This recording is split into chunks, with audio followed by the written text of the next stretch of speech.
Hello, everyone. How are we? I hope we are well. Welcome in, Ungak and Tyler. Pardon me.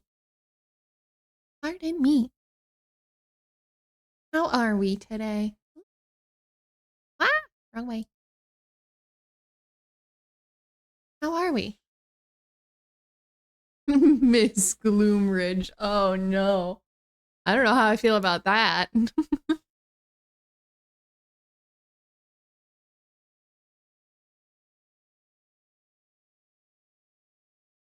You know, I'm just gonna ignore that one today.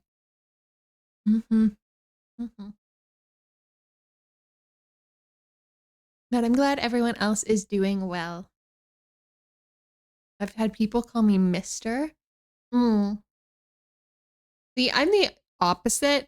I continually get told I look so much younger than I actually am. Oh, yeah.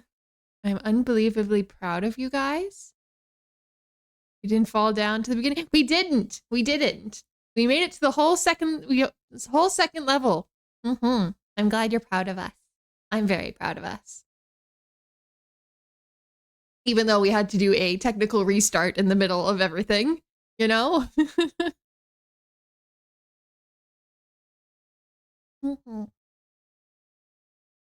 Thank you for the head pat. How far would you have come without Charlie? We would never have made it that far. The voice acting was peak. I'm glad you guys enjoyed the 3 new voices. Also, I commend Sylvie for trying the voices. I really do. Now I want you all to try the voices.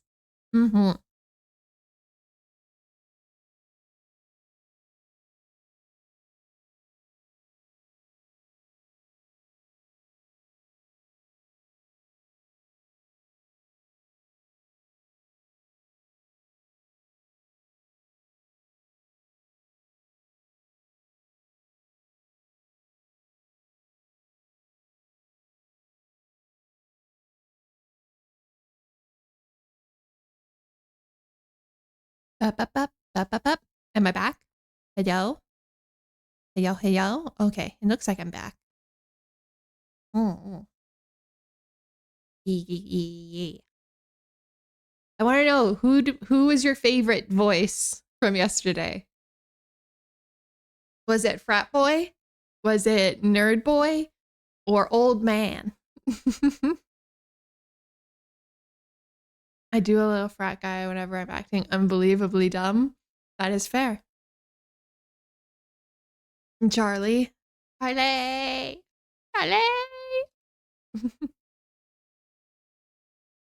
No, I usually slip into a weird accent of some kind. Don't worry, I understand that. Every once in a while, things go a little awry. You know, things happen. Edgar? Yeah, bro. Yeah. You know, we just gotta live life on the edge every once in a while.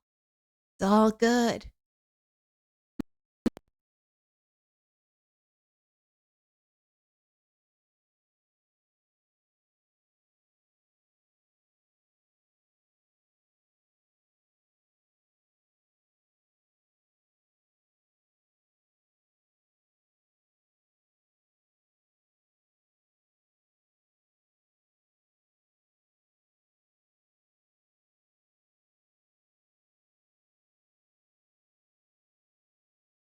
I always never know. I thought I'd fixed it. I really did. But now I have no clue. Yeah, if you ever see me go and not talk for a second, you know what happened. I don't know what it is. Actually, you know what? Hold on. Let me... I'm gonna lose my thing for a second, but it's fine. Come on. No, other one. Because I noticed this might help a little bit, is turning my camera / phone to no signal and no Wi-Fi. So just put it on airplane mode. Otherwise, it works. And that way maybe there's no interference. I don't know. Have you eaten today? Yes. I just had some frozen Chinese food. Some fried rice and some orange chicken. Mm-hmm.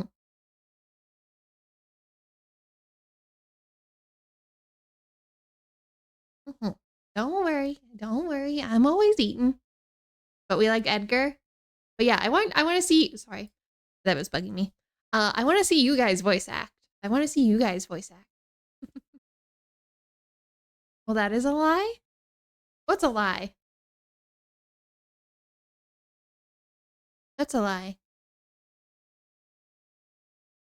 You can't just say that's a lie. I'm always eating. Name a time and date and I'll voice act. The only time I've ever had an orange chicken, it tasted radioactive. It does, 100%.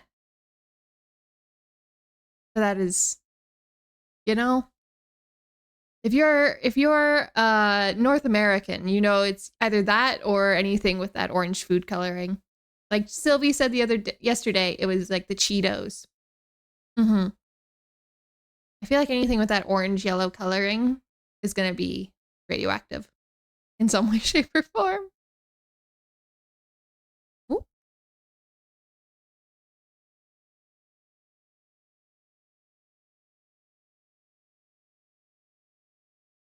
Sorry. How much caffeine? I'm currently still sipping on my monster from this afternoon. I have a afternoon monster every once in a while, and I'm still sipping on it. Which is probably not good for me to sleep tonight, but it's fine.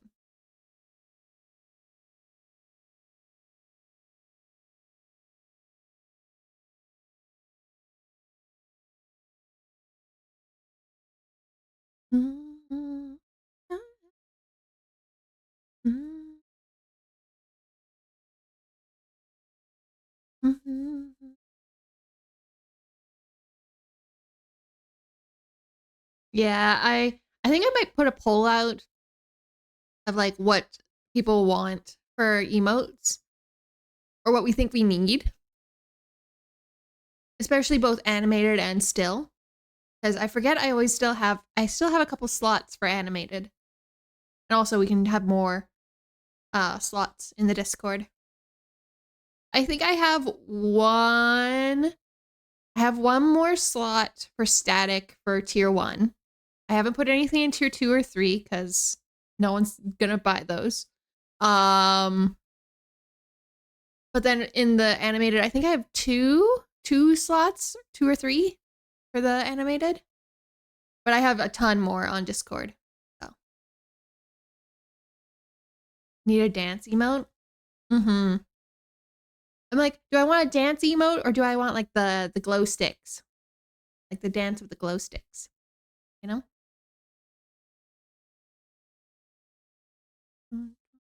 But I'm tier 2.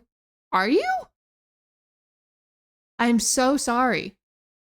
There's nothing in tier 2 yet. I am so sorry. I am so sorry, Tyler.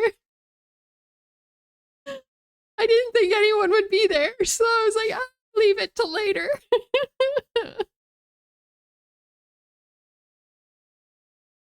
I'm like, I'm not good enough for that. No one's gonna go tier 2 or tier 3. I'm so sorry.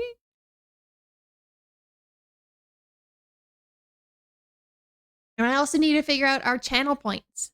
Also something I want to brainstorm of. Mm-hmm.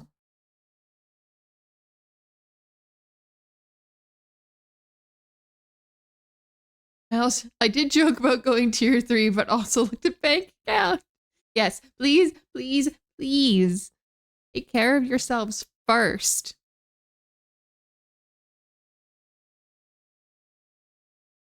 Please, please take care of yourselves first. I'm more than okay doing this without any money. But I appreciate everything you guys show. I will. I'm buying. Ooh, big sword. Mm-hmm. I do have to take, ooh, I wonder what I should do. I think Tyler might need an accountant. Possibly. I mean, an accountant's never a bad thing to have. I need to go get, I forgot it's tax season for myself. I deal with enough taxes for things at work. I completely forgot I have to go do that myself. So I should probably go do that one of these days.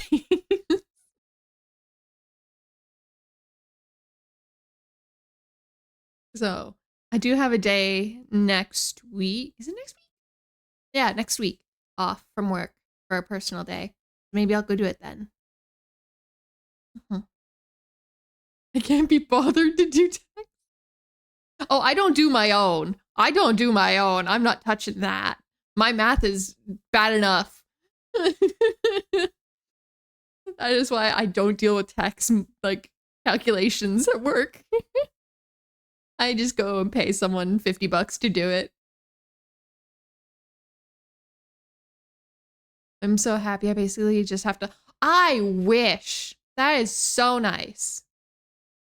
Not, hey, you gotta go check the thing, and we're not gonna tell you what the number is, but we know there's a right number. You're just gonna have to try and figure it out. It's like, just tell me. Just tell me, and I will give you whatever you want. Just don't put me in jail. Thank you very much.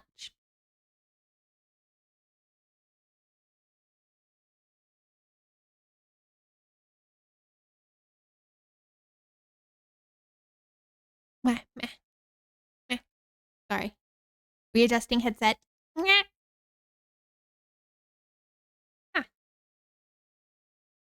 Yeah, it would be nice. I need to do like 20 minutes or less work.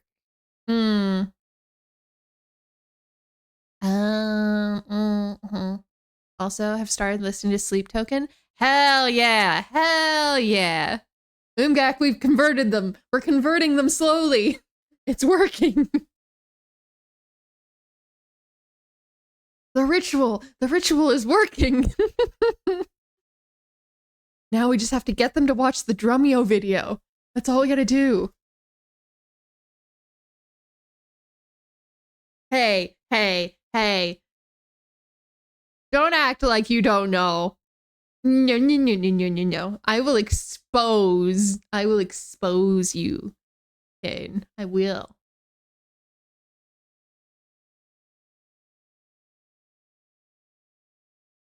Link it in the DMs, either of you.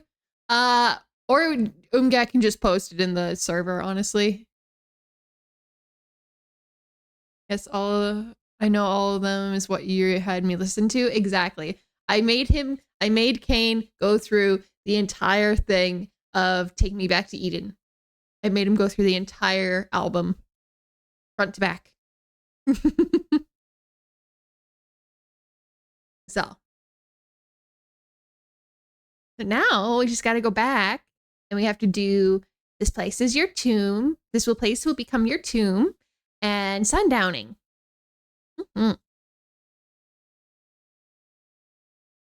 Yes, it will happen.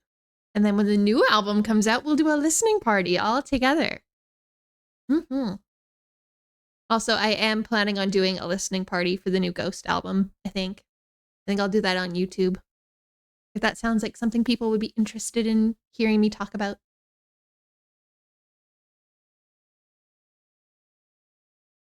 Unironically sure. Do a listening party?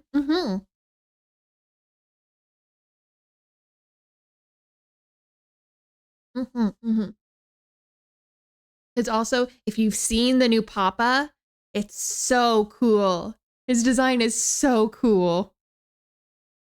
Did I miss? I was digging through YouTube. Just me saying I have gotten Kane to listen to the entirety of Take Me Back to Eden, and now I have to get him to do the first 2 albums. And I'm doing a listening party,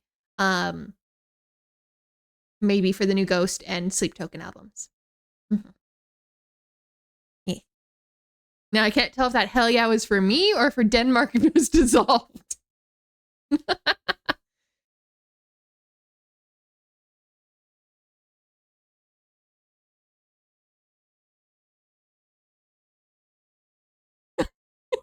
Okay, yeah, that's more closer to the reaction I was expecting. Okay, so I've chatted enough, I think. Today we will be hopping back into. Can I get a wahoo? Wahoo! Wahoo!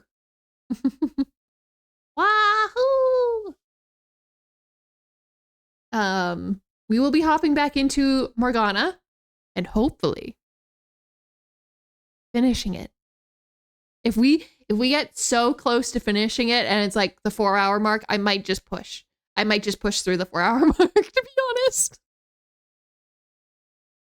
We're just gonna push. We're just gonna go. But let me get the game up here. One moment. One moment.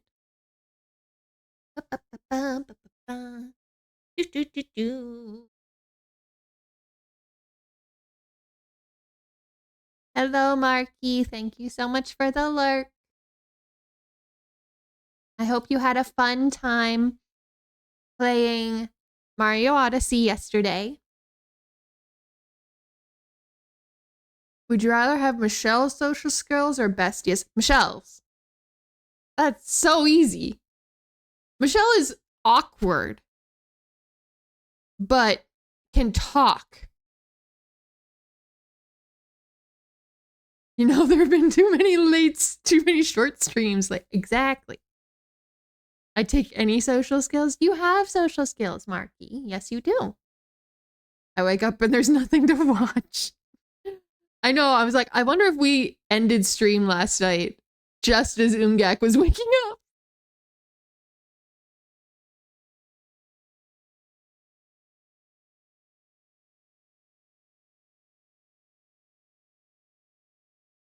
I say you have some of the best social skills in chat. I agree. I agree. You have better social skills than me. I'm just a yapper. That's all I am.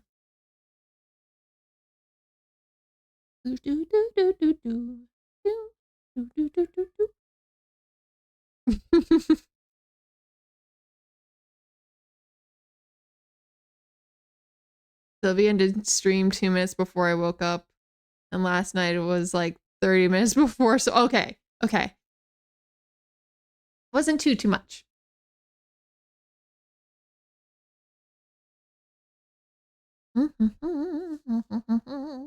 One moment for everyone. I got to move down here and make myself a little smaller. Wait a bit.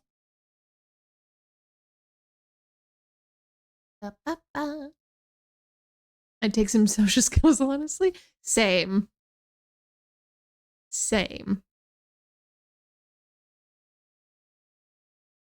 That one's not gonna go that way. Sorry, it takes me a second to figure out which capture is gonna work for which game. I don't think game capture works for Morgana.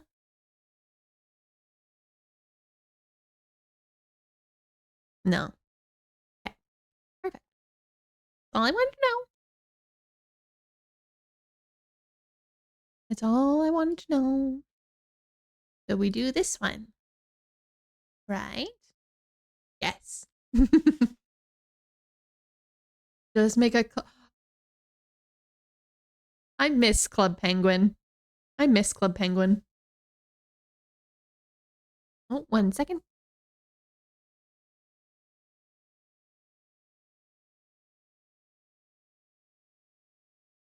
Sorry about that. We need to swap audio.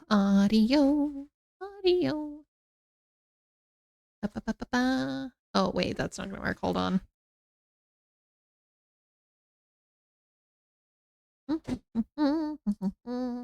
Papa.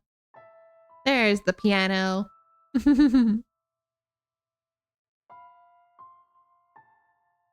Did y'all play Club Penguin growing up? I sure did. That and Neopets.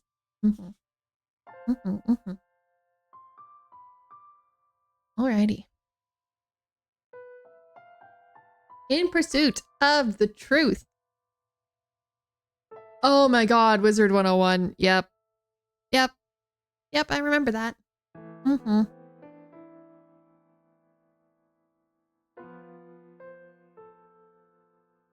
In pursuit of the truth.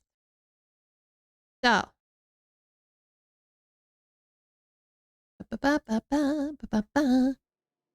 Uh-oh. I don't remember who this is. We'll find out. Cabo Hotel. Yes! Let me know if it's too loud, too. I can turn it down a bit.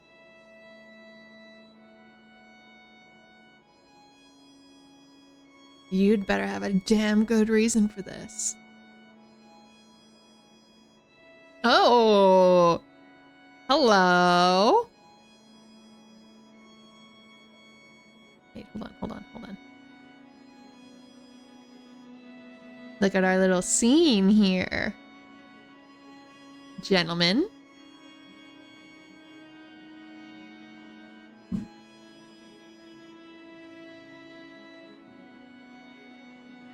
Sorry, 1 second.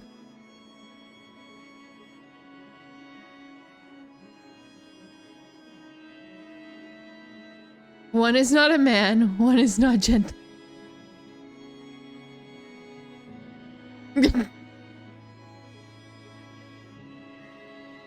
And one is a fuckboy. But which one is which?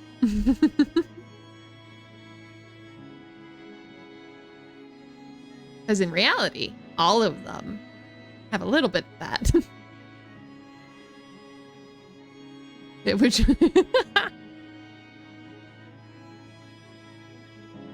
yeah. I came because you had something important to discuss. Now, care to tell me who the hell this white-haired man is and what he's doing here? You neglected to mention we're having company. I'm the one who asked them to arrange this meeting with you.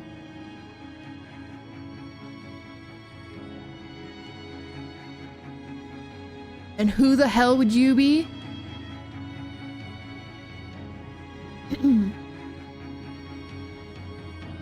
He is an angel.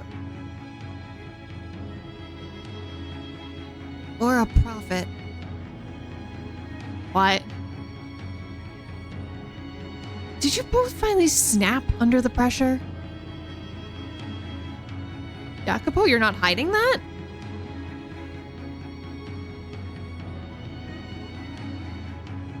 I'll leave it for you to decide what you think I am. I will say, though, that I know everything. I know you've got a girl imprisoned in the observation tower. And I know you're taking her blood and calling it medicine, passing it out at the church.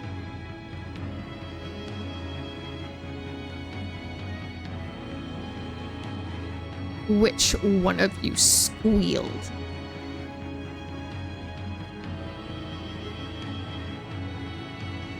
No one told him anything. He just knew. He knows. Sorry, wrong voice. He knows everything, including my deepest desire and what happens in my next life. He's probably peering into your soul this very moment. You've completely lost it, I see. Well, how you got your information doesn't matter. All I need to know now is this.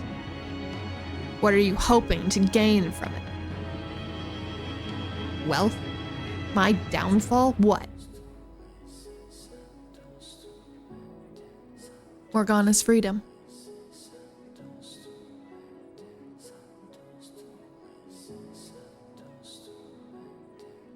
No replaces me. Should I? That'd be funny for a second. You know what? For the next set of each of their lines, I will. Just for once. For one little second, because it's funny.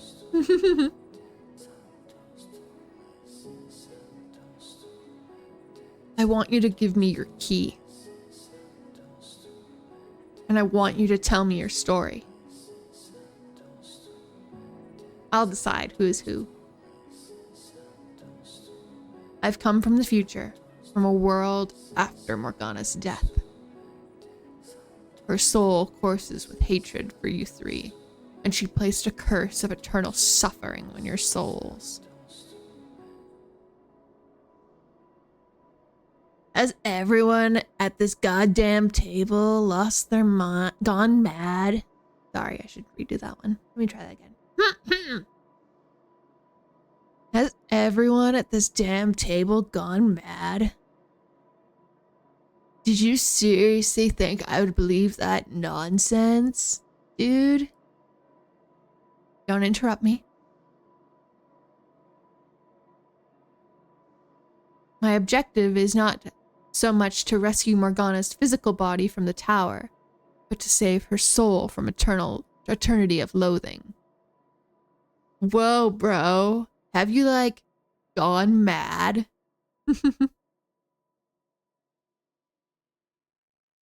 I can't achieve that on my own, however. Because I'm not from this time. I have no direct interaction with her, or anyone else here, until just recently.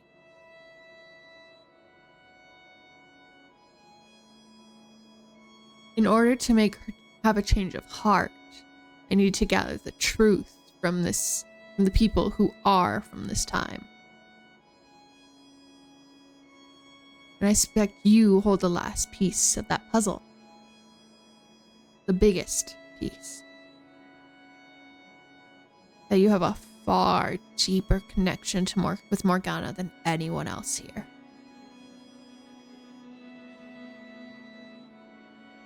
No, I'm all but certain of it now.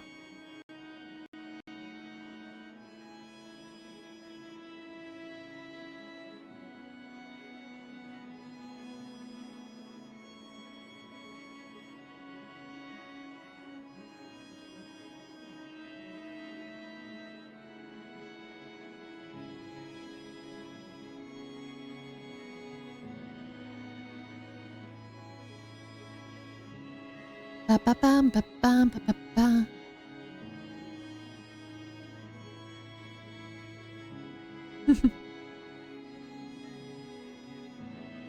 Yeah, so that's what I hear in my headset too. So that's my indication that I know it's gone, because I hear the static.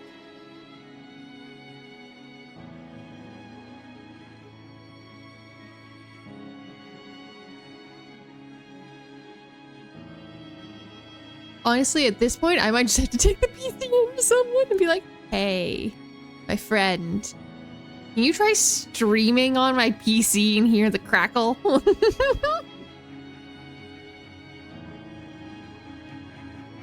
At least it doesn't make vacuum noises. True.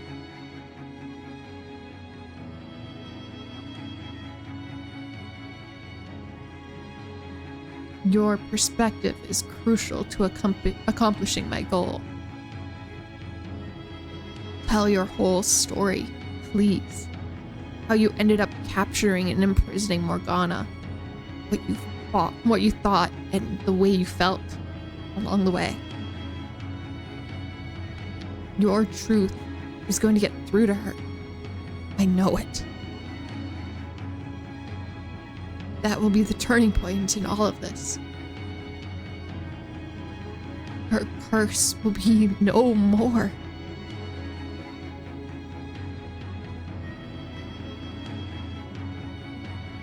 And you will all be returned to the paths you were meant to walk. Everyone will have their salvation.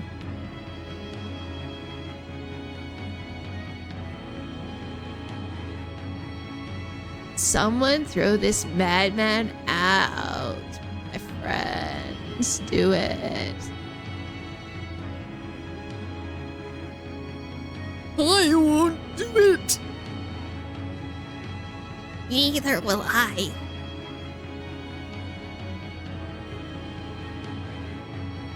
Damned worthless curs. He's like harshing my vibe, dude. Like, come on now. Sorry, it's fun.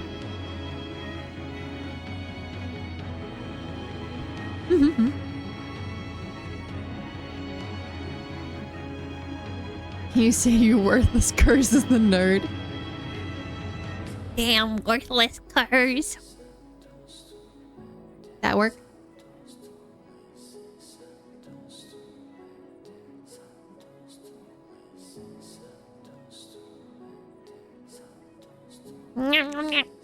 No, you. No. No. No. No.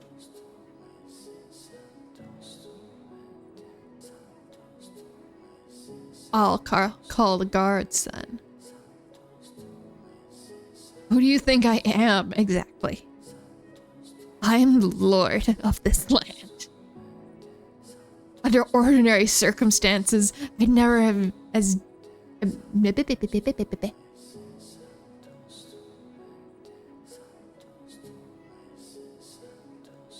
haven't tuned in a while. Yeah, you tuned in at a really good part. Welcome in, Faye. Yeah, we're getting, hopefully, to Jacopo's story.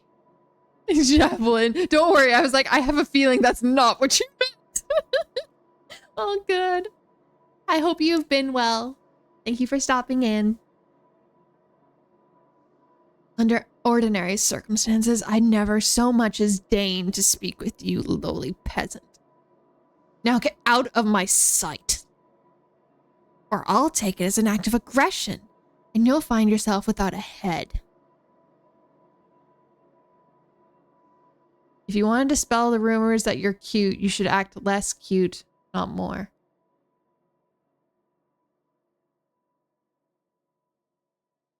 You want to say that again? Hmm?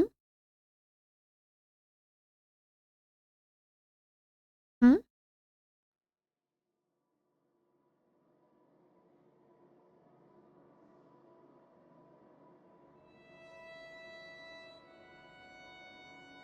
Mm-hmm.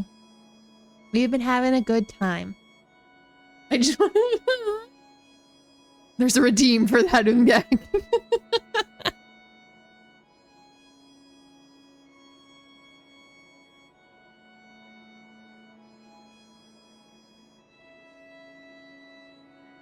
In this room right now, you're not a lord. You're a lone man. Thank you for that, Ungag. Oh, thank you for the gift sub, Tyler. I really appreciate it. I really appreciate it. Thank you, thank you.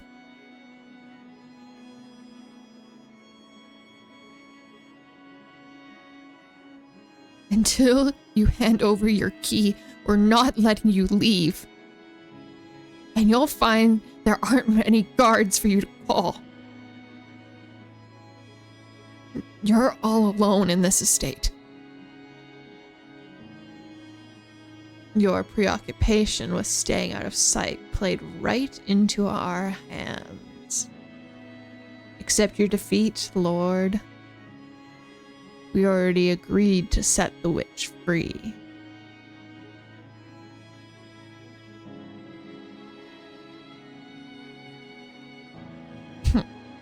Cowardly worms.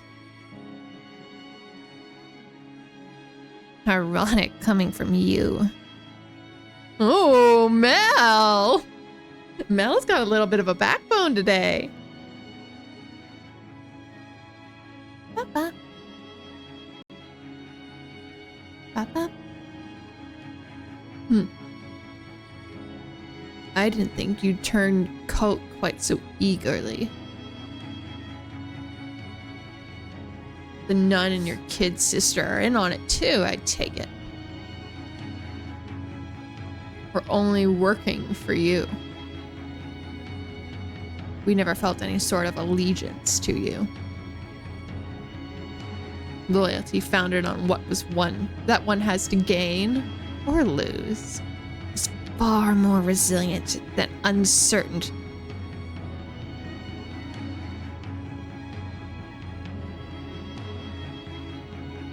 Fluctuating. Oh my god, I don't know why I was having a hard time reading that word.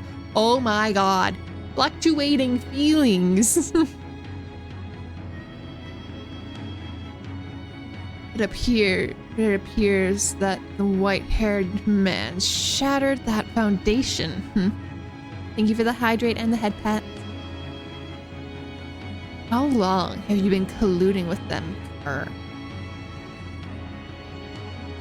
I arrived in this era 2 days ago. What? 2 days? In just 2 days, you got these worms dancing for you? They're not dancing for me. I merely spoke with them, and they listened. You're a disturbed man. You couldn't possibly have won them over in a mere 2 days. He's no ordinary man. And as we've said, he knew everything. While I was talking to him, it felt as like he was looking directly into my soul. He is definitely an unusual one, yeah. It felt like he's known me my whole life, even though he just showed up out of nowhere 2 days ago. I didn't believe what he was saying at first, but he knew things he couldn't possibly know. My secret wish, something I've never told anyone before.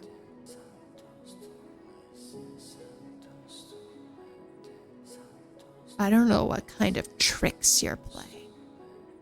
Now I know why I've never seen you around. If you'd been lurking the city for longer, sticking your nose where it didn't belong, I would have taken notice sooner or later. I'm impressed. In only 2 days, you managed to convince them both to betray me and set me up.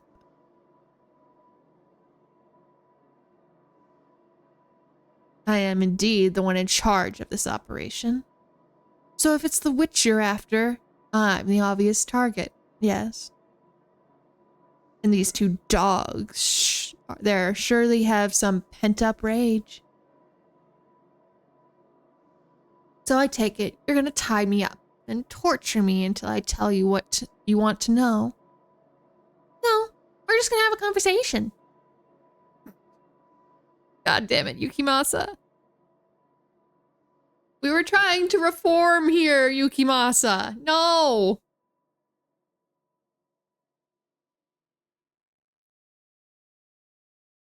That's not a bad idea. What do you say? Give me the word and he's in ropes. What? Wait. We agreed we weren't going to get rough. I have no interest in solving this problem with violence.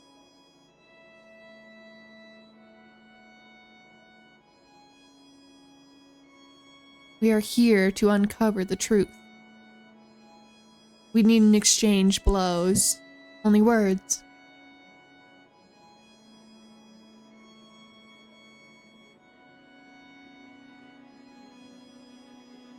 Anyway, if we were gonna beat it out of him, we would have done it as soon as he walked through the door. Looking over at Yukimasa with my hands on my hips and Zinko, I'm like, oh, you. Yeah. It's like, come now, really? I'm no longer Suskak.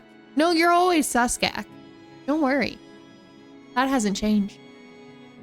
That could never change.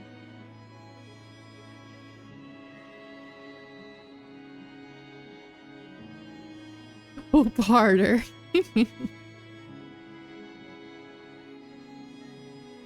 We discussed this beforehand.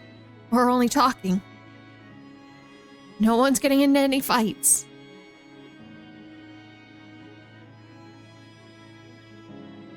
Physically or verbally. That's right.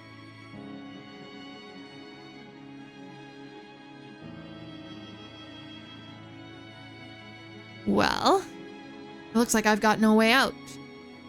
So, you've got me. I surrender. Take my key. Go open the tower doors. What? That was easier than expected.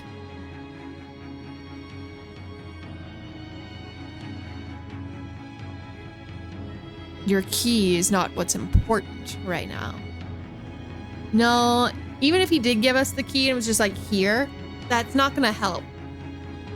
Right?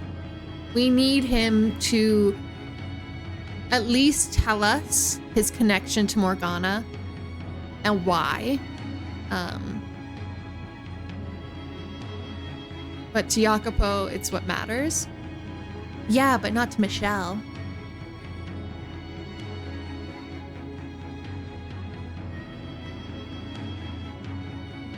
Your perspective is what I seek.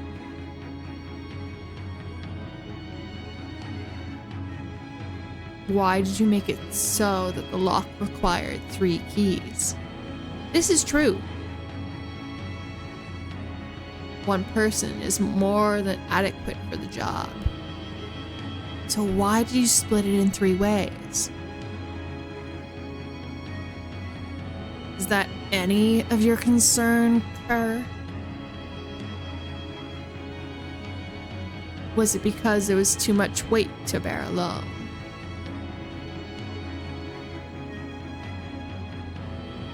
You didn't actually want to imprison Morgana, did you?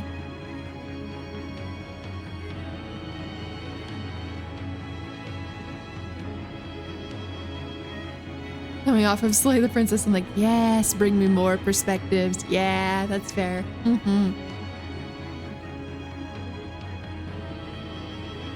Something, somewhere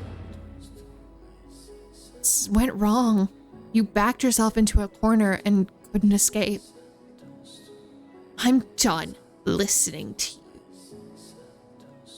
Am I right? Or am I wrong, Lord? Or should I say, Jacopo?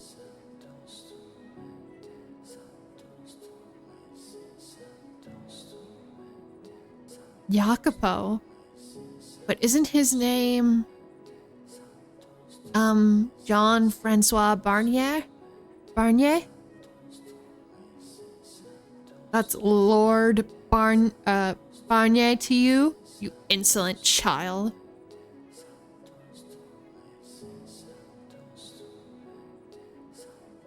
I'm George. What the fuck are you talking to? Lord Barney. Yep. You seem a bit confused.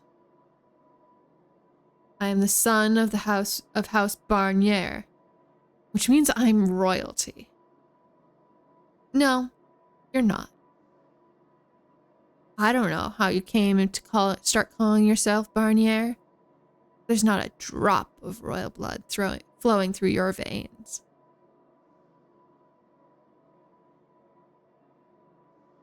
The slave revolt at the Lord's Manor 7 years ago. You were there, weren't you?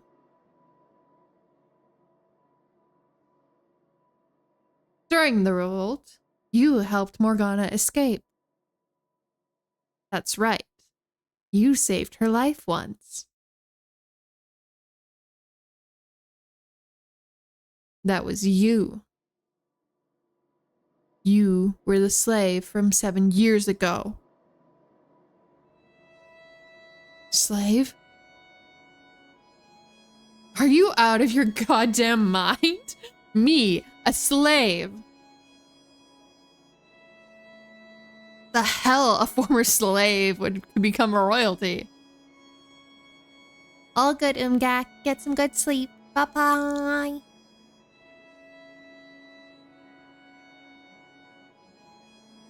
You did, though.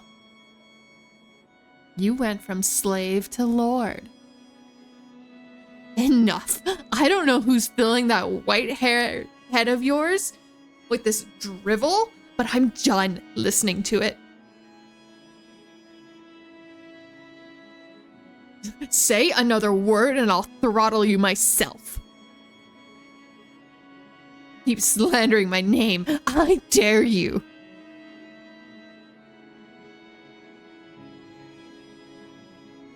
Maria told me the slave from back then was dead. She didn't mean it literally, though. She meant he wasn't who he used to be anymore. Maria, you've been talking to her too? Because she was afraid if Morgana found out, that it would only serve to throw her deeper into despair. The man who once saved her was now responsible for keeping her imprisoned. Do your ears not work, Kerr? I said I've had enough. I need your perspective. There's more to the story. I'm certain of it. I refuse to believe you only acted for your own benefit. Only to cause her pain. If you want the key so damn badly, then take it. Set the witch free. I don't give a damn. But if you say another word, I'll rip your fucking tongue out. Yukimasa, please help me. Please. I'm your angel. Save me.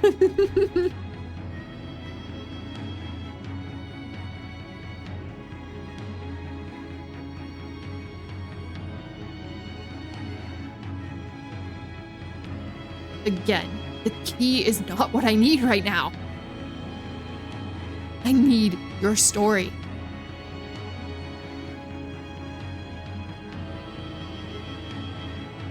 Are you deaf or just an imbecile? Your perspective is crucial to saving Morgana's soul. Enough!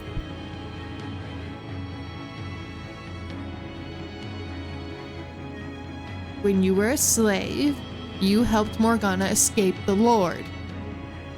Silence! And you spent the next 3 years with her. Just one more fucking word, I swear to God. How did you end up here? How did the boy from 7 years ago go from saving her to locking her up and stealing her blood? There's no excusing your actions, no. But please, I need to know how you got to this point. Enough! Enough! Michelle! The next thing I see is a dagger in his hand pointed at me. I reflexively try to push myself out of the way of his charge with my dominant hand, which sends a jolt of excruciating pain up my right arm.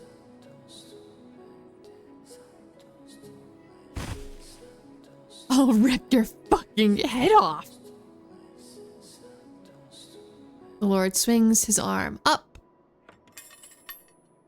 and the necklace spills from my pocket, making a metallic clink as it hits the floor. When he sees it, His eyes go wide for a brief moment. Of course, I'm just as slack-jawed as him.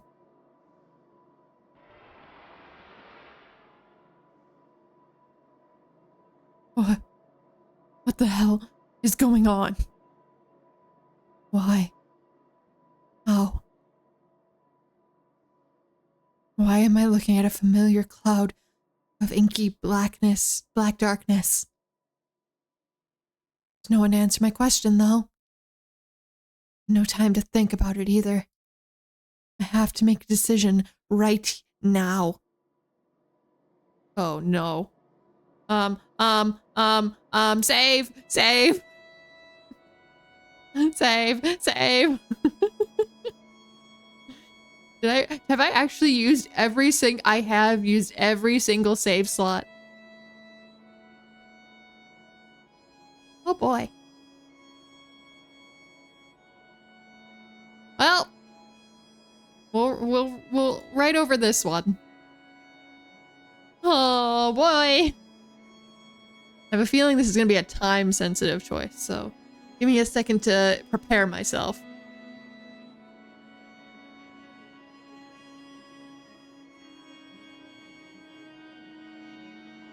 Okay.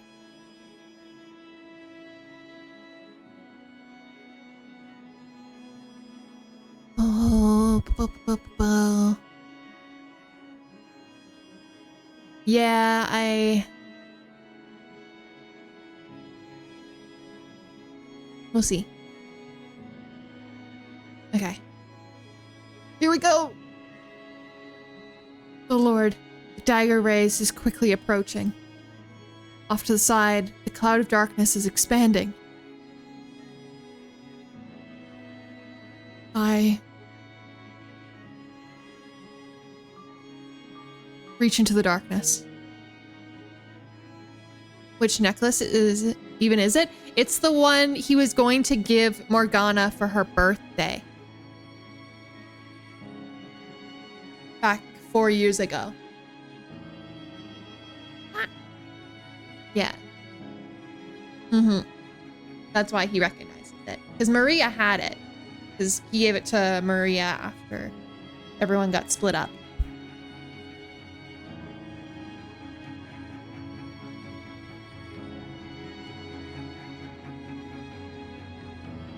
I reach my hand into the darkness spreading from the necklace. And as soon as I do... What the hell is this?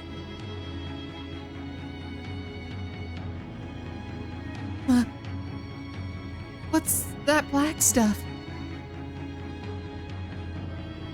I think that's the most expression we've seen on Yukimasa. You know? Alright, 1 second. I'm changing things up.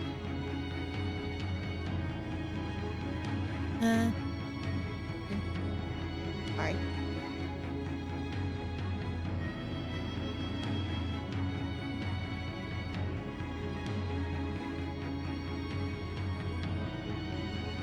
Yeah, could be. The blackness swells, consuming us all.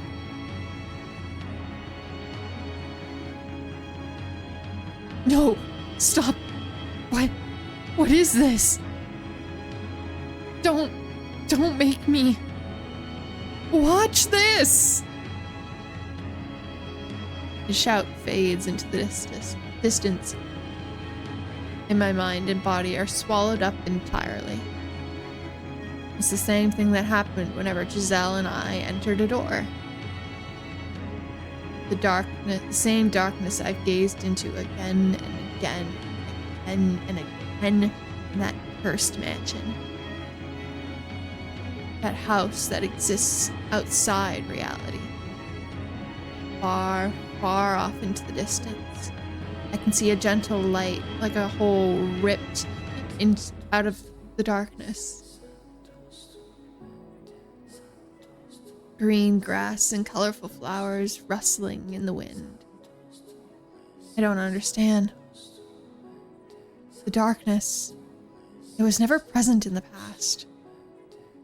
It was, I thought, a phenomenon restricted to the realm of the dead. But what is it doing here? But even my questions are, in short order, swallowed up by the void! The void! The void! Soon my body ceases to retain its form, leaving only my consciousness to view the sights, the sounds, and emotion of someone's past. I become an observer, as I have many times before.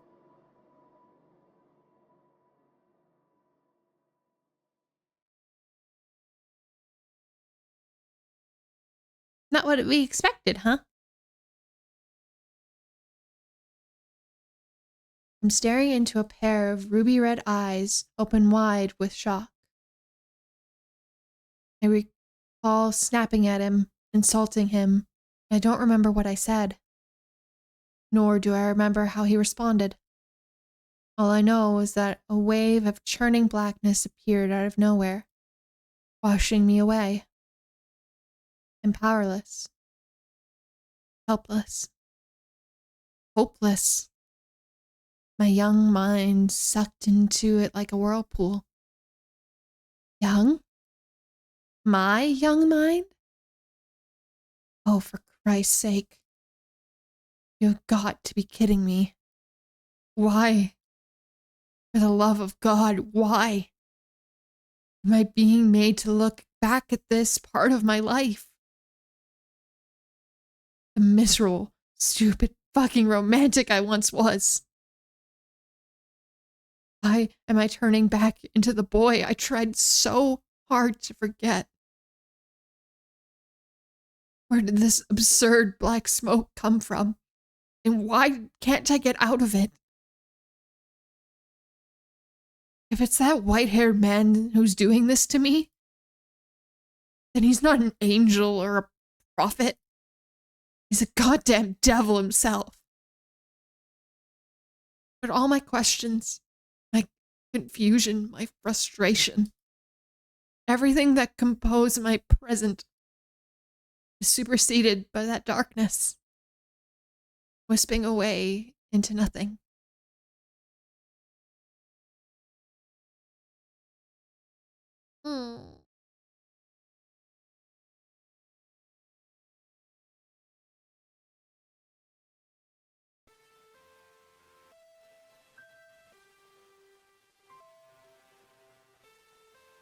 To be blunt, the world's a small place.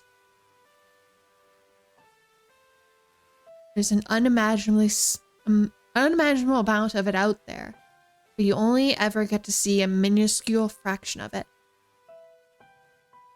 And that goes doubly so for us. The poor barely get a chance to see any of it at all. Those born into affluence, well, they have no idea just how small our world really is. I never yearned for the world outside what I knew. I more coveted it, a splash of spite mixed in. I wanted to claw my way up the mountain, knock all the bastards down who had never seen what it was like at the bottom. If I even made it high enough, I could do anything. I would have complete freedom. If that sounds like a childish fantasy to you, well, you'd be right. That's exactly what it was. There you are. You spend so much time in the graveyard that one of these days someone's gonna think you're a gravekeeper. Or maybe a grave robber. I understand a gravekeeper, but I take offense to the suggestion that I look like a grave robber. I'm praying for the souls who have no one to see them off. The girl named Morgana turned around to face me, Though I'd known of her for some time, I'd rarely ever looked her in the eyes. Her face was almost always concealed beneath a dark hood, only revealing the tip of her nose and sometimes her lips. Honestly, I don't get it. Why do you care so much? These are souls that have no one else to pray for them. At best, I might get a bit of lip service from a priest once in a while. It's our responsibility to offer a helping hand to the sick and the poor, to pray for their abandoned souls. What I don't get is why you need to pray for the dead at all. They're just bags of bones. I hope you enjoy an eternity in hell, blasphemer. Hey, that was uncalled for. I'm just joking, obviously. You take black humor to a whole new level. No worries, Tyler. Thank you for the lurk. Oh, goodness, it's spring. Sorry. I got distracted. I'm like, oh, it's actually spring now. We're actually getting a spring in Canada? This is new. This is news to me. The only reason I say that is I saw bugs outside my window. And I got very distracted, if you cannot tell. Canadian spring. Yeah, it's a non-existent thing. It's like 2 weeks. Morgana gave me a curt shrug and then turned away. She never faced anyone head-on for very long. She had a perfectly good reason for it. It wasn't because she disliked me or anything. I don't think, anyway. About 3 years earlier, something had happened that had caused large patches of flesh to fall off her face. Supposedly, she had looked fine before then, but I only knew her as she was at that time. The rest of her body was covered in wounds as well, but applying ointment to them had reduced the scarring significantly.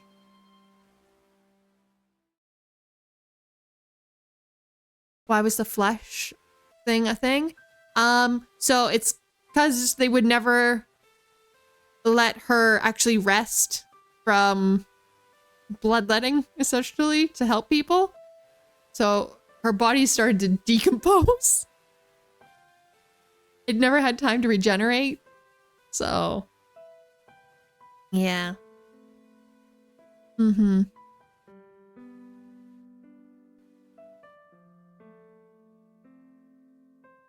face, though, showed no signs of recovery. A close friend of mine, a prostitute, said she thought it might be a psychological thing. But regardless, I was continued applying ointment to Morgana's face. Hey, come on, don't turn away from me.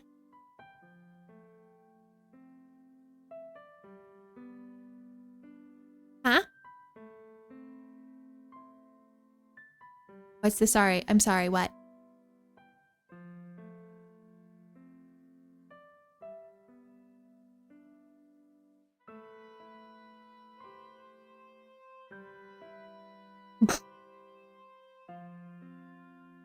What did the nice Who knows? Let it be fantasy, Kane.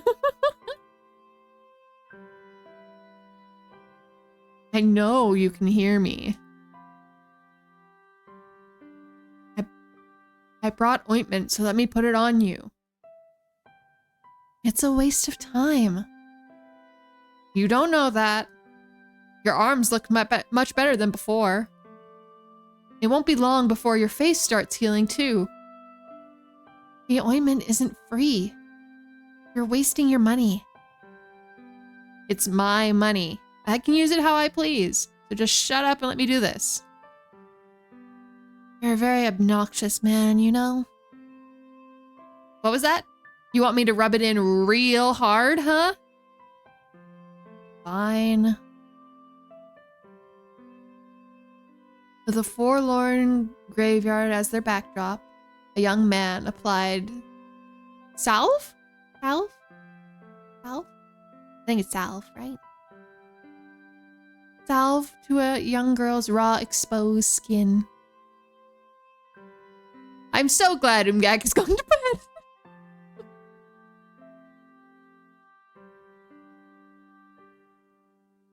It was quite possibly the least romantic sight in the world. I would have, at the very least, preferred a somewhat more pleasant location. As... do I sound okay?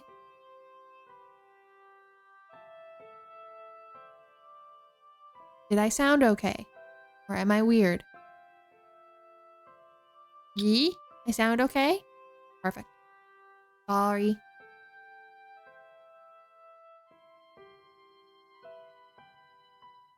Sound fine? Okay, sounds good. Perfect. Sorry, the mic issues have me paranoid. As the thought fluttered through my mind, I let out a defeated laugh, but I could soon feel her glaring at me. Morgana could be a bit standoffish, but honestly, I didn't mind. For her, this was actually quite sociable, in fact. When I first met her, she didn't act her age at all, but now she was starting to show signs of the 12-year-old girl hidden inside. 3 years prior, when I met Morgana, she had been the victim of unspeakable abuse at the hands of the Lord.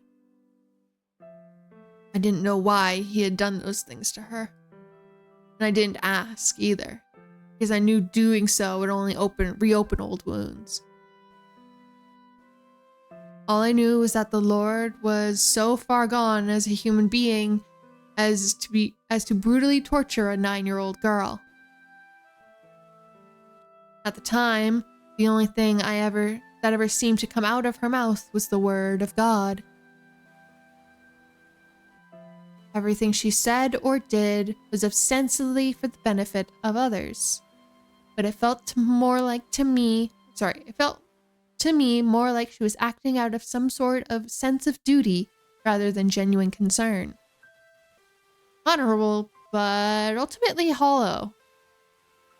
I much preferred this Morgana, even if she could be a bit jaded. What are you hoping to get out of repairing my face? I'm not trying to get anything. I just want you to heal up. And here I thought you were going to try and make me work at the brothel. How many times do I have to tell you I'm not going to make you a prostitute? What other reason could you have for wanting my face to get better? Because I want to see it. Isn't that enough? Just so we're clear, that wasn't me hitting on you, okay? The thought never occurred to me. She fell quiet, sitting there motionless as I rubbed ointment into her face. Her skin beneath my thumb was rough and unpleasant to touch, and honestly rather stomach-churning. It was hard to imagine her face would ever heal.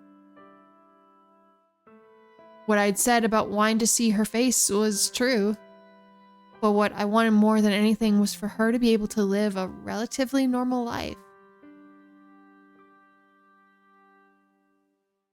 I hope you're prepared to be let down if I ever do heal. That possibility is just part of the fun. You have as much tact as a worm. No tact and bad taste. I'm a real winner. It's a wonder no one throttles you in your sleep. Being a guy, of course, I would have been pleased if she turned out to be pretty with her face healed. But her life was guaranteed to be easier than now, no matter what she looked like. That was what really mattered, ultimately. I can only imagine how hard it would have your life turned completely upside down at the age of 9. A large portion of us in the slums had our share of misfortune, but hardly any of them stacked up to what Morgana had to bear. She had no parents. When I asked about her mother, she had gotten cagey with me, so I assumed she had been sold off. When I asked about her father, though, she just pointed up to the sky, which I took to mean he was dead. No, it's God, as she's been told. Sorry, 1 second, everyone. I will be right back.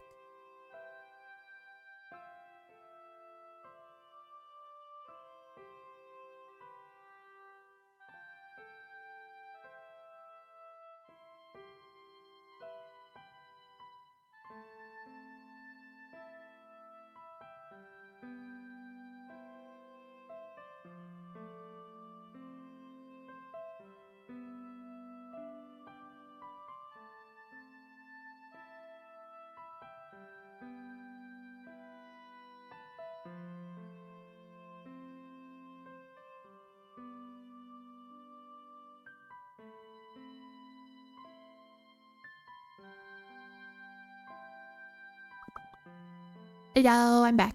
Sorry about that. Well, no, is God. It was cute. No, it's God.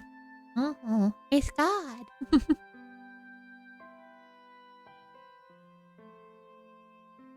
Young girl, no family, sent off all on her own to some strange land where somewhere along the line ended up in the Lord's cruel grasp. Misfortune felt like an understatement, if anything. That said, it wasn't just out of pity that I gave Morgana so much of my attention. The other reason, though, well, she'd probably go running if I told her. Hell, I wanted to hit myself over the head.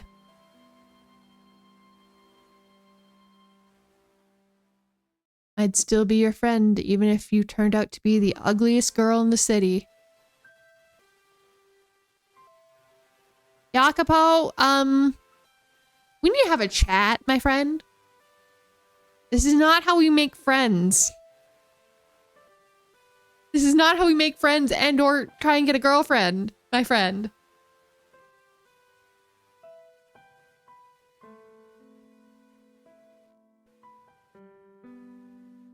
Yeah, as much tact as a worm is right, Morgana. You should be grateful.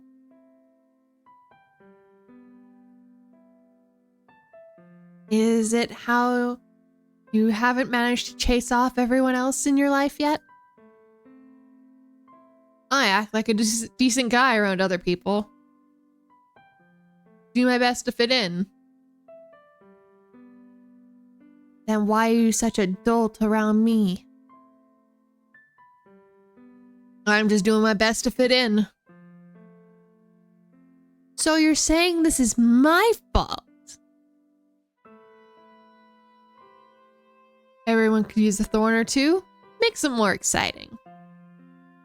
You especially.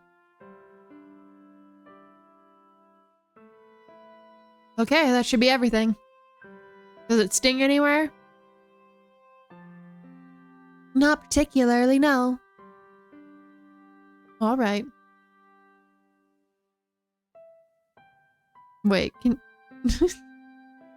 I have a very silly question to ask. Can you guys hear my cat crying? When I talk, he's crying. I'm very interested. I don't think you can, but he's very angry. I don't know why.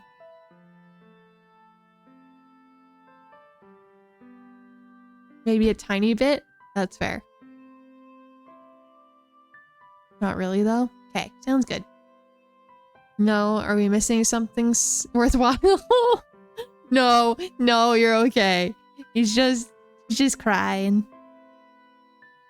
He cried because he wants attention. But if I let him in here, there's a chance he'll turn off the PC. Which we don't want.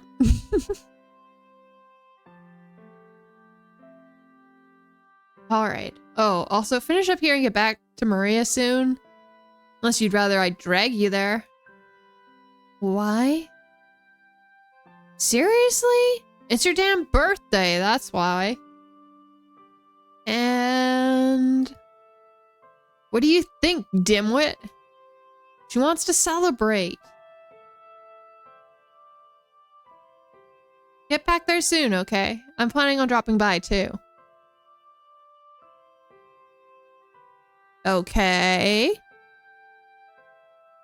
Okay. He gave a sheepish nod, which was honestly kind of cute. But of course I wouldn't say that. So I shrugged my shoulders, feigning exasperation, and turned to leave. Once, I might have offered to accompany her back to the brothel, but Morgana never seemed keen on the idea of walking anywhere with me.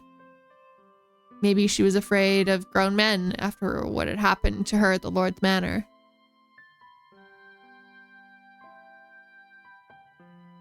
Or maybe she just didn't want to be seen with someone who looked like her.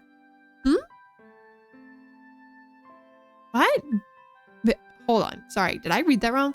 Maybe she just didn't want me to be, didn't want me to be seen with someone who looked like her. Gotcha. Hey, so, I thought you were leaving. One...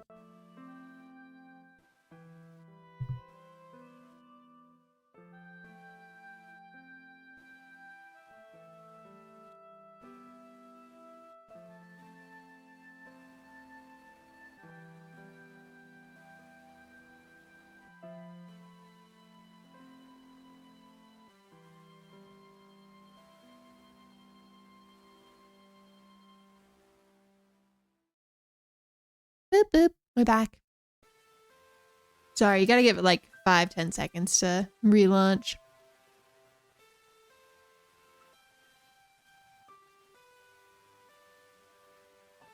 One day, I'll show you the world. I won't get my hopes up. Get your hopes up, damn it. I said with a soft chuckle, and then I took my leave. I had every intention of making good on that promise.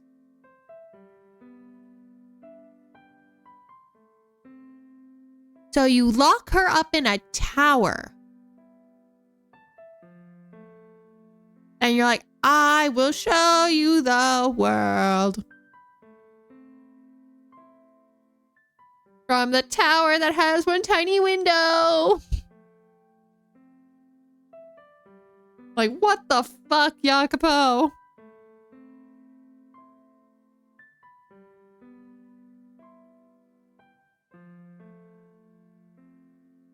And I'd hoped even more.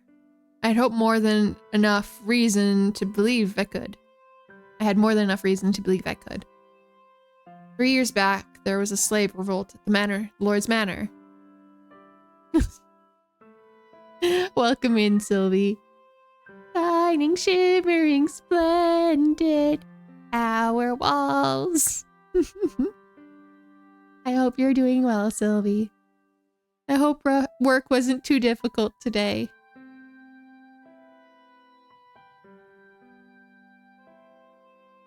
That's not quite accurate, though.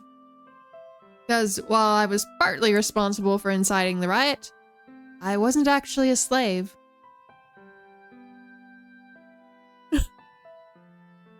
Sylvie, no. We need group therapy. We need the group therapy session. Hope your day was better. If my mic would stop crashing, yes, it would be better. We'll have group therapy. My chair's already in the circle. Oh no.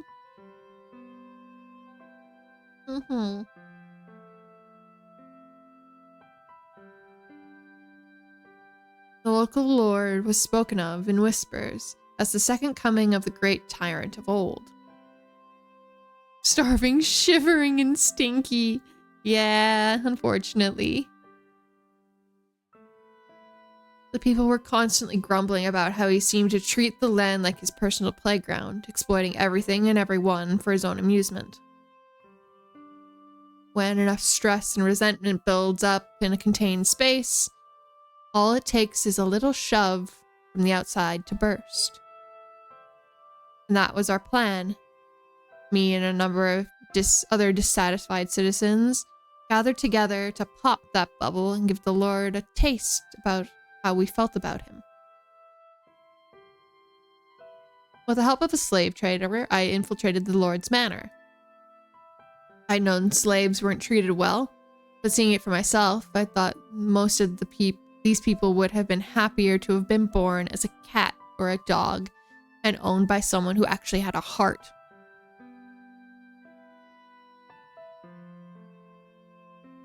An old lame world. Unknown, abhorrent point of view. Oh no. Sylvie, I think we need more chairs. It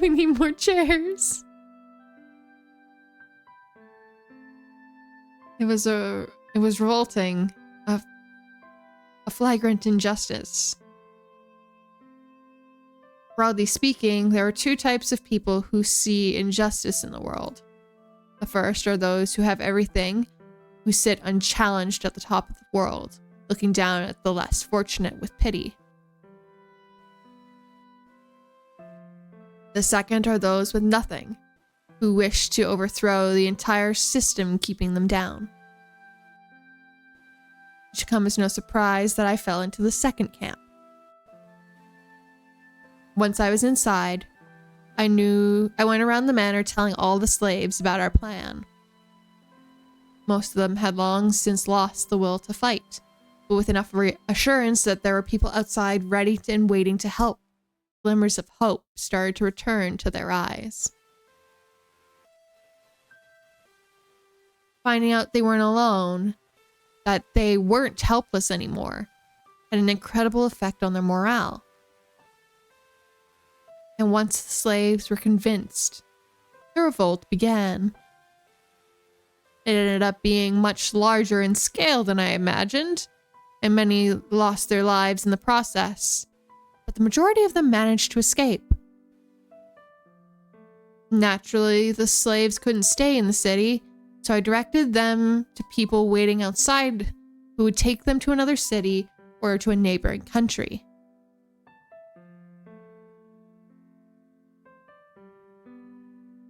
So wait. Oh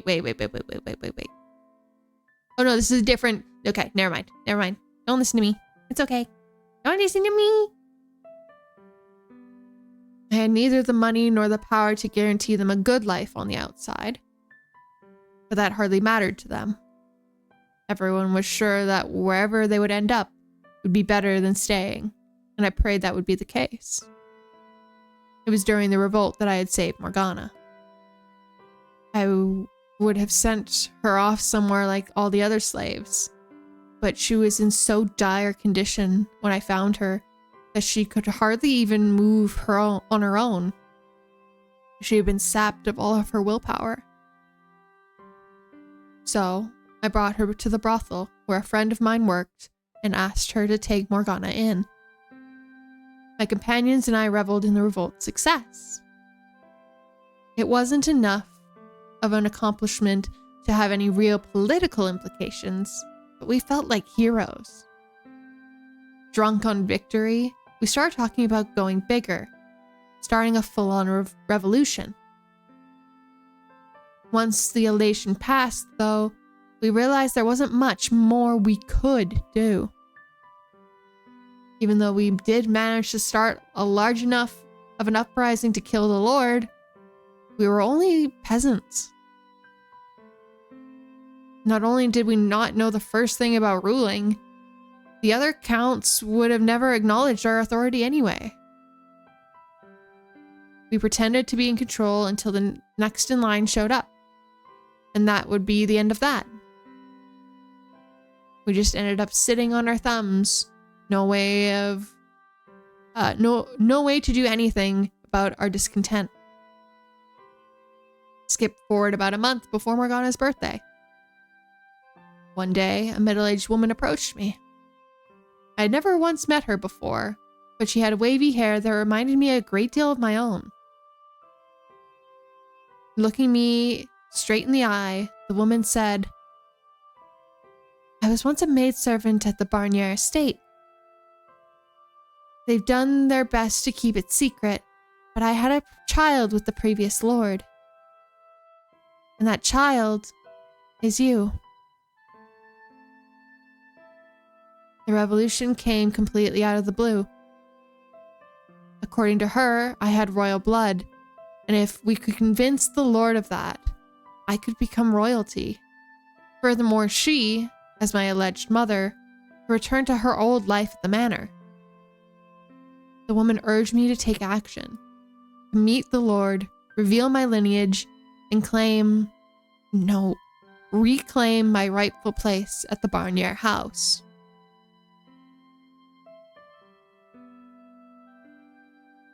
I would no longer be a peasant living in the slums. I would have a comfortable life. I obviously wasn't going to agree on the spot. Her story was so blatantly dubious I needed some time to think on it. If she was telling the truth, though, it could transform a revolution from a dream into a reality. We wouldn't be so restricted in inciting inconsequential uprisings. I could seize power legitimately and make actual change. So I asked the woman to give me some time to consider. Have you decided on what you want to give her? That was the very first thing I heard when I stepped through the back door of the brothel. Maria, a short, blonde-haired prostitute and good friend of mine, flashed me a devilish smirk. I bought a necklace, as per your suggestion. Girls appreciate that sort of thing, don't they? Most do. Me, I got a taste for knives and other such pointy things. I doubt she has much interest in those, though. Sometimes I wonder if you're actually a girl. Anyone could see that Maria and I were close, but our relationship was strictly platonic. Of course, given her line of work, it was unavoidable that people thought otherwise. And honestly, it irritated me every time someone suggested that we were anything more than friends. People have this annoying, short-sighted tendency to assume just because a guy and a girl are friendly, they must be intimate. It didn't mean that she was a girl. It didn't matter that she was a girl. I only thought of her as a friend. And as best as I could tell, that's how she thought of me as well. Maria and I first met when we were children. At the time, she was already a prostitute. Myself, a petty thief. God, that's such a weird sentence to say. We were both incredibly lucky to have survived to adulthood with only ourselves to watch each other's backs.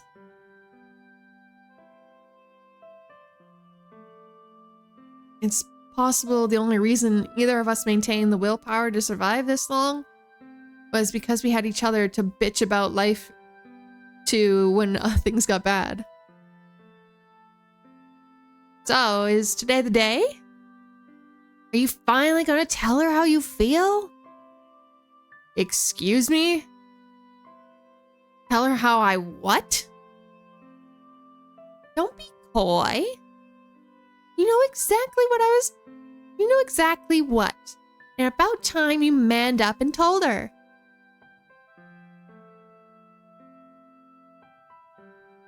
I think you've got a better chance than you think.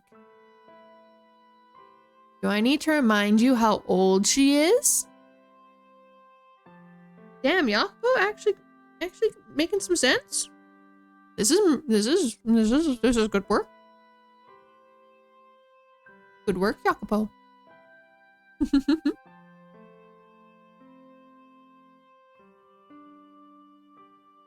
But he's probably not going to listen to it, which is the bad thing.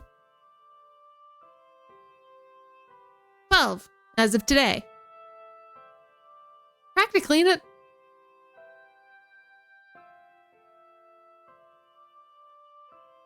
No. No. No. Maria, no. Jail. Okay. Considering you maybe live to the age of 30? I understand, but no. But no. Still jail, exactly.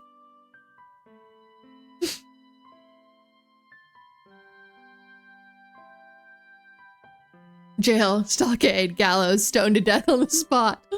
Yes. You gotta get you gotta be drawn and quartered. Mm-hmm.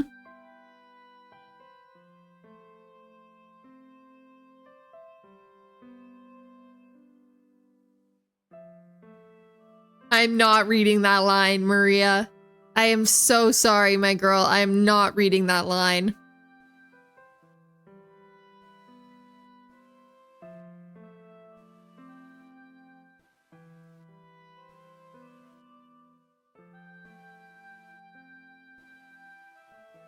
Well, okay. To be fair, Jacopo did warn us. He did say that, they met when they were kids, and she was already a prostitute. Unfortunately. You're comparing her to you? The longer you hold off saying something, the more difficult it becomes. Already a prostitute as a kid is wild. It is.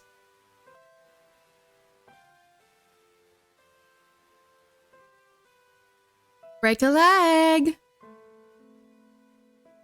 The party's gonna be in the back, so there won't be any customers around to interfere. But also, yuck, yuck, yuck, yep. Mm-hmm. Oh, no, I just read your first comment, Faye,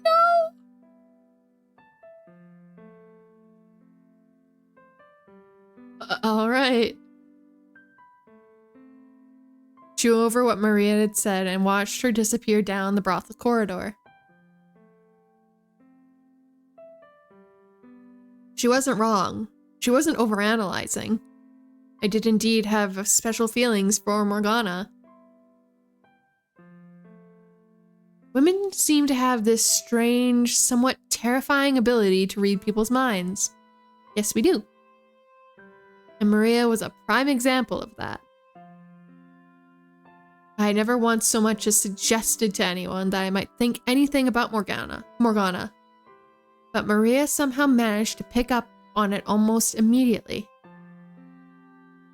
Fortunately, she didn't seem particularly bothered by the fact. Though if anyone else were to find out, I could only imagine the looks I would get. I mean,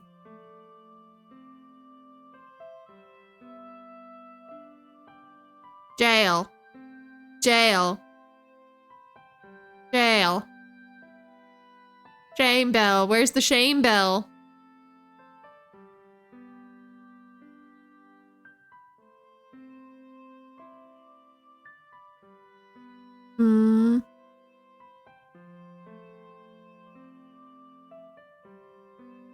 That wasn't normal. At least he recognizes it as not normal. At least.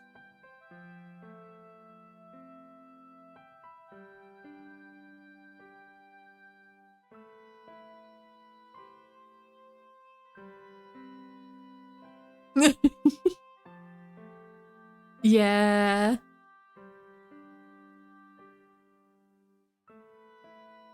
Yeah, Michelle is like, oh no. It's the ... for me. I've never felt this way about anyone else that young either. Any other girl Morgana's age would just look like another kid to me. So why was she any different? She was covered in scars, but every time we met, she would tell me to go to hell, and she refused to walk anywhere with me. And no matter how I broke the ice, it almost never seemed to get all the way through.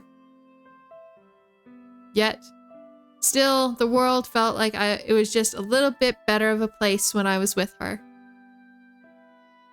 It made me want to see her smile, no matter how grotesque her face was.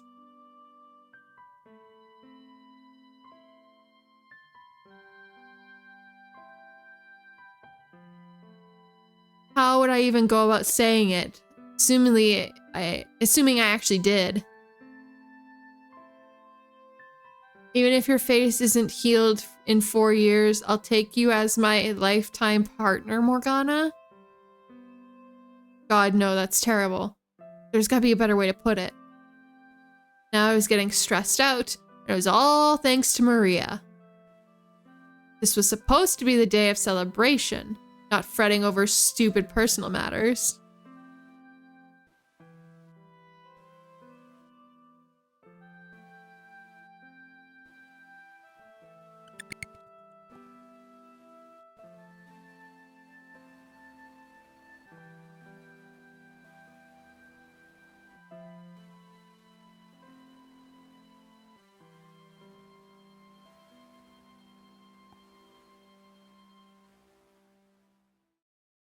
Good morning, Tyler.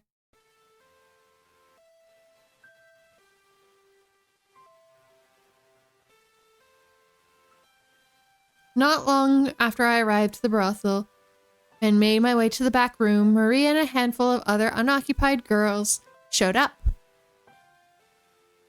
Morgana, who is supposedly the guest of honor, was even more reticent than usual. The prostitutes chatted amongst themselves about work in unabashedly graphic detail, trading info on which customers were good and which customers were bad. All the while, Morgana looking incredibly uncomfortable. You guys, you think you could maybe change the subject? Like, do we have anything else to talk about? Making the birthday girl want to hide in the corner defeats the whole purpose, don't you think? Oh no, don't mind me. I don't have anything I want to talk about. Morgana said in an almost whisper, her head downturned. At least eat something then. The cookies are barely sweetened and dry as rocks, but they're edible. Welcome in, Allie. Hello. How are we? I hope you're doing well. Thank you for the lurk yesterday in the raid. I really appreciate it.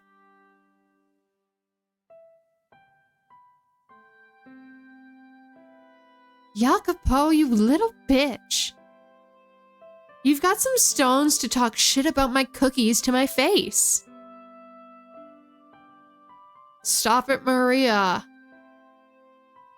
Stop throwing things at me. The other girls cackled as Maria and I bickered. Hoping it might have elicited a reaction from Morgana as well, I snuck a glance over at her, but she remained expressionless. You are right about one thing, though. This is Morgana's day. So let's change the subject, Maria said with a laugh, having hurled everything within arm's reach at me. Like I said, I don't have anything to talk about. Sure you do. You just have to look a little harder. Not you saying you have to reminisce for us. It could be anything. Hmm?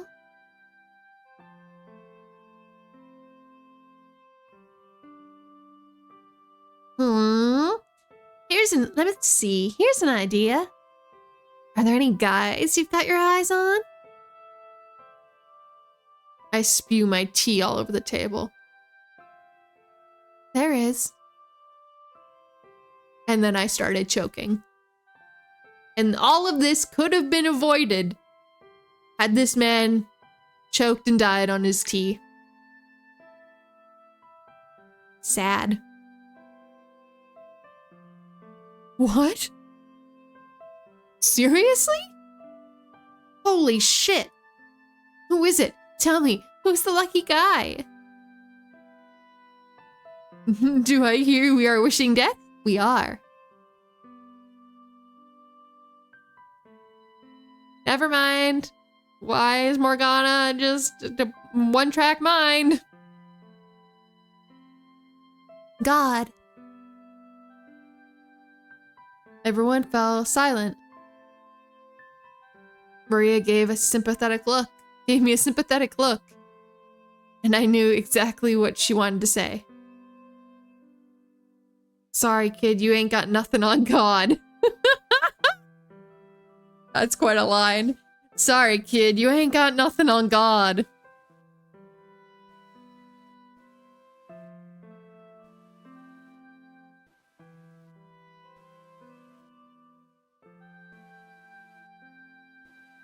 Asshole. If you're gonna drink big, right? Yeah, I get where you're coming from, pining after the all-powerful, all-knowing God. I'm with you. You bald-faced liar. The grass may be a hell of a lot greener up there, but it's a bit far, don't you think? You're better off settling for the weeds down here. Did she just imply I'm weeds? Yes. Yes, Jacopo, you are weeds.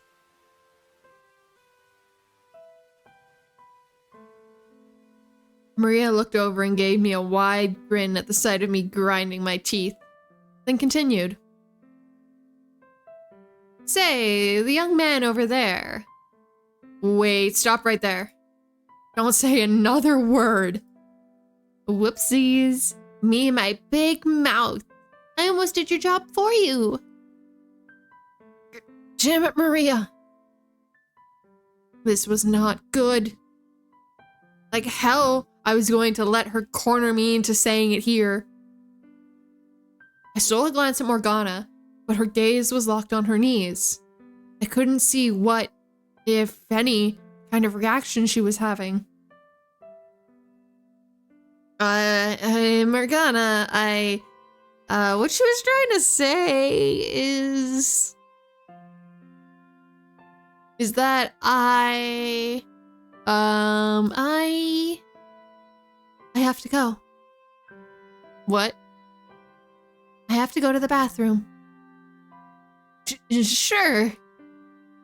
Morgana got up from her chair and left the room in silence. I imagine I was making a rather flaccid expression, because as soon as Morgana was gone, Maria began cackling like a madwoman. My reply was the nearest object, courtesy of my throwing arm. Loser. How hard is it to just say it? It would have been easier if you hadn't cornered me like that. You think I believe you would have done it without a little nudge? I would have. Eventually.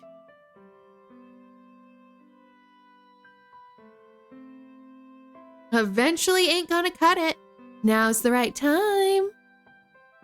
And don't worry, me and the girls aren't gonna won't make fun of you for getting your rocks off to little girls.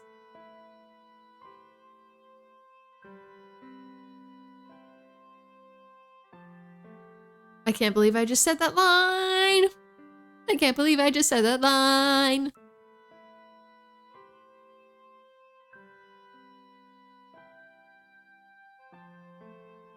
That's not the reason I like her.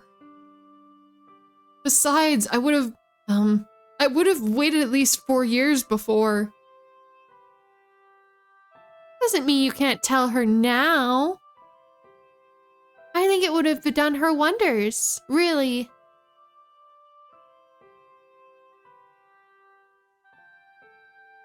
I am not part of the girls right now. Yeah, we're both not. We're both not. Don't worry. We don't want to be part of this girls' party. No. Geez, well, you know. So I think knowing someone cares about her will lighten the load. No. When she's come back, give her the necklace and tell her how you feel. And if she turns you down, we'll all have a good laugh about it.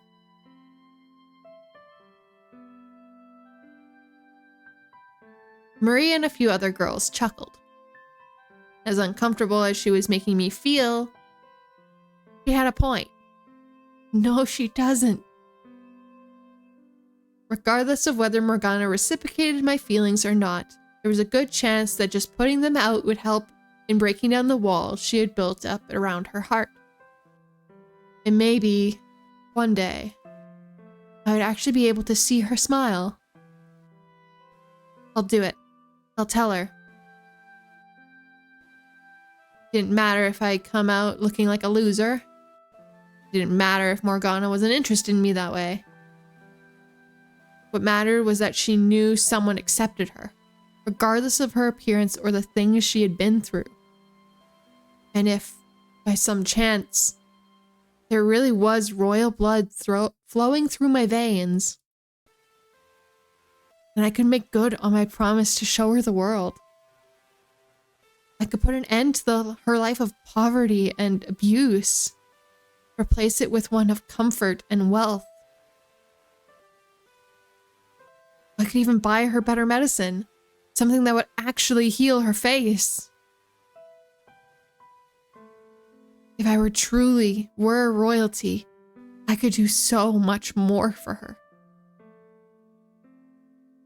Makes it sound like I want to be some kind of fairy tale hero or something. But honestly, I wouldn't have minded that. If I was going to make her happy, wipe away all her past misfortune. Why couldn't I make it a little dramatic? It wasn't usually my style, but in this case, I wouldn't have objected to a storybook ending. This, though, no. This wasn't the kind of story I was hoping for.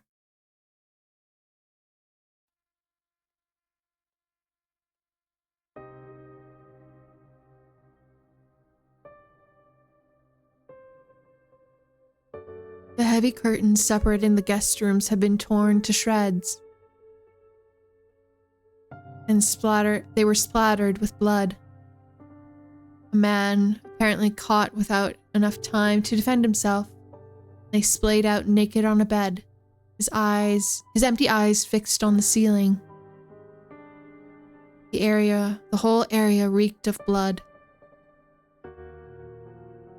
All I could do was stare stupefied at the carnage. What the hell? Why? How could this happen? A dumbfounded muttering went unanswered, though.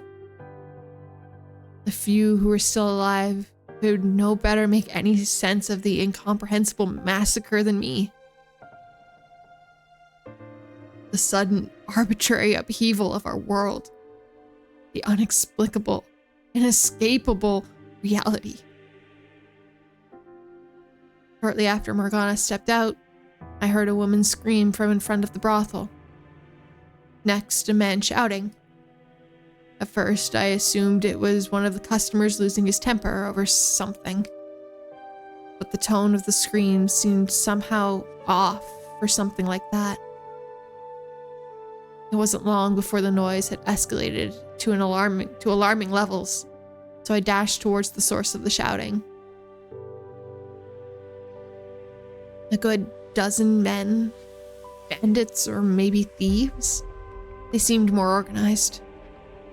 Had raided the brothel. They slaughtered all the customers, stripping them of their valuables. And they tied up the girls, killing any who resisted. The first thought that rose to my panicked mind was that I needed to find Morgana. I needed to get her out of here, no matter what. I couldn't let her birthday turn into a tragedy. She had already been through enough, and if I had to make sure she didn't suffer any further, I had to make her life into something good. Okay, hold on. Pause. 1 second. I hate this man with a burning passion right now. You wanna know why? Because this man keeps saying that he wants Morgana to have this beautiful life, this happy life, this good life. Yet what does he proceed to do? Lock her in a tower and drain her of her blood. Yes, that's what we do to people we love. God damn it, Jacopo. I searched and searched, but there was no sign of Morgana anywhere.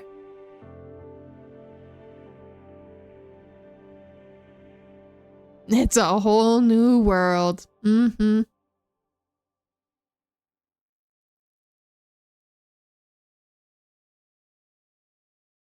Until suddenly, something seemed to crash into me from behind, causing me to stagger.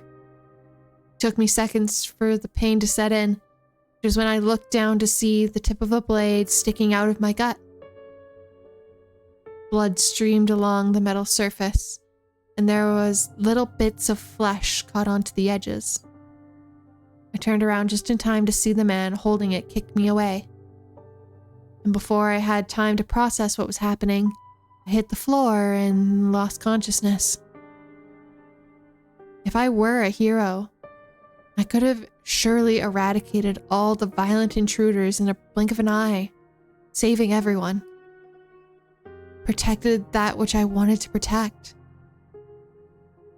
Not to lose anything. But I was a mere boy. A weak boy, helpless against a few robbers. A useless boy, unable to protect anyone. When I woke up, Maria was kneeling over me sobbing. No sign of the tough, foul-mouthed girl I knew. Aside from her, there were 2 other girls, also crying, leaving only 4 survivors. Apparently, I wasn't dead. Looking down, I saw my bare stomach wrapped in blood-soaked bandages. The brothel lay in ruins, a bloody pile of torn bedding, clothes, and bodies. I made my way back to the front, and all I could do was stare stupefied at the carnage. What the hell? Why? How could this happen? My dumbfounded muttering went unanswered, though. Maria stood beside me, quietly rubbing her trembling arms. Where's Morgana? I couldn't find her. Why not? I'm sorry, I looked everywhere. But I couldn't find her. I'm so sorry. I want to say I wasn't blaming her, but I couldn't find the words. If I had power, I could have prevented this from happening. What kind of power would I have needed, though? The physical strength to overpower the thieves? No, I need to think bigger. If I weren't a peasant, but someone with real influence and import, no one would dare stand up to me. No petty thieves would ever consider a raid on me. And I would have the power to punish anyone who tried. But regardless, this would have never happened at all. I was supposed to give Morgana a good life. To show her the world. Make her smile. If only I had power. Absolute, unflinching power. If I had to climb to the top of the ladder when the chance was offered to me, this all could have been avoided. If only I had asserted my place as royalty a month earlier, as the woman who claimed to be my mother had urged me to. I wanted power. The power to keep everything I cared about safe. The power to change this damned world. The power to stop those filthy thieves. The power to keep her by my side. I wanted power. I heard about the attack on the brothel and that you were hurt. I'm so glad to see you're well. About a week later after the raid, I went to see the woman who professed herself my mother. As you would expect from someone who served the old lord's manor, she was very elegant and graceful. The shack where she stayed, though, was a shabby, drab place with bare wattle and drab? Is that drab? I don't think that's drab. Walls. Welcome in, Samu. Welcome in. Hold on. I need to double check. Am I making this? Is this drab?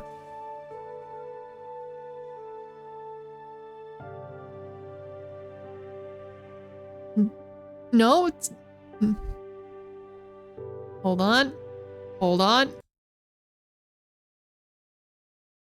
Daub walls. Interesting.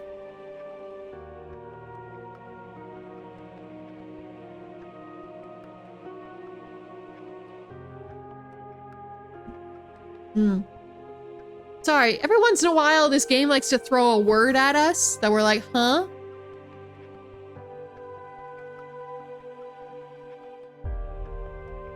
Oh, is it a building method? Oh. Interesting. Hey girl, I thought I missed this one, not gonna lie. I was working a baseball game. Sounds fun. Went to the 8th inning. Of course it did. It's always the one you don't want to go to, like, the 8th inning that always does.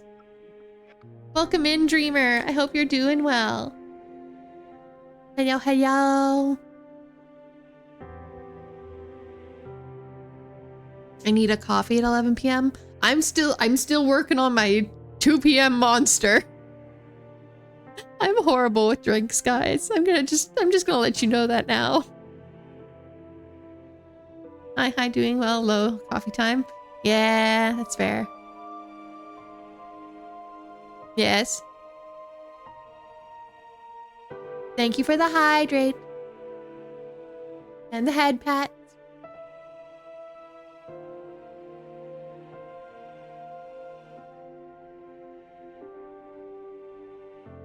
I drink about 500 milligrams of coffee daily. You're fine. To be fair, I was up earlier than I normally am today. So that's probably why I'm feeling so tired. But it's fine. Anyway. Thank you for stopping in, everyone. I appreciate you. But yes, I was saying, this game likes to throw either words or phrases that I'm not used to every once in a while. And I just have to do a quick little Google to make sure I'm saying them right.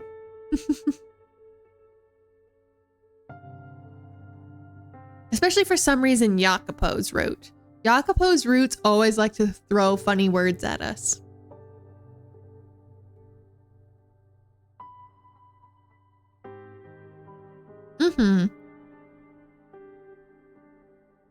You were concerned about my safety? Of course. Show me a mother who is not always concerned about her child's safety. Says the woman I've never seen until a month ago. An achistoscope. I think.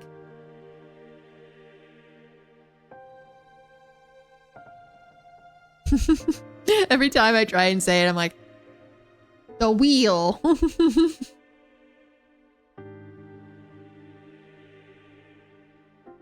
Physical distance has no bearing on a mother's love, she said with a soft smile.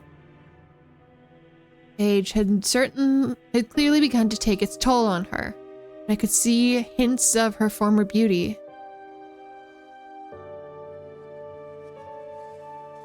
If you had gone to speak with the Lord and revealed your lineage when I first came to you, you would have never have been in that kind of danger. Oh my goodness, I can't read. I have no earthly idea how to pronounce it. Fair. It's a very weird word.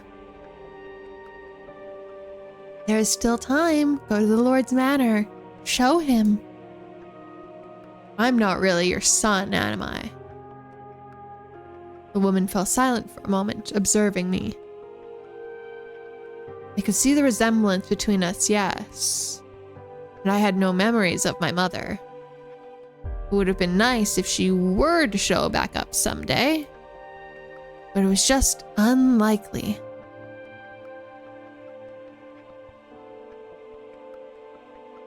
This whole thing felt extremely contrived. Discussions will progress much smoother if we both know... Sorry, I think this is Jacopo. Good evening, Milk. I hope you're doing well. Good evening, Captain. Would you prefer me call you Captain or Milk? Let me know.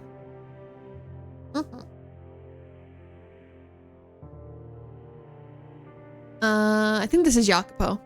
Discussions will progress much smoother if we both know what the other one wants out of this arrangement. Start by telling me who you really are. Were you actually a maidservant for the previous lord? She gave me a nod, then walked over to the grimy shelf and retrieved a ring that very much looked out of place. It was made of gold, engraved with an elaborate insignia. Look at this. It's the Barnier family crest. The previous lord gave me the ring as a gift, and I've kept it ever since, even after our relationship was discovered and I was chased out. I didn't sell it, because I knew I was with child.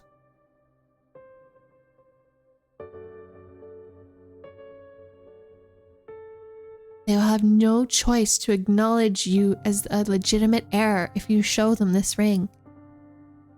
Why did you wait so long to come find me then? I was afraid they might kill you if I brought you in as a baby. Why were we separated? Misfortune. One day bandits came and kidnapped you. Presumably, they were hired by the Barnier estate, as they didn't want your existence to come to light. I consider it a miracle you're still alive. I can only imagine the stern look on my face as I listened to the woman speak. Part of me did, indeed, want to take everything she said as true. Wanted to believe I was someone important. But I couldn't convince myself I had anything other than a commoner's blood running through my veins. It would appear you've done your research. I don't have any other family, to the best of my knowledge, which does indeed make me a good candidate for you to step in and claim your stake on. If I were to guess, Your child with the Lord either passed away or never existed at all.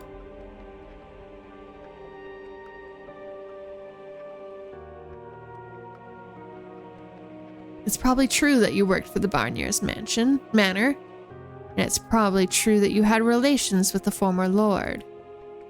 You were chased out, and now you live in poverty. You go back to you want to go back to your former, more comfortable life. And while you're at it, take vengeance out on the current lord.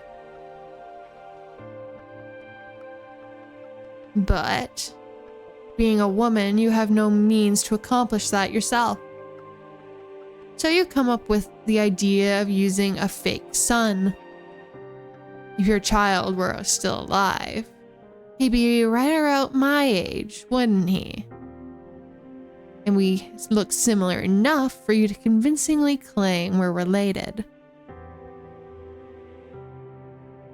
But the biggest reason you chose me is because I've made something of a name for myself. Because I was one of the people involved in inciting the revolt 3 years ago. The perfect choice to spearhead a revolution. How dramatic. The man who set the Lord's slaves free was secretly his family.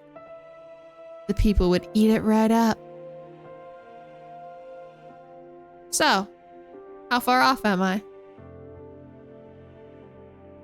For some time, the woman sat in silence. Eventually, she broke it. Not by yelling in anger or desperately trying to refute me, but with a smile. I knew very well what lurked behind that smile, too. Scorn. You're sharp for a filthy peasant. It would seem I chose wisely. I was right. She was a manipulative, conniving shyster. But that I could work with. And that fits so much better. I wasn't royalty. I wasn't a hero. I was a filthy peasant. I'm in. First thing I did after agreeing to work with the woman was not to approach the Lord, but to reveal my false lineage to my accomplices. They all thought I was joking until I showed them the ring. Then, their dream of revolution started seeming more realistic. Maria was the one exception. Not only did she not believe me, she tried to stop me from going through with the whole scheme. Haven't you seen enough danger for one lifetime? Come on, forget about this revolution stuff. We can build a new brothel and just stay low for the rest of our days. Does that seem so bad? You're the only friend I got left, Jacopo. She said, somewhat desperately. I sympathized with her concern, but I did not want to let this chance to gain some real power slip away. I was done having things taken away from me.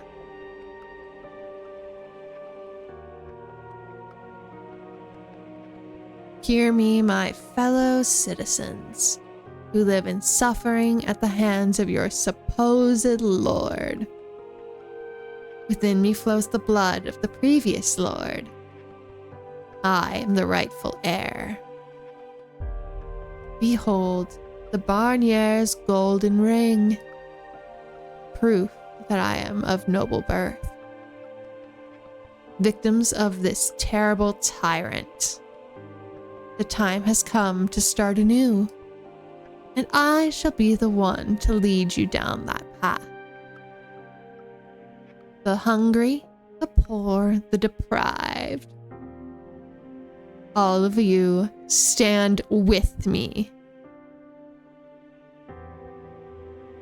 My call to arms stoked the flames in the people's hearts. When the assault on the Lord's manor began, They were an inferno of righteous justice. No one was thinking straight. I was about the only one who has something resembling a clear head amongst the chaos. If I really were a hero, then would I have rejoiced in that glorious day, that momentous turning point in the city's history? I would have been honored to have led the charge. But this was all but one woman's avarice and desire for vengeance. This is all about one man's lamentation of his own weakness. I wasn't motivated by any desires to help people. The Lord, backed into a corner, begged for his life. I decapitated him, and then held his severed head up for the people. Their cheers and shouts filled the room. As I watched them rejoice, I wondered, was this the future that awaited me? Would the people come after me next? Was my head going to be the one in their hands one day? The king and the other counts acknowledged my royalty, though it was less because of the Barnier ring and more because they thought the best way to prevent things from getting any messier. So, with their approval, I formally became the lord of this land. I also assumed the former lord's name, because despite his reputation with the people, it was a name people knew, and one that held far more clout than my own.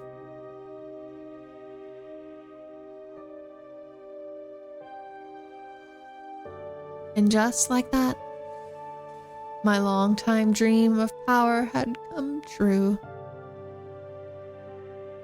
That said, simply becoming the Lord didn't mean everything had fallen neatly into place. Many of the local noble families accused me of acquiring my rank illegitimately. They waited, fangs bared, for me to slip up. They even tried to set me up on more than one occasion. I couldn't trust anyone. On top of that, if I took too long making the improvements I had promised the people, they would start saying that I was just as much of a tyrant as the last lord. There was only so much I could do at once, though, especially with my hands so full fending off the vulturous nobles. Exhaustion soon began to set in. This wasn't the world I was looking for. The world I wanted to show Morgana.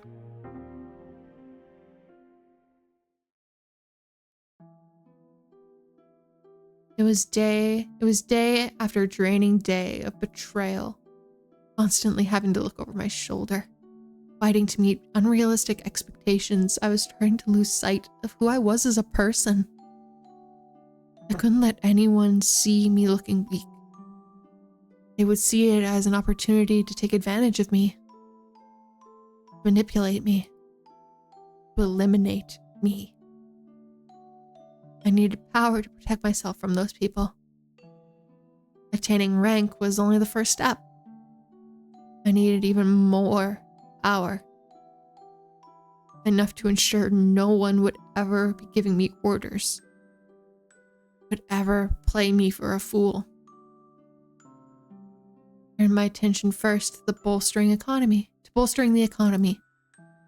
I provided subsidies to merchants in the city. I expanded trade routes. I made it known that people of any skin color, even those not welcome in other territories, were welcome in my land, trying to bring some vitality to the city. The previous lord had evidently loved to throw parties, squandering away nearly all the tax money on his own entertainment. Thank you for the head pats. Hydrate. And posture check, Samu. I appreciate it. Stretch. Thank you for the care package.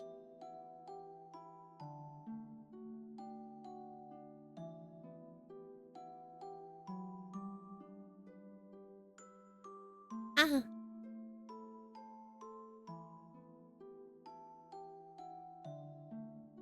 Have you been well today? I have been well. A little sleepy, but it's Tuesday. It's early week. That's normal. Otherwise, we have been good.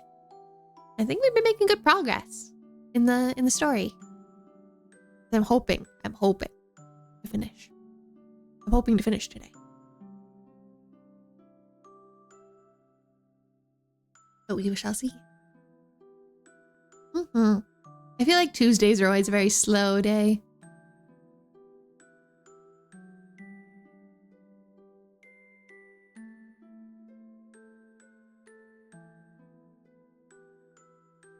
Huh?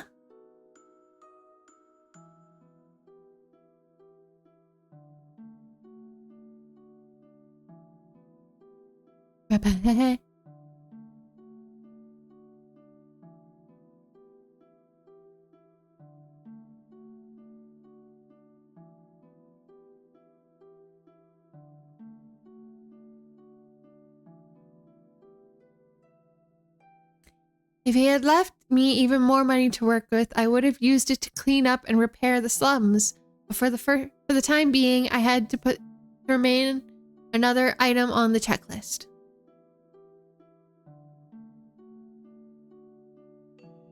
I needed more money flowing through the city as a whole before I could make any headway on fixing up the poorer areas. Helping the people who needed it most quickly became a secondary objective. I had a pretty good idea what my former accomplices still in the slums were saying about me. He used us. I could practically hear them whispering. Some of them even started publicly slandering me in an attempt to undermine my authority, claiming I wasn't really suited to be in the position of power because I spent most of my life in the slums. I don't get it, but that's okay. I don't think I want to. Yes, that is the correct answer. We do not acknowledge.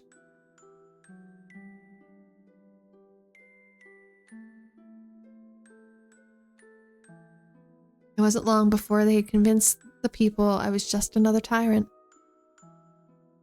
I had hoped that they, if no one else, would have sympathized with my position, realized that I had every intention of helping them, and I simply didn't have the resources for it yet.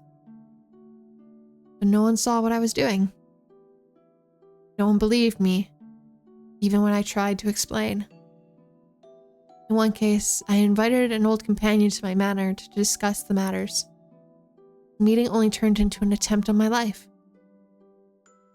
Having absolutely no one to trust, no one I could call an ally, hit me harder than I had ever expected. It twisted my worldview beyond recognition. I had no need for sympathy. I couldn't show care for anyone, otherwise someone would inevitably use it against me. Old friends and strangers alike. In fact, those who knew me best, those who were aware of where I had come from and what I had been before, were the ones who fought the hardest to tear me down. Rules needed to be created. Punishments established. Couldn't allow anyone to take this power from me. Anyone who so much as suggested that I had come from the slums, anyone who dared disrespect me, had to be eliminated. All threats exterminated before they could reach me. Somewhere along the line, I lost sight of my original dream. Lost all my desire to do right by the people I cared about. Hell, I didn't have anyone to do right by anymore. Why did I need to climb to the top of the ladder? So no one could kill me. Why did I want money? So no one could mock me. Why did I want power? So no one could oppose me. 4 years passed. I found myself in a very, very distant place.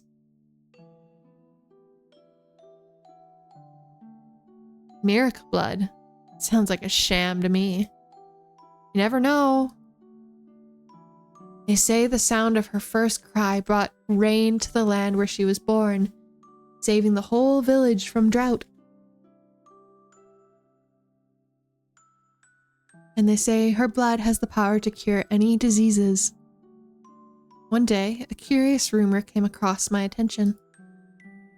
The kind of whispering I wouldn't usually put much stock into.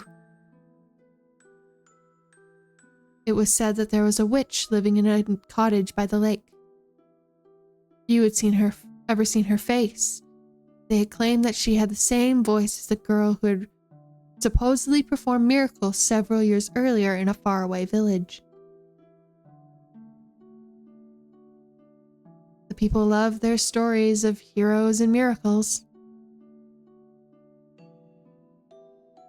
And if I could show some support for the churches, then maybe people would stop complaining I was so focused too much on the economy.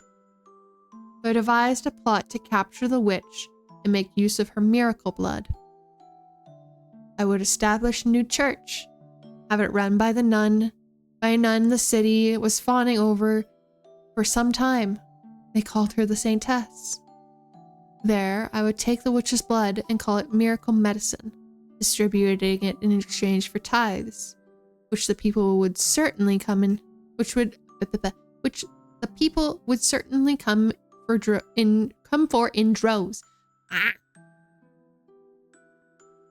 And if the blood somehow didn't happen to have any special powers, then that would make the scheme that much more effective.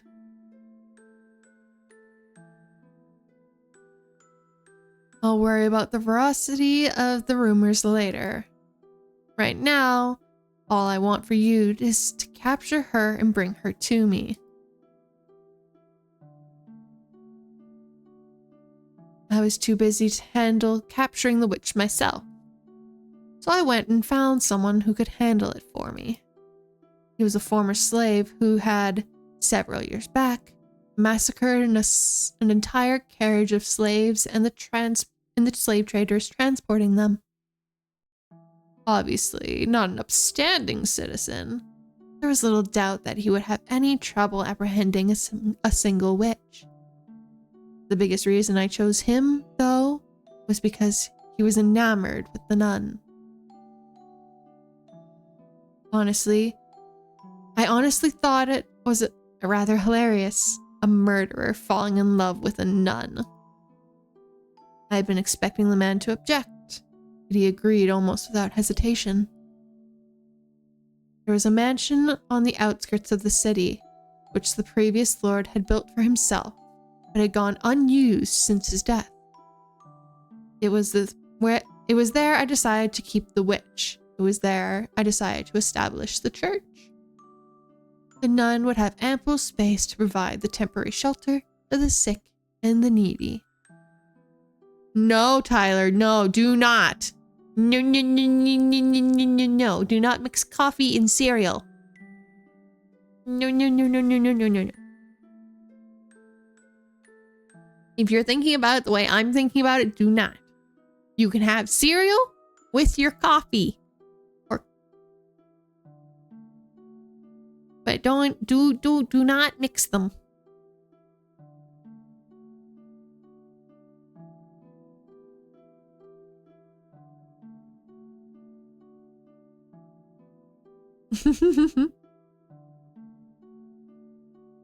I thought, with what little remained of my conscience, that I was doing the right thing.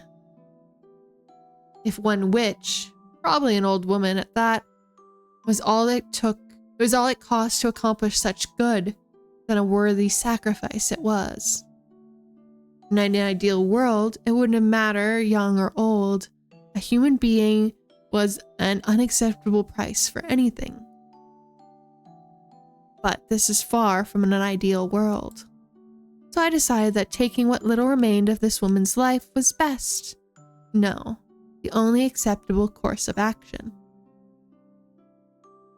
She would probably despise me for it, but I would gladly accept her hatred in exchange for the benefits her blood would bring to the city. It's our responsibility to offer a helping hand to the sick and the poor, to pray for the abandoned souls. Morgana's words from years back popped into my head. I believe that, as aggressive, self-centered, and utterly lacking in compassion as my methods had been, I was following that mantra. I was offering a helping hand to people who needed it in the only way I knew how. I wasn't so dense to think she would approve of me making an old woman pay the price for my charity, though.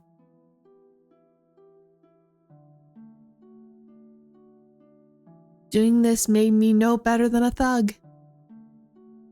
But everything has a price. For every extravagant feast held, a dozen people go the night without food. That's simply the way of the world. I was no god. I was no saint. I had blood on my hands. I was a villain. I knew no way to accomplish good without doing bad. After the swordsman departed, I took some time for myself. Filled a goblet with water, smelled it, and then gave a bit to my pet dog before gulping down the rest. Are you still out there somewhere, Morgana? What would you think of me if you saw this is what I had become?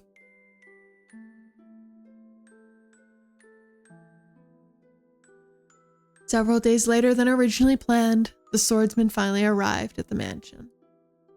I had chosen the observation tower on the grounds for the witch's prison, and it was there that I waited for him.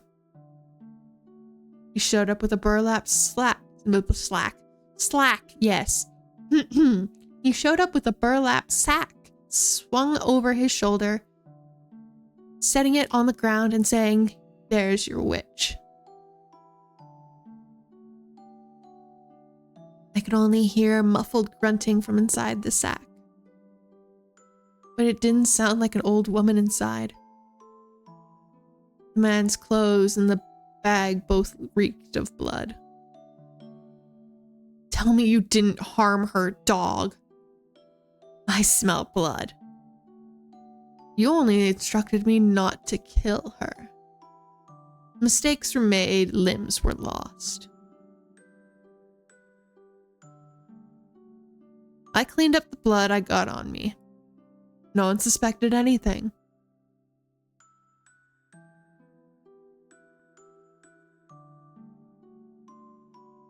That you were able to immediately recognize it as the smell of blood says quite a bit, Lord.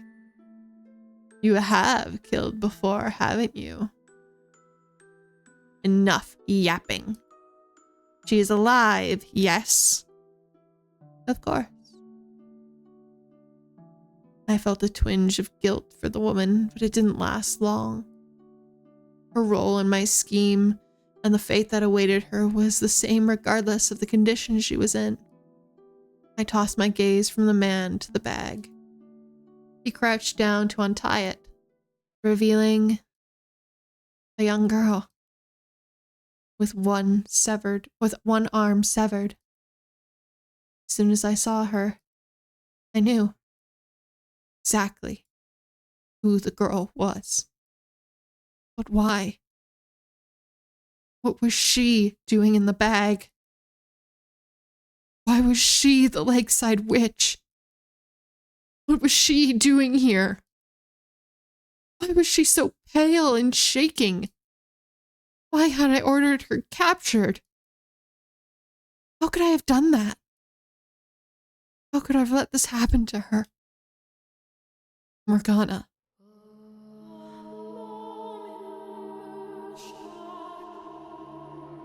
My voice was hoarse and rattling. She looked up at me, her face just as disfigured and hideous as it had been 4 years ago. My mind flashed back to her birthday, to when I considered offering to take her as my life partner if her face hadn't healed in 4 years' time. Is that you? Oh, sorry. That was Morgana saying that. Yum, yum, yum, yum, yum. Rewind. Yum, yum, yum, yum, yum. Is that you? Her question yanked me out of my memories. You remember me? Did Morgana remember me? The 3 years we had spent together. What kind of person had I been? A boy who refused to give up putting ointment on her face. Those horrible, unromantic encounters at the graveyard. Her taking shots at me taking shots at her. All that time that we'd shared. How can I ever forget? Morgana, she remembered me? Hi, Che. Welcome in. I hope you're doing well. We're in a little bit of a sad moment right now. But I hope you're doing well.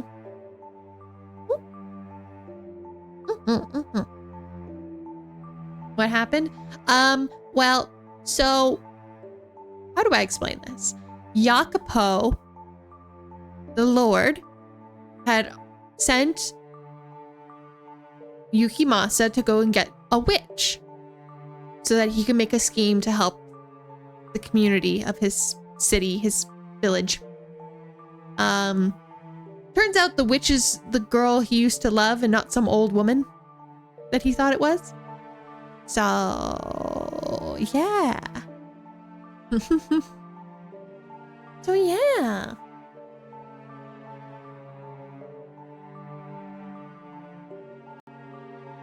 And now he's going to use her blood to make medicine. So yeah, so much fun. So sad. But I'm glad you're doing well, playing some fighting games. Mm-hmm. I watched you play, was it Guilty Gear? I think Guilty Gear, right? And that looked fun. I don't know anything about fighting games. I know nothing about fighting games. Yeah. Yeah. That stream. Mm-hmm. We don't worry. Sounds good. I will wipe it from my memory. Don't worry. But I hope you're doing good. I hope you're having a better day with Guilty Gear. Oh, I'm sorry. I hope you're having a little bit better of a time now.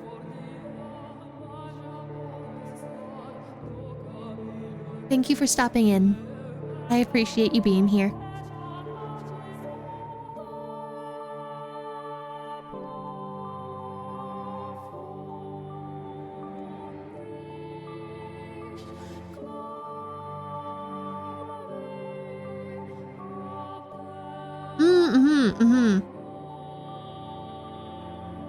Yeah.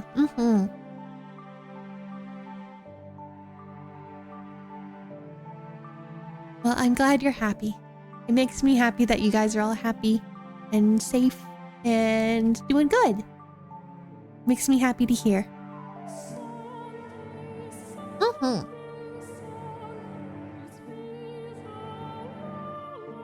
All right, let me give me a sip of drink. Let me sip a drink and then I'll continue.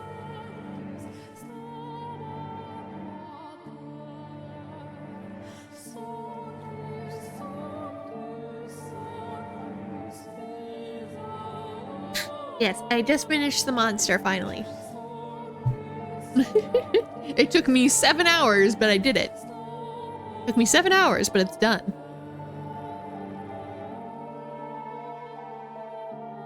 Yeah, that's fair. I understand, Che. I getcha. I feel that some ways too, so don't worry. I understand. Now I gotta find my Morgana voice. Where to go?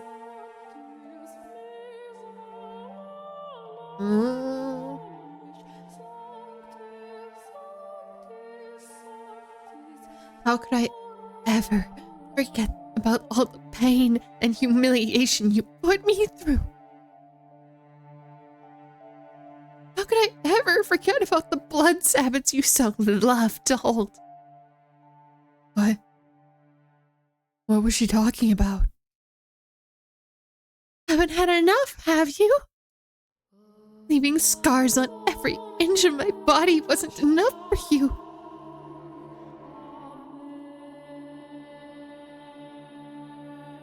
I would. I'd love to see some of the cast. You haven't had your fill of my blood? No, that wasn't me. I was the one who tried to heal those wounds. You're the man who bound me, set me up, called me a witch, then tried to kill me. I haven't forgotten you even for a moment. Morgana, no. I was the man who rescued you from him. I don't care how much my father preaches forgiveness. That's the one thing you'll never get from me. I despise you with my soul. I revile you with every fiber of my being.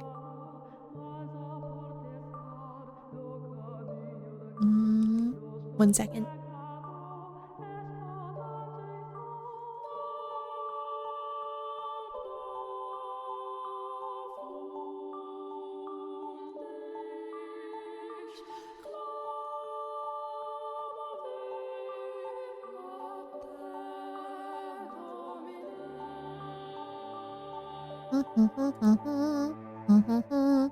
Sorry, I'm checking something.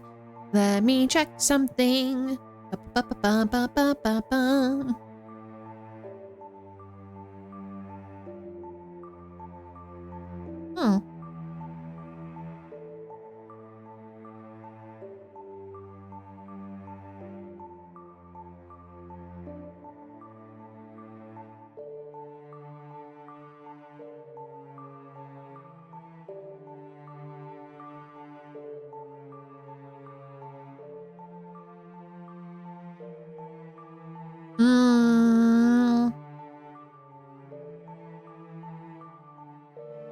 Okay, sorry. Checking one thing. Actually, I'm also gonna turn on my light quickly. 1 second.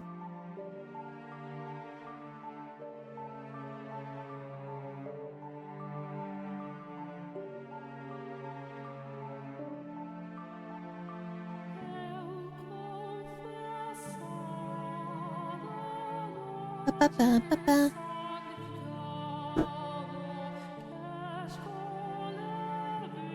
Light must mean it's serious. Slightly. Let me check something.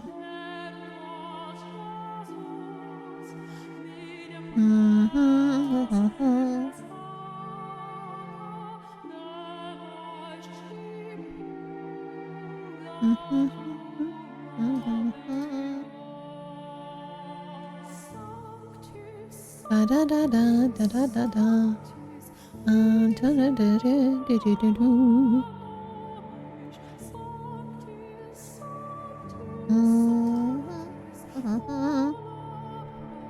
Why isn't that working? Let's try that. That might be better. We'll see. Yeah, that might be better. We'll see.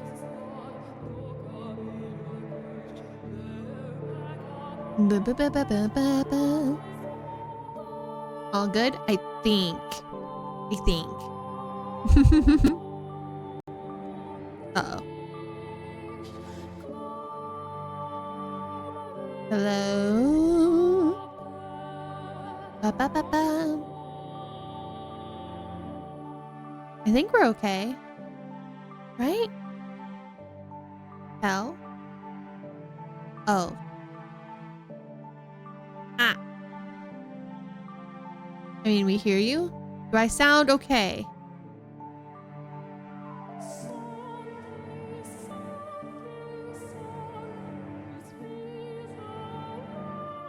Okay. Perfect. Perfect. Yeet. Sorry, I had to try and adjust something because I was noticing something silly. So. A bug?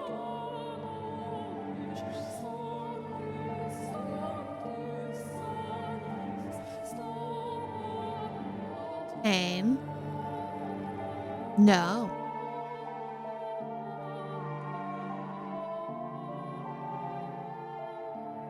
Stop that.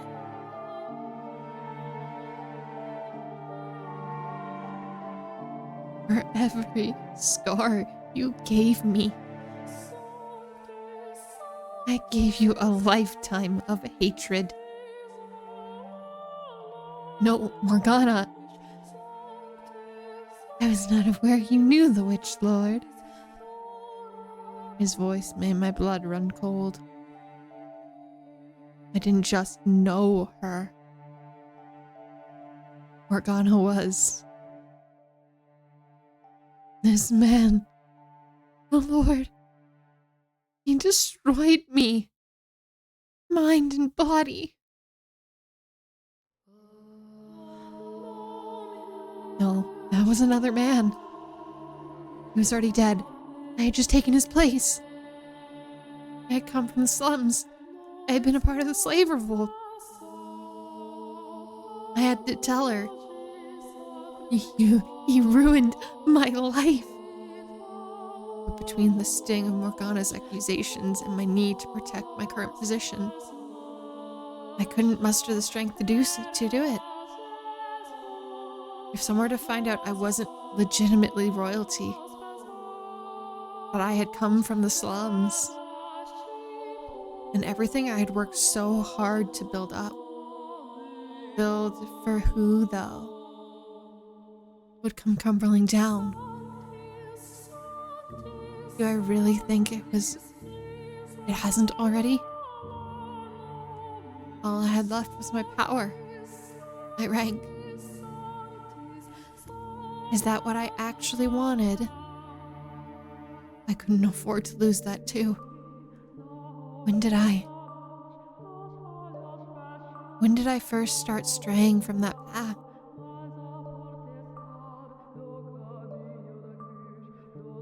Yes, I know her. Or knew her years ago. I see. What did you want to do then, Lord? You look sick. This doesn't change anything. We lock up the witch and proceed as planned.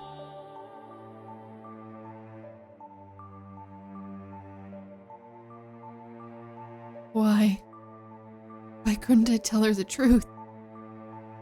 How could I keep her imprisoned? What had I wanted power for in the first place? Would anyone ever believe me? I said this isn't how I wanted things to turn out.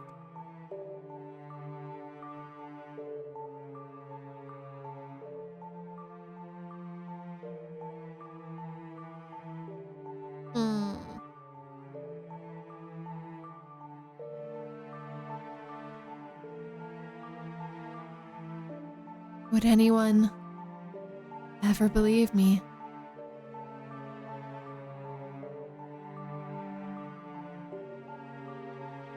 Before me floats a man, twisted and writhing in pain. Although, whether I'm looking at what could resemble a human is difficult to question. It's a hazy, indistinct shape on the precipice of being consumed by darkness everlasting. Thank you for the hydrate, Tyler. I knew very well what I'm looking at. The moments before the man's soul shatters. Did I do the same to him that Morgana did to me? Was it I who summoned the darkness? Who laid his past bare? Who forced him to relive those events? To experience once more, everything he felt, every thought he had.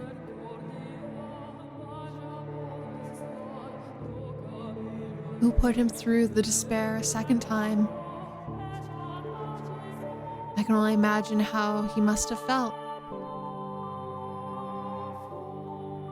Causing someone he once cared so much pain. The things he did are The things he did are abhorrent, more than deserving of reproach. And it would have undoubtedly been easier for him to simply vanish into the eternal abyss.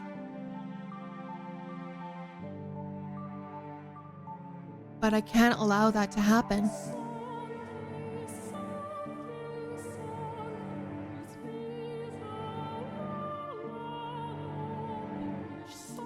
He still has work to do. His story is essential. It's almost certain Morgana still doesn't know who he really is. He needs to face her, to reveal the truth with his own words. That's the only way we're going to get her to have a change of heart. That's not all he has to say to her either. So I must bring him back, pull him out of the darkness. I grab the man by the arm and begin scouring the darkness for an exit. After some time, I see a speck glistening high above. So I make my way upward, back into the harsh light of the real world.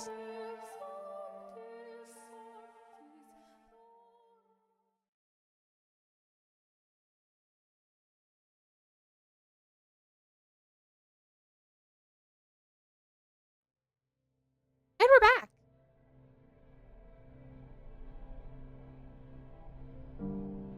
The darkness parts and we re-emerge in the dining room.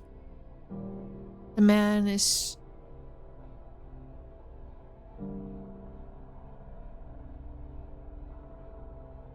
Huh?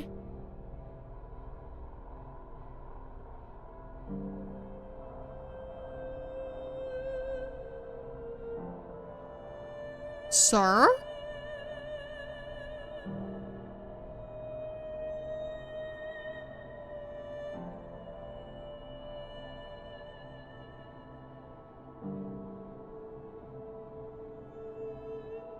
The man is still straddling me, dagger held above his head, just as he had been before our trek into his past. His eyes are open wide, and his hand is trembling. A few moments later, his fingers go slack, and the blade slips from his grasp, piercing the wood floor by my face. Hey, what was that? I swear, I saw some kind of black cloud or something. What happened to you two? Neither of you saw any of that. Saw what? No. The answer is no. If you didn't see anything, then don't worry about it. The necklace. That must be the key to unlocking his memories. Like when I had touched the mirror in the mansion. I had no idea why certain objects show me different memories. Because objects hold many memories. There is a reason why people pick museums. My friend Michelle, as a curator, I can tell you, museums hold many objects because many objects contain memories and stories and history. So that is why different objects will show you different memories. Sorry, got a little philosophical there. Anyway, I think I got what I need, I think. I'm fairly certain the white-haired girl is Morgana now.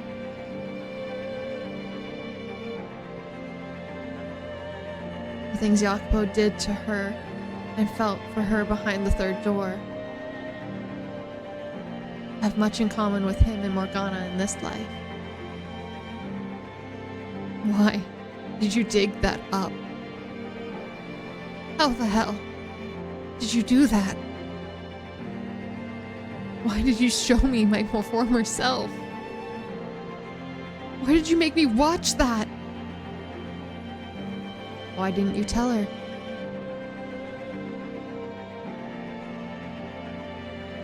Had you only opened your mouth and told Morgana the truth? Told her you weren't the previous lord? Told her who you really were? Things could have turned out differently. Turned out differently how? Knowing would have only worsened her pain. Yes, you're exactly right. The man who once saved her is now the source of all of her misery. How would knowing that do anything but cause her more despair? The least you could have done was let her go free. I had already put money into setting up the church here. I hate this man. I hate this man. I hate this man. I hate this man. I hate this man. I hate him so much. I hate him so much. I don't.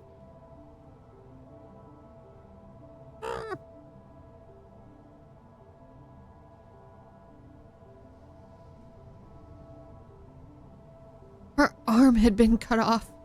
There was no turning back. Can you go back from that? You can't go back from that. You could have, yes. You could have stopped then and there. Don't act like you know anything. You couldn't possibly comprehend the weight on my shoulders, you dirty peasant. You're right. I can. And I'll be damned if I want to. To hell with understanding the feeling of a man would so easily lose sight of what mattered most for so little power.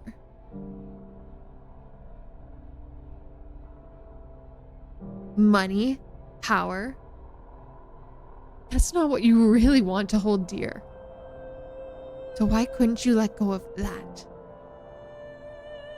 Why did you have to go and let what mattered most slip through your fingers?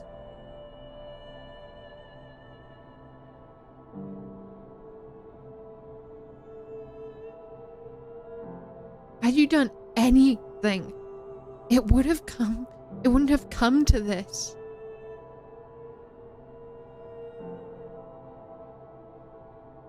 I couldn't have people knowing where I came from. I needed wealth, rank? No, you didn't need any of that.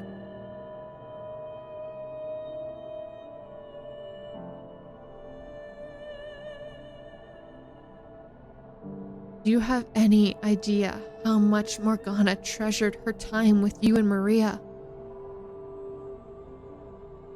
Do you know how she described that period as one of the brightest chapters of her life? Those 3 years she had spent at the brothel until it was attacked. She said that was where she learned to find joy in life. Enough. She would have never said any of that. Why do you refuse to believe me? She never opened up to anyone. That's just all your fantasy. What do you want to see in her? You're trying to convince me of something that was never there. No, I think he was right, Lord. I believe she did feel that way. The day I killed the carriage full of slaves 4 years ago, this girl you're talking about, she was there. But that can't... And she didn't... And she said this to me before my mass began.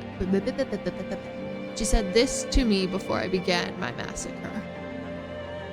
I'm sad because I didn't get the chance to show gratitude to the people very dear to me. She was crying as she did.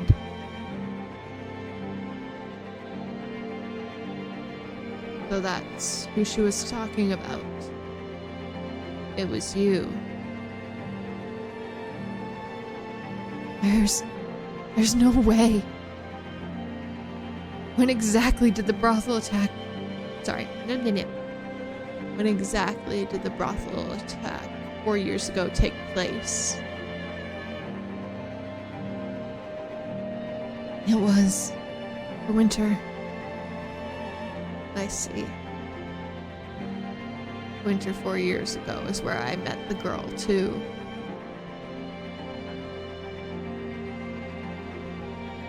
That reminds me. She mentioned something unpleasant happened to her 4 years ago during one of our conversations. That she was forced to part ways with the people who taught her that humans were capable of kindness. She was talking about you. Feel bad, bitch.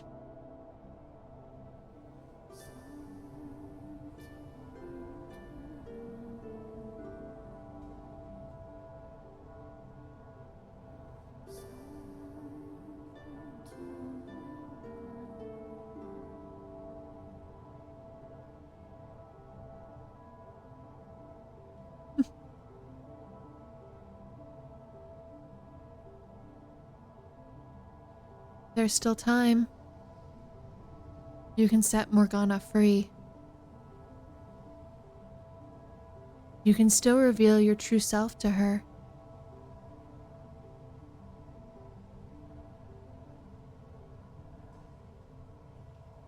She was likely in shock that day.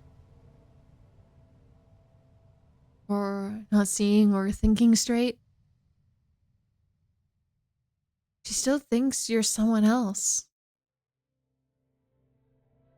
Hearing you were the Lord, it sent something off inside her, preventing her from seeing who you really were.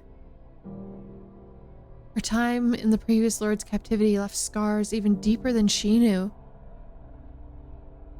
So all it took was that one word. And in your eyes, or in her eyes, you became him. Which isn't to say you haven't caused her much pain yourself. I still believe your truth is the key to allaying her hatred. Will change her perception of the world. I'm certain of it. I mean, it could also technically lead us down a very dark path as well. Where she thinks anyone who has previously cared about her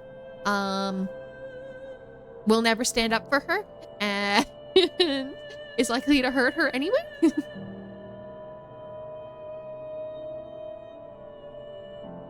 Oh, yeah.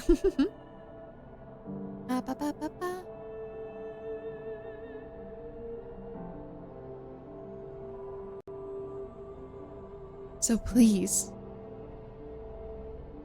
release Morgana and spill your heart for her.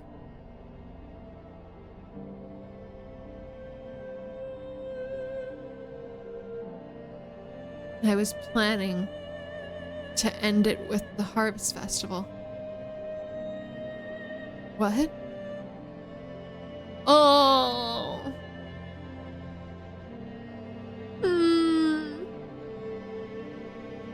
I was already planning to set her free then.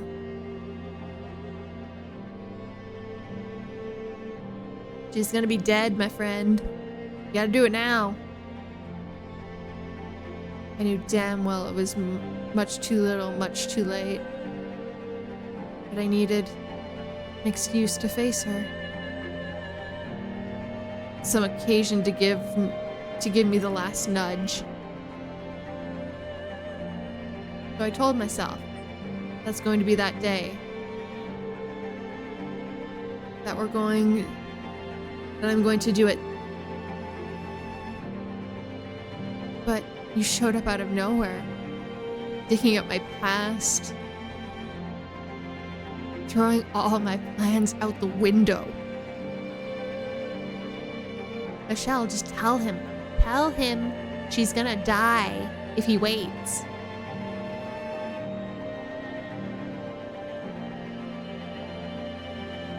You still think I'm the reason your carefully laid plans fell apart? I'll let her go during the Harvest Festival. Tomorrow she goes free. Tomorrow is too late. What difference does it make? When the bell tolls noon on the day of the Harvest Festival, Morgana dies. I've had enough of your so-called prophecies. I'm done.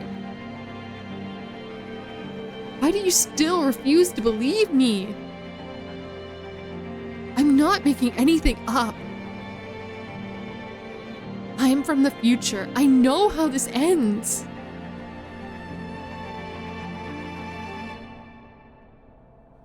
Having an occasion or a plan can certainly make it easier to take action. But you can't just wait for the right occasion for everything.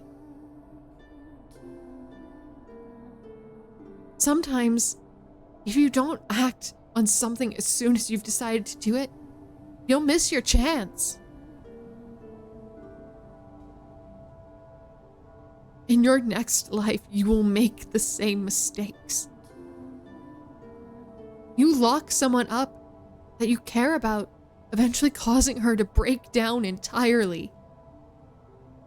And you're so fixated on waiting for the right occasion, you completely destroy any chance of salvaging anything.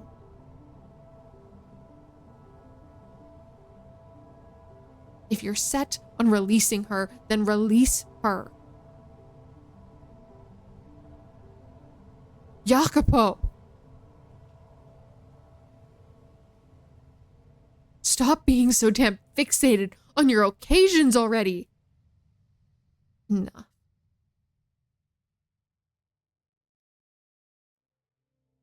Damn you. You're right. You don't have to tell me I'm being a fool. Sounds like I do.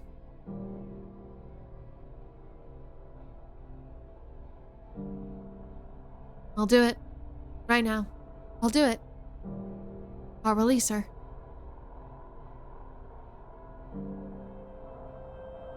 Now, all three of you have to go up and apologize.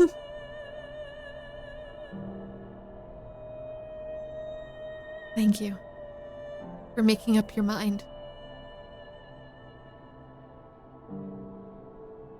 I didn't make the lock require 3 keys, because the weight was too much to bear alone. It was because having others with me would force me to keep up the Lord facade, prevent me from letting anything slip.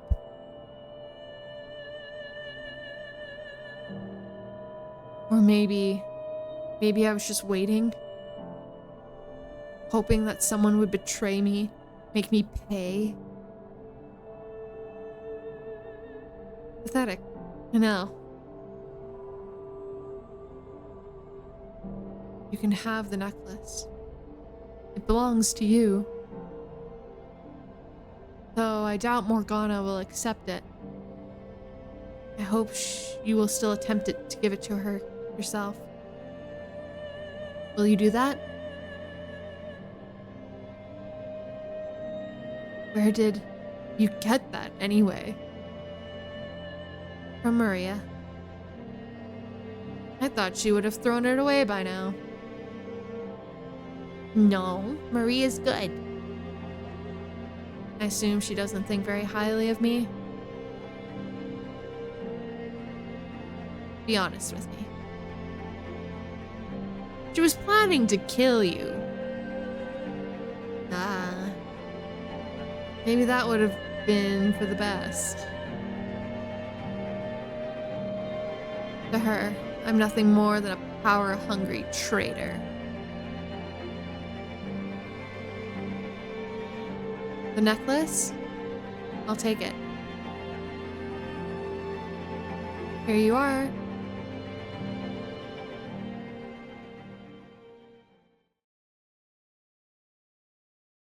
When he takes the necklace, Jacopo looks like he's on the verge of tears. Whether from the pressure of not wanting to lose face, or simply because he's no longer able to, he doesn't actually shed any though. The other two just stand and watch him quietly. Neither of them saw the vision of his past, but they didn't pry either. Our exchange was probably sufficient to give them an idea of what had happened, even though they didn't know the details. Clutching the necklace in one hand, Jacopo takes up the head of the procession to the observation tower. And while it lasts but for a brief moment, I see the image of a young man he used to be in his slightly slouched shoulders.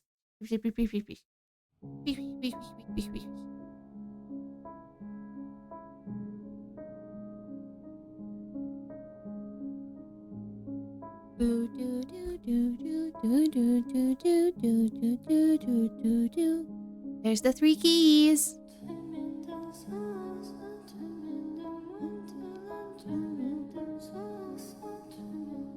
They each insert and turn the individual keys. The lock disengaging and the door giving a deep groan as it swings open.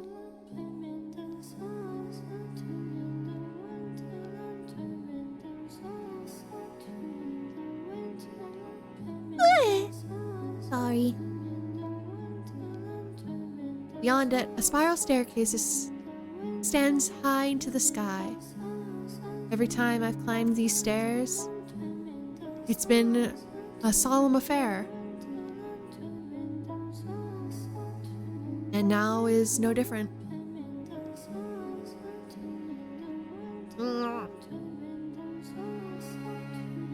No, not cute. Not cute. No.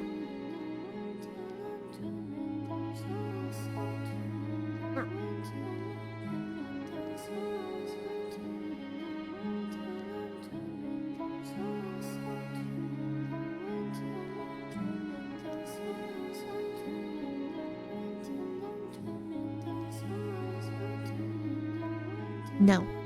Anyway, I've succeeded though. I've got them all here, ready to set her free before she's supposed to die. I have changed the past.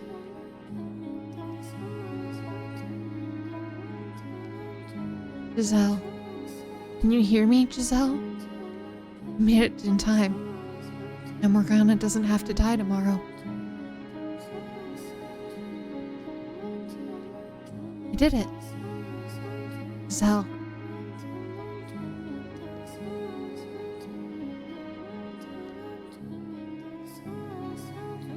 With me. Come on.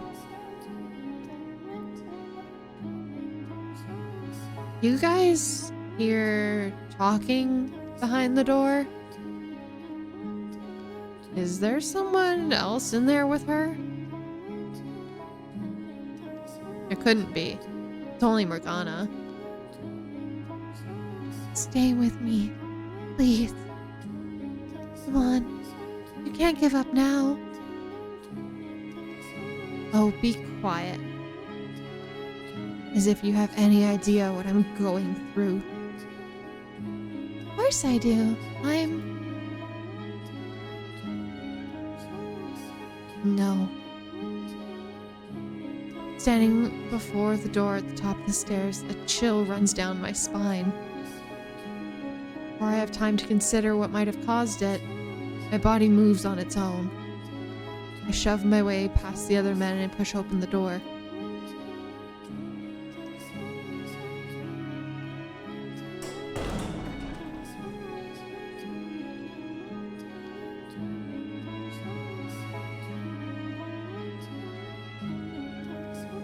I know. I'll come up with something pleasant. Take your mind off things. It's her!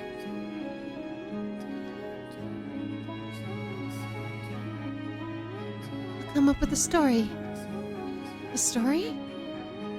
How about this?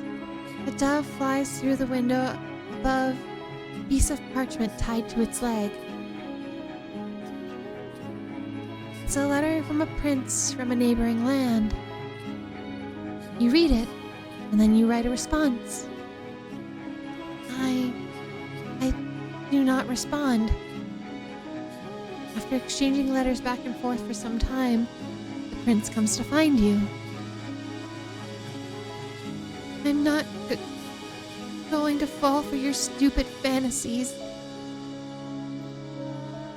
Holding on to something, even a fantasy, is better than believing in nothing at all. I don't want you to give up hope. Faceless hope only breeds despair. Not that you would know that. Besides, if anyone's going to come for me, I don't want it to be a prince. There's only one person I want to see.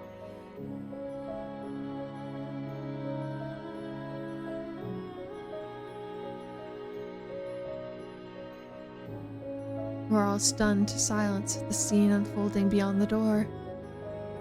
Morgana is having a conversation with herself.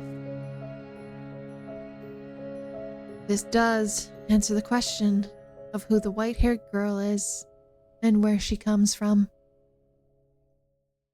I can't. This is just... No one should have to go through this. Her mind has split into two.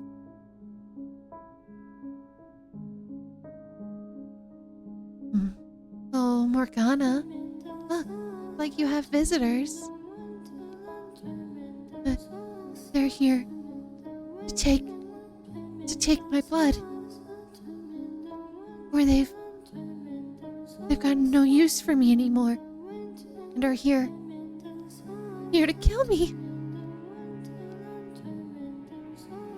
Oh, don't be so negative. Look, there's someone new. Tell me, just set me free already. Morgana, you know what my wish is? Kill me or curse. Put a curse on them. Come on, Morgana. Look up at them. Your letters, they made it. I never wrote any letters. He's got long hair as white as snow, and eyes like rubies. He's beautiful, like an angel descended from the heaven. An angel? Morgana. I've come for you, Morgana. I'm to set you free.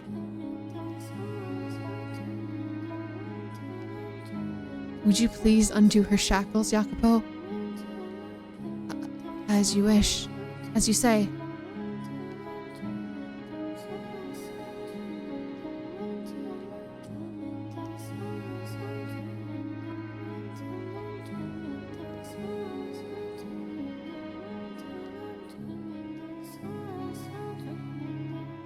It's such a sad CG.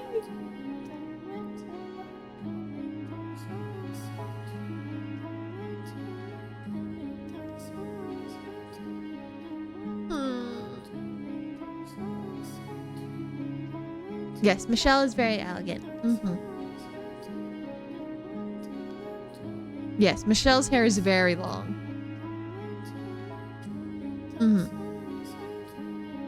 Morgana.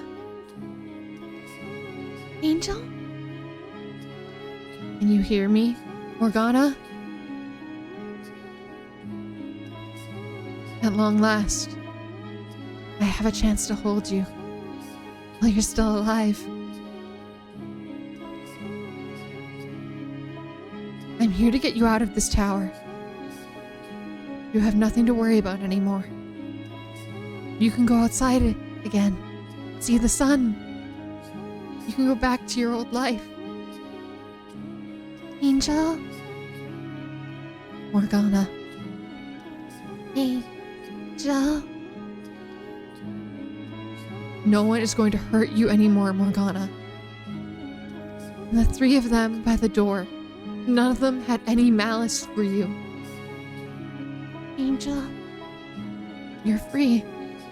You can go free now. Angel. You can have a normal life. No one is going to take any more of your blood. Angel.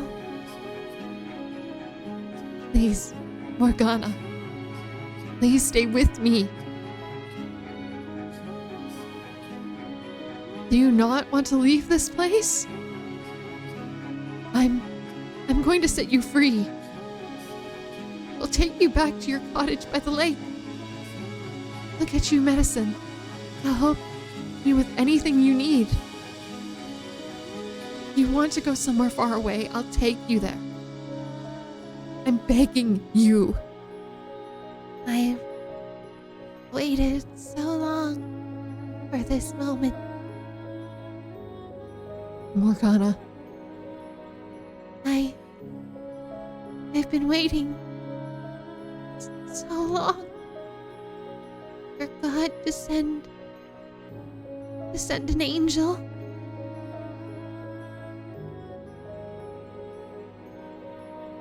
Are you an angel?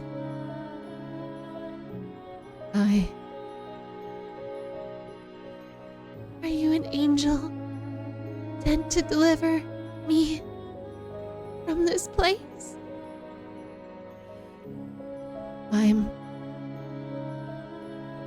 Please deliver me unto my father's presence.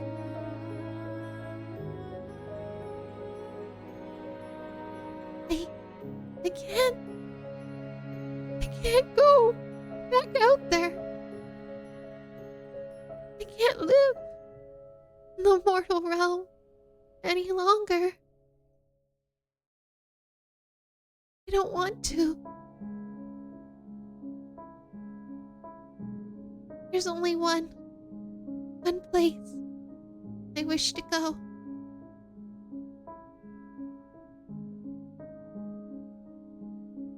Oh, holy servant of the Lord. You are an angel, aren't you? Morgana. Please, deliver me. from this place.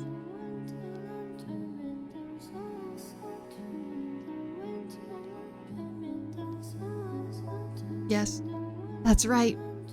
I am. For now, yes, I will be. I am the Archangel Michael, sent to deliver your soul unto God the Father. I am your angel. I have descended from heaven above.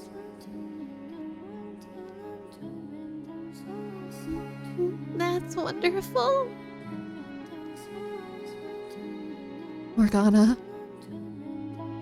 Is father proud of me?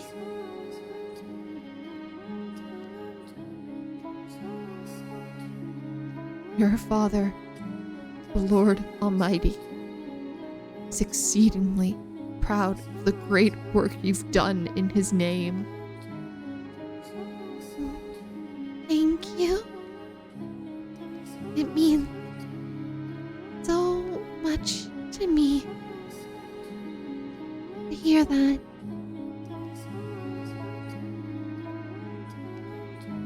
I couldn't be happier to be able to return with you to see him. Morgana. Morgana.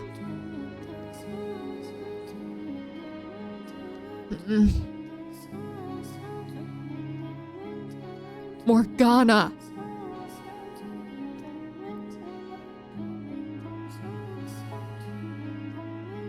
Her body goes limp in my arms as the last of her life slips away.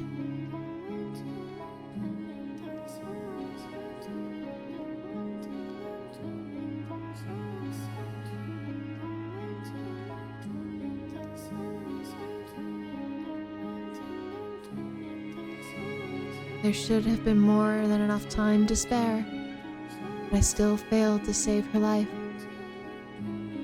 At the very least, I hope I was able to provide some comfort for her final moments. I'm allowed to think that, aren't I? We were too late. But why? Wasn't she not supposed to die until... That's what you said, isn't it?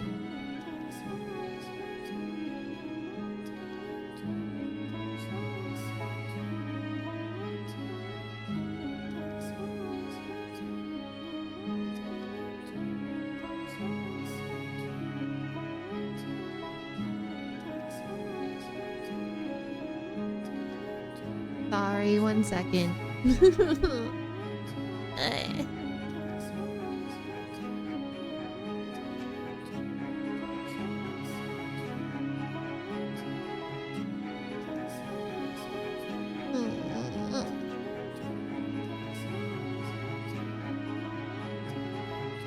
That was how it was supposed to happen, right?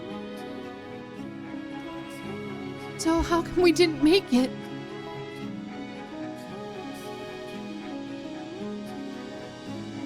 Why didn't you do anything? Why did you just let her wither away like this? Why? Answer me. I have no answer for you. I had no idea she had deteriorated so badly.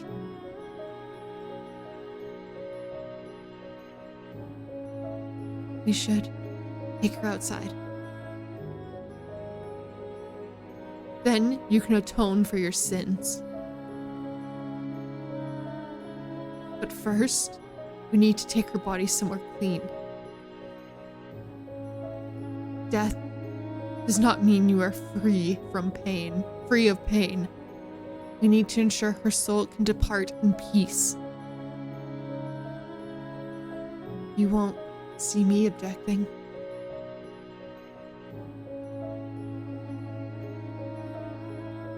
You need to say now what you were going to say to her. You must let her know the truth. She's dead. What good will it do to reveal my feelings now? Are you really that dense? Of course it will do good. Her physical body may be dead, but her soul is still here, watching everything, listening to every word you say. I don't believe in souls. Well, I'm begging you to change your mind.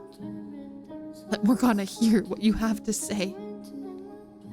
Don't let her soul seethe in hatred.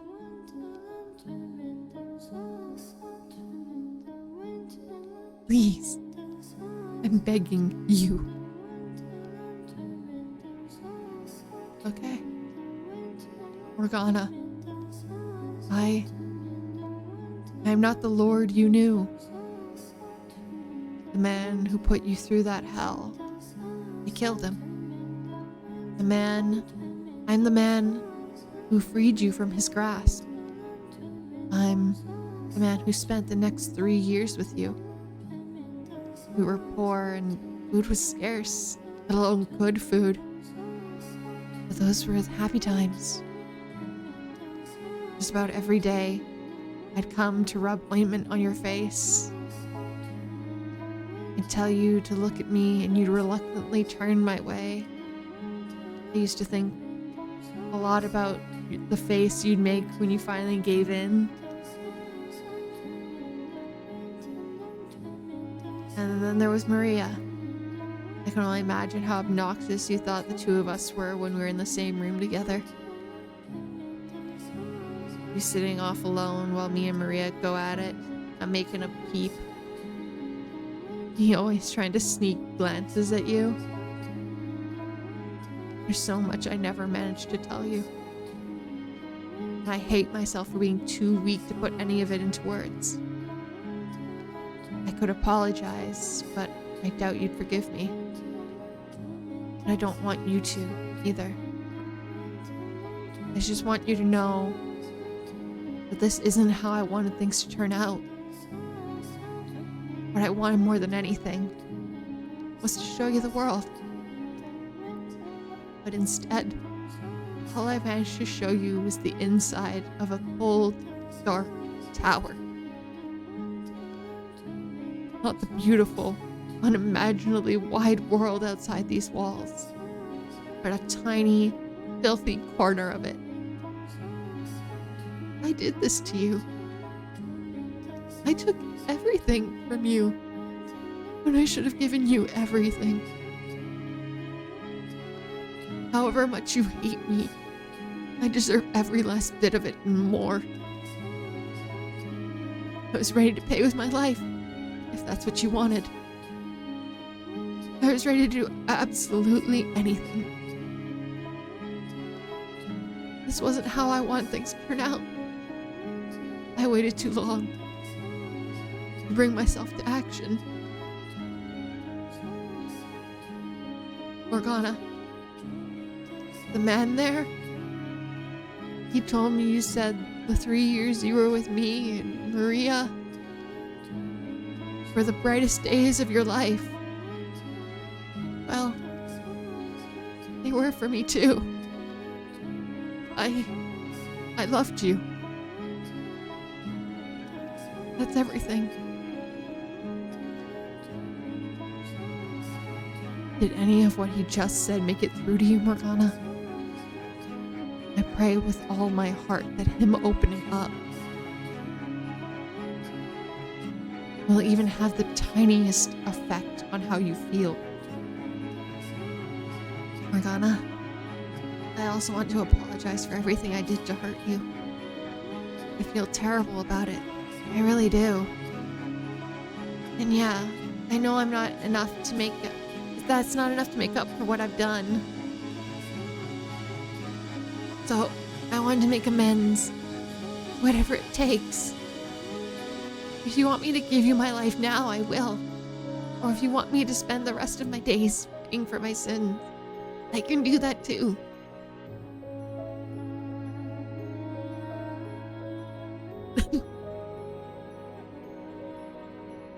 I am an irredeemable monster and killer. I take pleasure in hurting people. You are right to be afraid of me. I am genuinely sorry for what I did to you, though. I never wanted to see you dead. No worries, Samu. Thank you for stopping by. Much appreciated. Get some good sleep.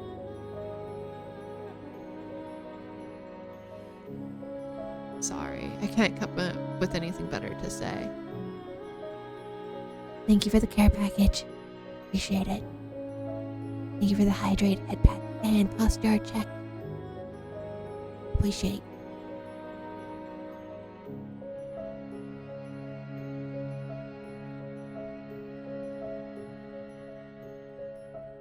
Let's bring her outside. Would you carry her body, please? You should be the one to carry her. You're far better suited for the job. My right arm is in no condition to be picking anything up. This is true. I'll help you lift her then. You said it was my words she needed to hear most. But ultimately, it was you who saved her.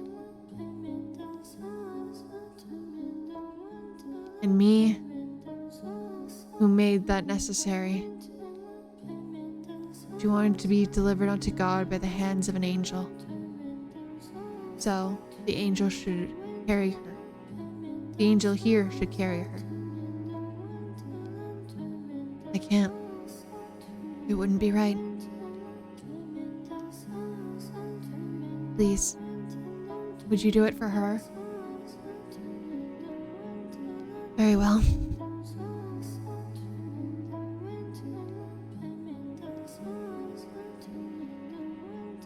Jacopo puts the necklace around Morgana's neck and lifts her dead body off the ground and places her in my arms. He opens the door, heading for the four-man procession out of the tower as he head in. I walk at the back of the line. Each step we take down the spiral staircase is slow and ponderous, as if weighed down by the knowledge of their sins, that they must make their way to the place that will make their atonement. I wasn't able to prevent Morgana's death, but I was able to uncover the truth. I accomplished something. The sum of everything I did these past 3 days should be enough to change her heart and change the course of their next lives. They should be able to avoid tragedies I witnessed in each of their doors. Maybe. When we step through this door and people see Morgana's body, we'll be made to pay for our sins. Ultimately, I'm the one responsible. So the two of you are welcome to stay behind. I'm coming with you. A girl died because of the things I did. I can't just pretend it didn't have anything to do with me.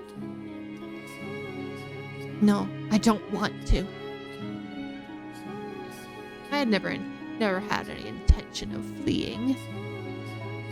You may have been the one running the operation, but I did just as many horrible things as you. Well then.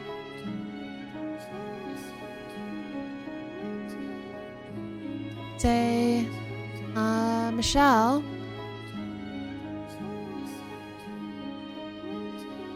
Yes? I figured this is probably my last chance to say it. So, thank you for convincing me to hand over my key. For giving me the courage to open my eyes. You always had the courage within you, Mel. You simply needed a little help finding it. It wasn't my strength that allowed you to take action, but your own. You sure know how to make someone feel better about themselves.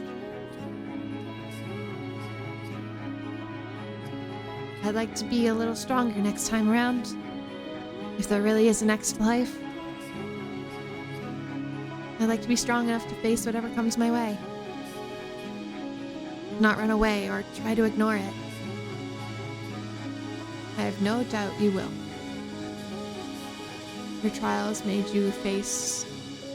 you're made to face are great, and very few of them of your own making. Your tragedy is of circumstance, of feelings kept secret and good intentions gone wrong. If you can face the problem when it arises rather than look away,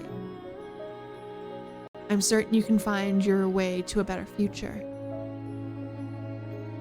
You mean in my next life? I do.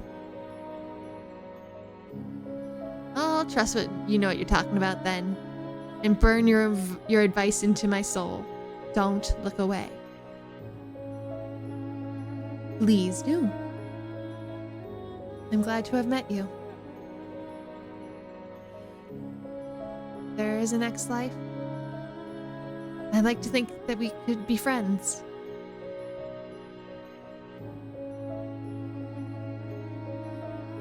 Just so you know, you'll never convince me to go on walks around a lake or take naps out in the sun.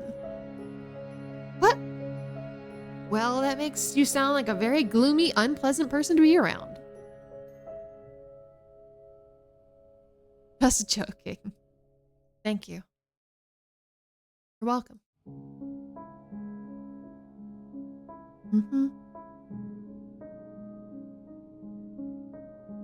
You know, you keep telling me you aren't an angel, but you actually are, aren't you?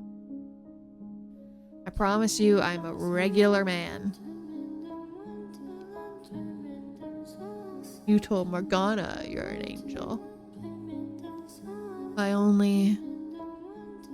Angels and demons don't get along very well. So I'd rather not run into you in my next life. I appreciate what you did here, though. I'll do my best to be more human next time. Please do.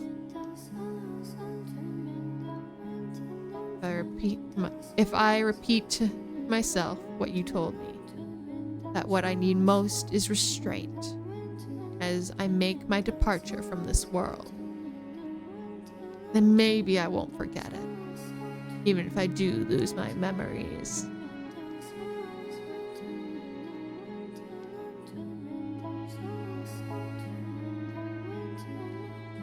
Burn it into my soul.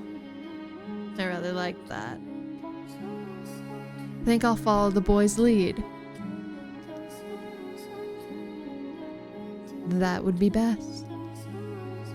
And I'm be praying that even if you aren't capable of love, you'll be able to live a peaceful life with a good woman who loves you. That you'll be able to make her happy by doing so.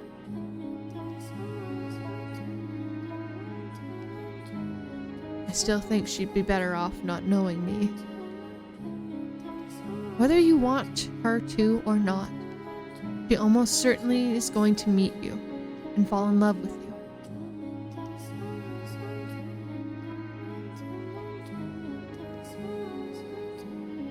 You know, now that I think about it, she's not as normal as I first thought. She's a peculiar woman. I can't say I disagree. Well, I guess this is goodbye then. That it is.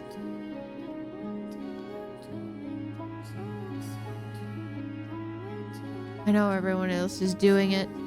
I've got nothing to say to you. I didn't expect you would. though, I suppose. I do have something I'd like to say to you. And what might that be? Be more open with yourself. If you had only put your feelings into words, things would have turned out differently in both this life and your next. Coming from you, a man that looks even more closed off than me, that rubs me in very much the wrong way. Do I really look that closed off? In more ways than one, yeah. That part of me is deeply ingrained. You telling me to open up will magically disentangle my personality and make it be. I don't think you're as twisted as you believe you are. I'll consider it if this next life nonsense you're selling is true. Please do. Lord have mercy. One hell of a man certainly busted his way into my life. The last thing I expected was for an outsider to be the one to get us to open that door. Impressive work for one man. It was not only my doing. I had help from a number of people. And it was you, Giselle, who did the most to getting me here. I'm not as big of a man as the three of you make me out to be. For this, I lost so much. I felt utterly powerless. I was on the verge of abandoning all hope. But having the opportunity to meet you all, to spend time with you and the people around you, it did a great deal to revitalize my spirit, despite the atrocities involved. So I thank you. I pray your next life may turn out better.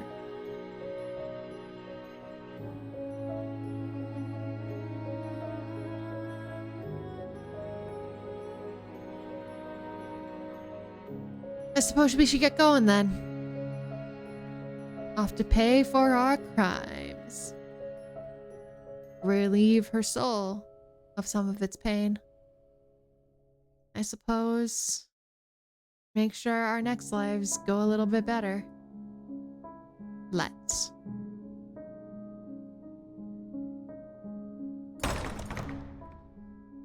He places one hand on the large door, and then takes a step forward. The door lets out a heavy groan, and moonlight seeps through the widening crack. It's all over now. I did it. I changed the past.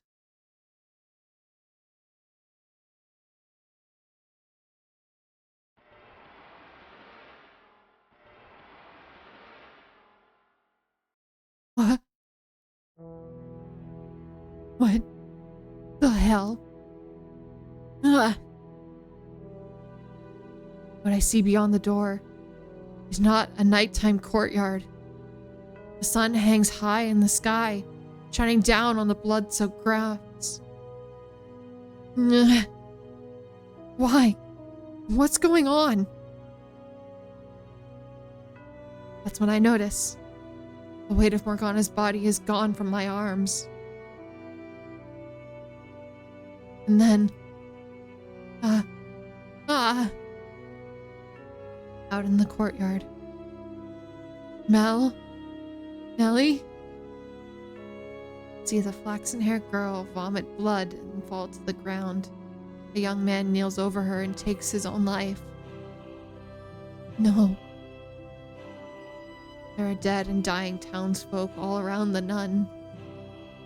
The swordsman is skewered as he scrambles to reach her. And at the door, just to my back, Jacopo? The Lord lies unmoving, slumped against the wooden frame in a in a pool of blood. How can this be? We were all just talking not a minute ago. How the hell did we go from that to this? Why? Why, damn it? I changed the past, did I not? I steered them away from this outcome. I changed. Oh.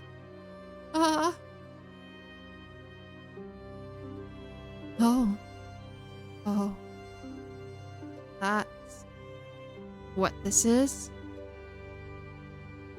As much as I don't want to believe it, it makes sense.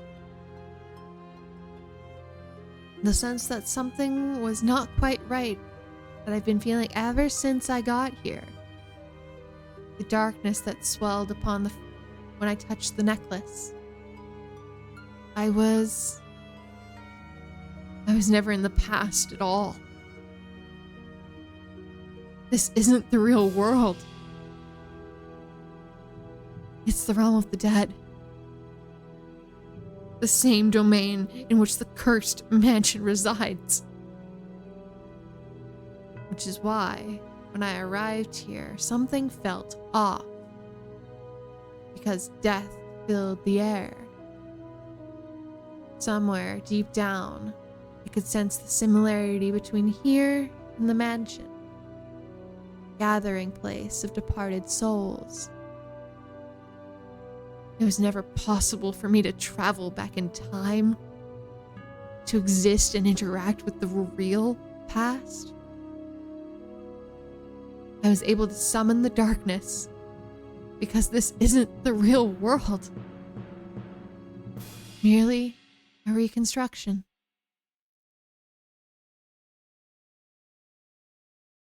A projection of their souls' memories.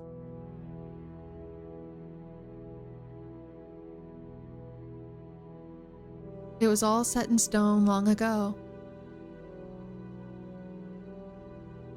None of the time I spent with them was real.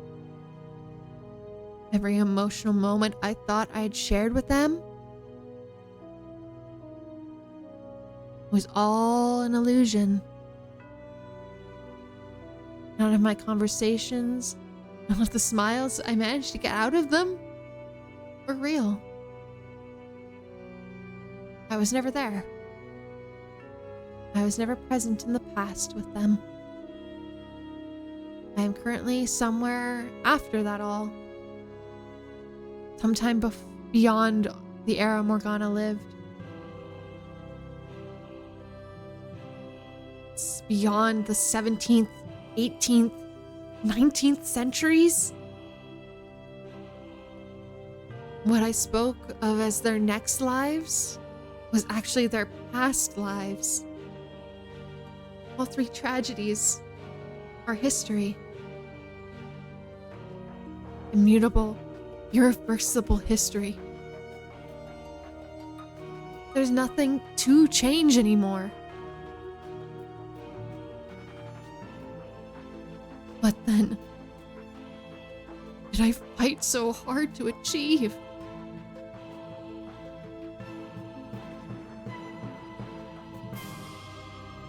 What did I accomplish by warning them of their next lives, by convincing them to endeavor to take different paths? Lag? Their lag? I yawned.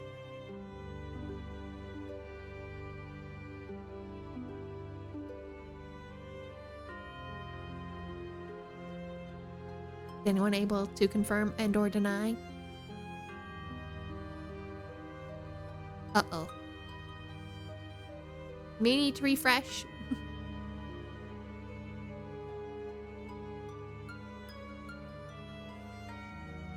I'll give it a second, just in case anyone else is.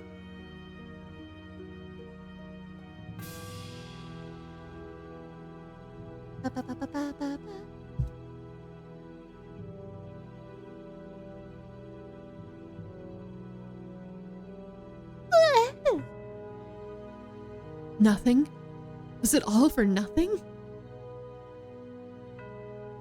I go limp at the sight of it all, dropping to my knees and sending ripples through the sea of blood. Morgana, the girl who had called me an angel and asked to deliver me onto her father, is still chained up in the tower. What did I accomplish? What purpose did anything I do serve?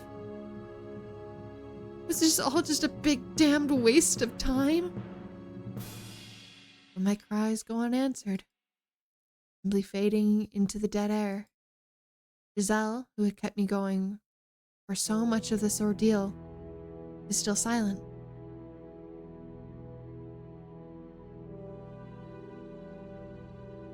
Welcome back, Umgak. No, I did accomplish something.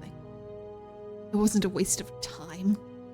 Everything I did, it wasn't for nothing. I may have not changed the past, and I may have not stopped their tragedies, but I achieved something. I uncovered their stories. I learned the truth of everyone's involvement. You can't take that away from me. I know you're out there, Morgana. I know you've been watching this whole time. I know you know the truth now. I accomplished that much. That has to change how you see them, at least a little. If the present Morgana has had a change of heart and decides to let go of her hatred, then that should have caused the mansion to disappear, set their souls free.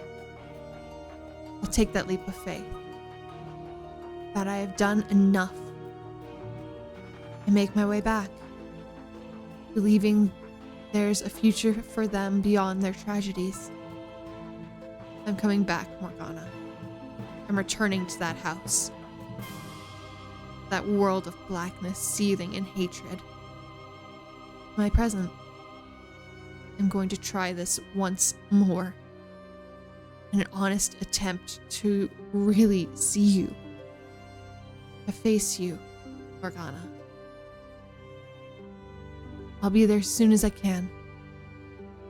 Kneeling in the puddle of blood, I turn my gaze toward the heavens. The searing sunlight is slowly eroded by the darkness, and my body, mind, and soul soon follow after. The bloody corpse-riddled courtyard dissolves, and I find myself once more in an utterly lightless void.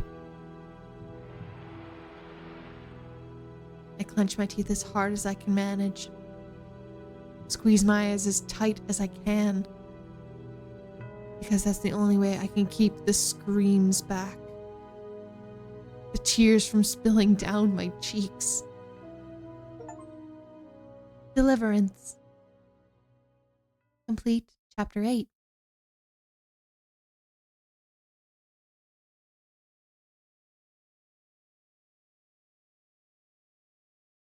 Michelle? Open your eyes, Michelle. Come to me.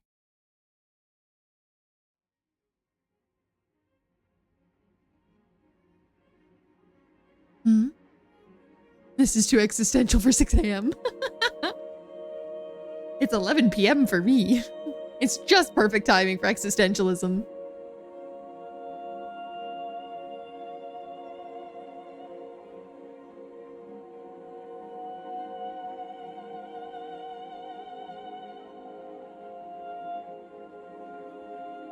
We meet at last. What? Why is the white-haired girl here? Never mind that. Where am I? I was trying to get back to the mansion. How did I end up here? Do you know who I am? Of course I do. How could I not know who you are? Splendid. But what are you doing here? Why is there a sword in your hands? And why can I not speak? I was able to return to this gathering place of souls thanks to your efforts. Your uncovering of the truth of those events that transpired so many years ago allowed me to remember everything I had forgotten. Remember who I am. Remember Who you are. You mean that you're part of Morgana? my apologies. Bringing your soul here without any preparation has left you in a bit of a nebulous state. But my heart told me that I had to do this now. Though you have no voice, I can feel your presence quite clearly.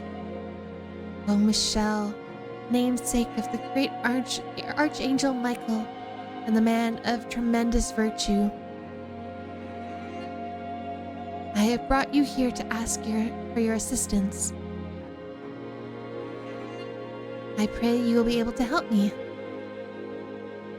My request for you is simple. Take this blade, and with it, extinguish my soul.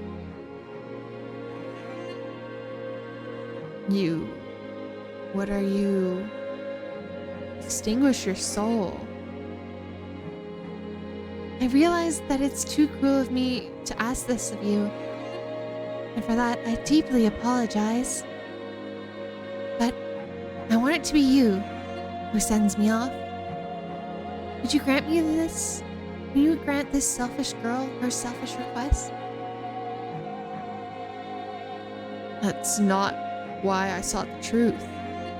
Not because I wanted to see anyone extinguished, but because I wanted to set everyone free from the mansion's cursed bonds. Because I wanted to put an end to this cycle of pain and suffering. Because I wanted to save every last person caught in this tragic quagmire. That includes you. And you're asking me to eradicate your soul? They must be destroyed. You can't tell me that after everything you've seen, you haven't realized that I have no place in their lives. While it's true Morgana wished for misfortune to befall them, if I hadn't have been there, none of their tragedies would have taken place. If I hadn't have been there, flaxen-haired girl would have been able to go on for her.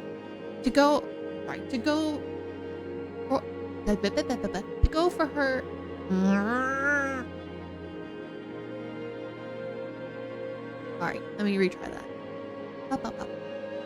If I hadn't have been there, the flaxen-haired girl would have been able to let go of her yearning for her brother. If I hadn't have been there, the shipwrecked merchant's lover would not have lost her soul, her place as his tether. If I hadn't have been there, the ambitious businessman would not have been betrayed by his close friend. Why are you acting like it's all your fault? Are you trying to say that everyone would have been better off without you? I was not a victim in the tragedies. I am culpable for them. Culpable? Like hell you were. I saw everything from start to finish. You didn't intend for anything bad to befall. You always acted out of the good of your heart. And you're trying to tell me that makes you culpable?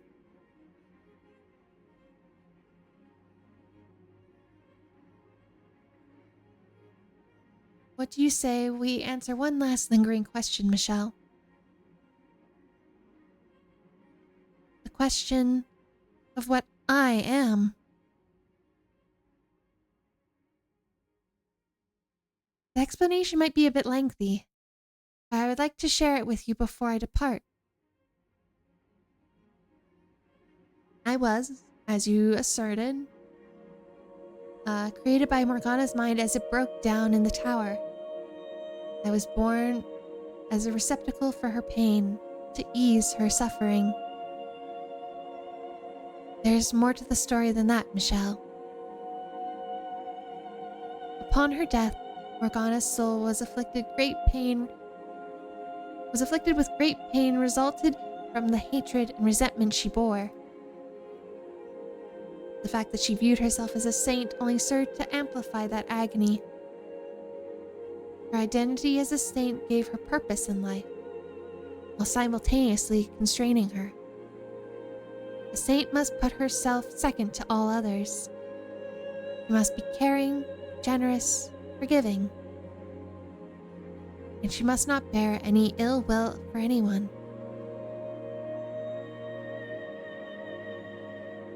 I wonder if there's more. Is it the other game?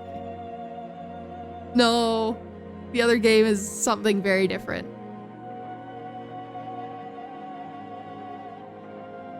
That's not how she felt deep down, though.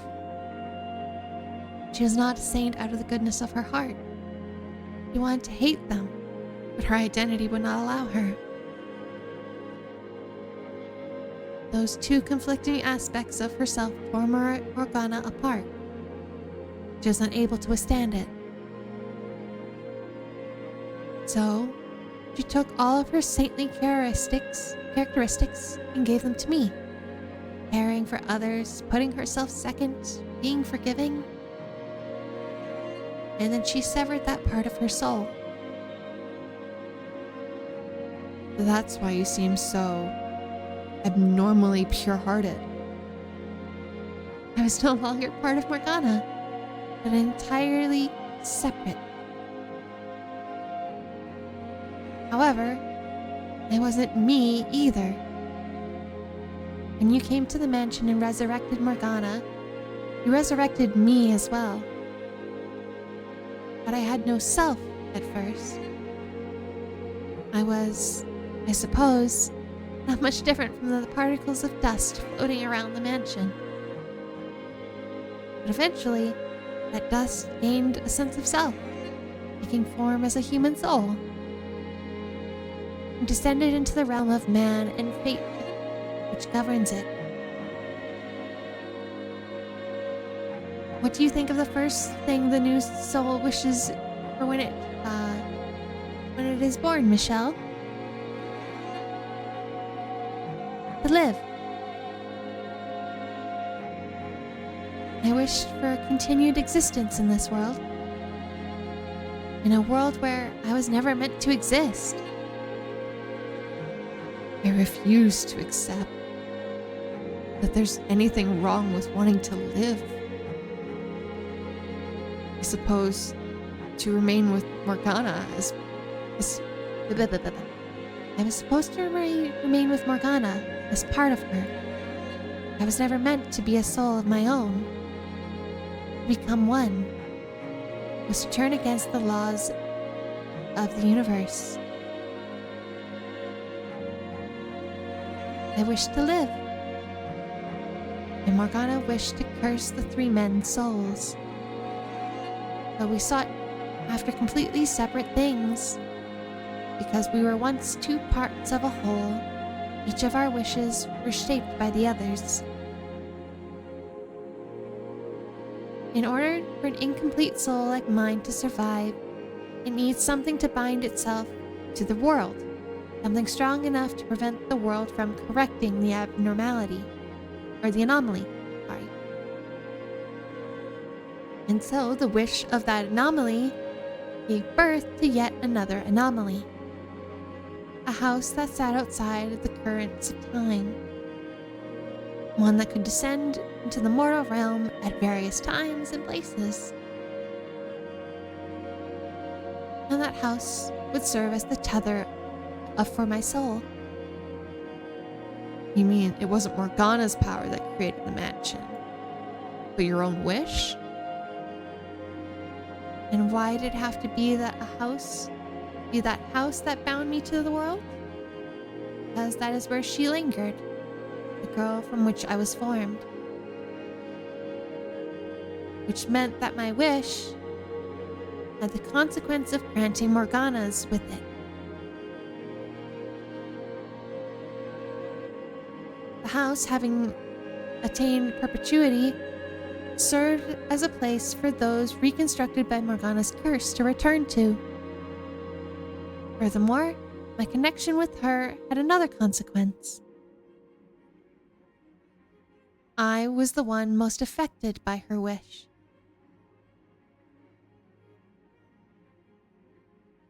As much as I may have wanted to do good for them to be happy, my fate was dictated by her wish.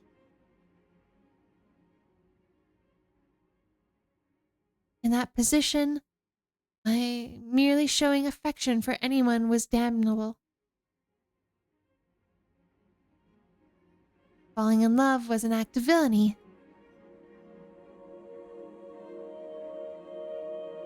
My very presence malevolent. Don't say that. But there, I was the true witch, the true demon child. Stop talking, please. It should have never been possible for me to have life at all. Please, stop. The universe must return to its proper state, Michelle. Don't talk about yourself like that. It must be erased, and Morgana's soul restored to its original form. But why? I do not belong here. I never belonged here. What's so wrong with wanting to live? The defect must be repaired. You're not a defect. Damn it. Why couldn't I be able to get a word in now, at least? The restoration will not be instantaneous. It took many, many years for me to be formed, and it will take as long, not longer, for the process to be reversed. But her soul will eventually return to its proper state. And perhaps, when her soul is restored, Morgana won't be a human. Perhaps she will be a butterfly resting upon the lip of a flower. Perhaps she will be that flower. Perhaps she will be the breeze in which the flower sways. Whatever form she takes, it will be her, whole and complete. With me gone, no more tragedy should take place. But please, take this sword and extinguish me. Put an end to this cycle of misery. I want you to be the one who does it. Please. Kill me. I can't. You're asking too much of me. Yes, I want to save Morgana's soul. Do you really have to die for that to happen? Is there not some other way? Won't you do this for me? I cannot. I could never take that sword. I know it's unfair of me to ask this of you, but I want it to be you. As selfish a request it may be, I want the curtain drawn on this versatile life by the man who I deeply admire. You admired me.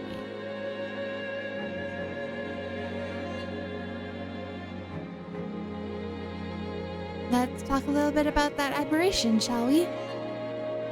And where I got my physical appearance.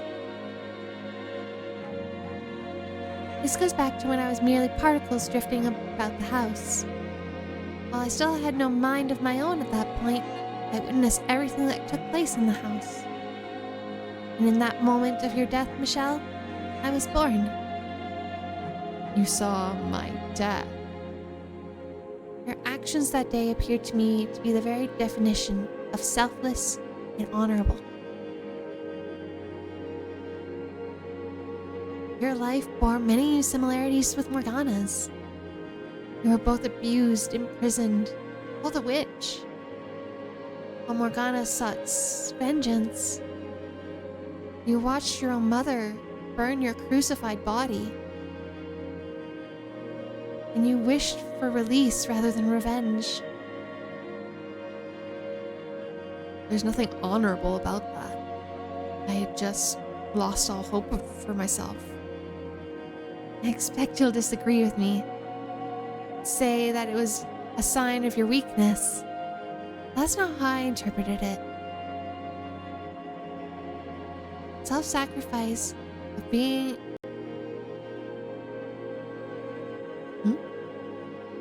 Self-sacrifice being one of the core characteristics Morgana gave to me. I was deeply moved. You didn't curse those who wronged you in life. You chose your own destruction. And I admired that strength of spirit.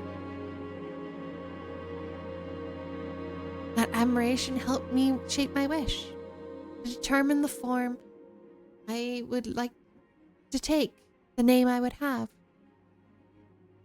That's why when I gained a physical body, I modeled it after yours, with snow white hair and ruby red eyes. And why my name was always Michelle, after the angel from whom you took yours. I am in no way worthy of anyone's admiration. My admiration caused both you and the woman you love a great deal of pain, and I apologize for that. It also shows just how much I wanted to be like you.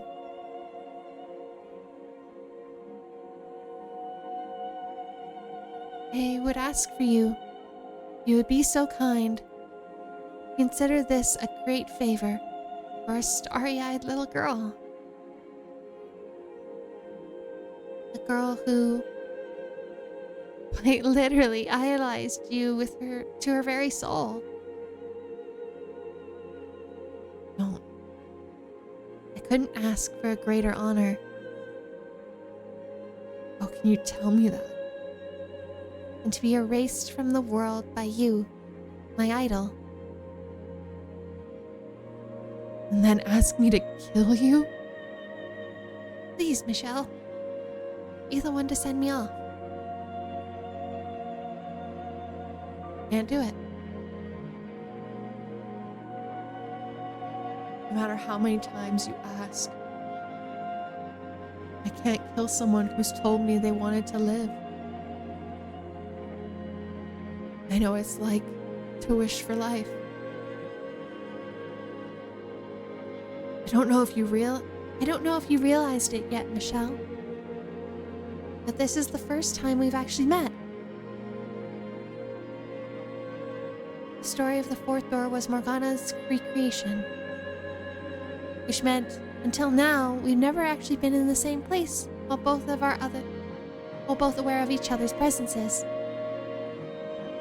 As far as you should be concerned, I'm a complete stranger, and yet you still hesitate.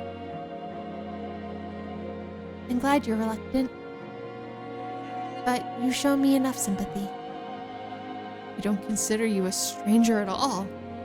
Indeed, this is our first time formally we met. I've watched you go through so much. I've seen you live 3 different lives. Technically 4. I've seen the impact you've had on people beyond all 3 of those doors. You are in no way a stranger. With my erasure, Morgana's soul will eventually become whole again. Her curse and the eternal cycle of agony it brings will be no more. When I'm gone, everything will return to its rightful place. I implore you, not hesitate any longer. Are there really no other options? Is killing you really the only option I can make right now? release everyone from this curse? I'm delighted to have finally been able to meet you. The man for whom I modeled myself. I am capable of taking my own life, Michelle. God's teachings prohibit it, and as such, my identity as a saint prevents me from doing so. No, I don't want you to commit suicide. I want to find some way for you to live. And remain part of this world. I know by asking this of you, I'm causing you great heartache. For that, I offer my sincerest apologies. But so long as I continue in this world, Morgana can never truly have redemption. Please tell me, who is it that you've been fighting so hard to save? That doesn't mean I didn't want to save you too. I believed I could save everyone who's summoned to this mansion. That no one would have to suffer anymore. That there would be no more tragedies. Michelle, take the sword, please.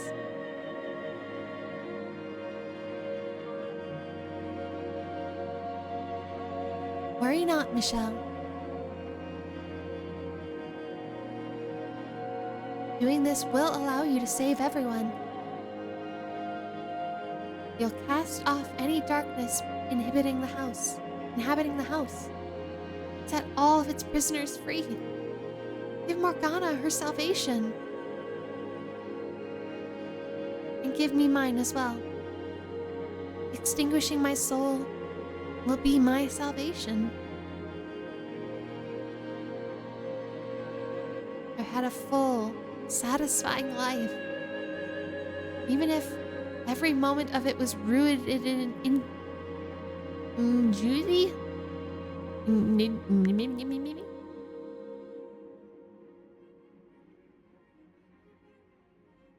I had well beyond my share of happiness. I don't need it anymore. Oh, Michelle, namesake of the Archangel Michael, the man of tremendous virtue. I ask of you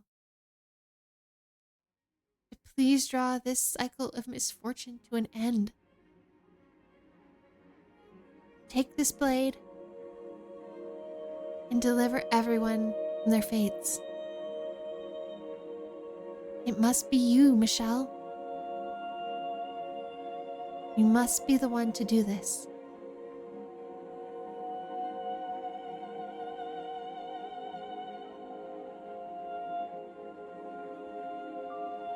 I take the sword.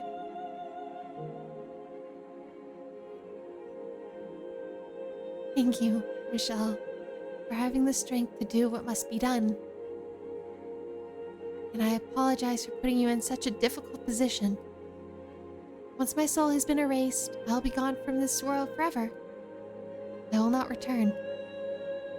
Not in this or in any form. I will feel no woe in that knowledge, though. I welcome my destruction with the utmost joy. However, it wouldn't be so much to ask for you to keep just a little bit of me in a corner of your soul, Michelle. Remember me. Remember the life I lived. That would make it all worthwhile.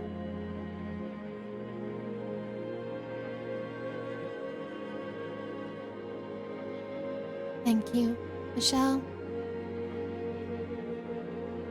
You may very well be genuine.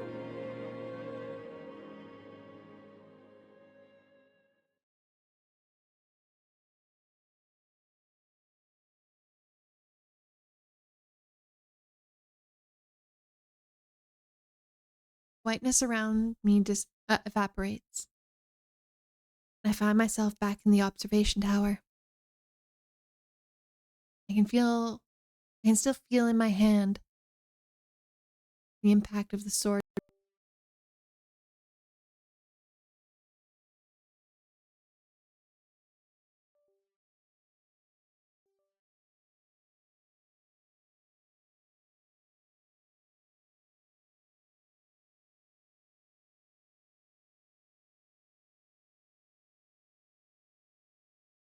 We really made it through a whole monologue and we're fine.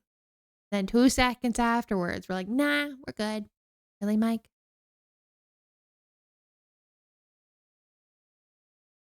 Damn it. Why? Why couldn't there have been some other way? Yeah, Mike is cranky. It's past his bedtime. But it's fine. We're gonna try and get this done. Erasing a soul is not salvation. God damn it all. You deserve better. So much better than that. No. Now is not the time to grieve. There is work to be done. A girl to whom I have to offer a last chance of salvation. I mustn't cry over the white-haired girl's death now.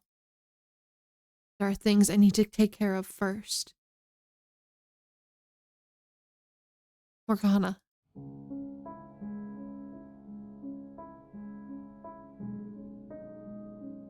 One second, I'm gonna go quickly grab my water.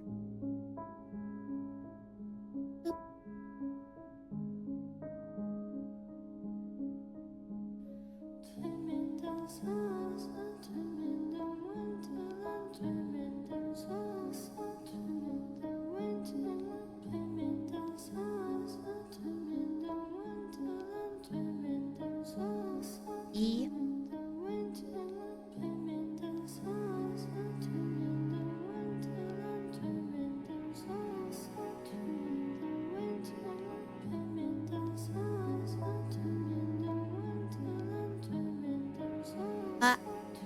Up. Okay. Morgana stands there, staring off absently into the distance. After some time, she slowly turns to face me. What exactly is that about? Come on, say something. Answer me. Morgana. No. It doesn't make any sense. He and the Lord. They couldn't. There were two different lords. One at the estate, and the one that locked you in the tower. Oh. What was he doing there? It's not... I didn't... The man I was trying to curse was the Lord who threw the blood sabbats. What did I... You saying I remember wrong? That's ridiculous. I won't hear it. I won't have it for a second. You're in a very tenuous condition, Morgana. More than you even realize. You can't assume everything you saw in that state of mind to be true. Why? Just why? It only makes it worse. Why would he do that? How could he kill me? He said he'd show me the world. I cried for him. And he turns out to be the one pulling the strings? You saw what led to this. You heard what he had to say for himself. Misunderstandings that went unresolved, that should have been cleared up immediately. What he did was wrong. Indefensibly, as far as I'm concerned. That this all could have been avoided if he told you everything.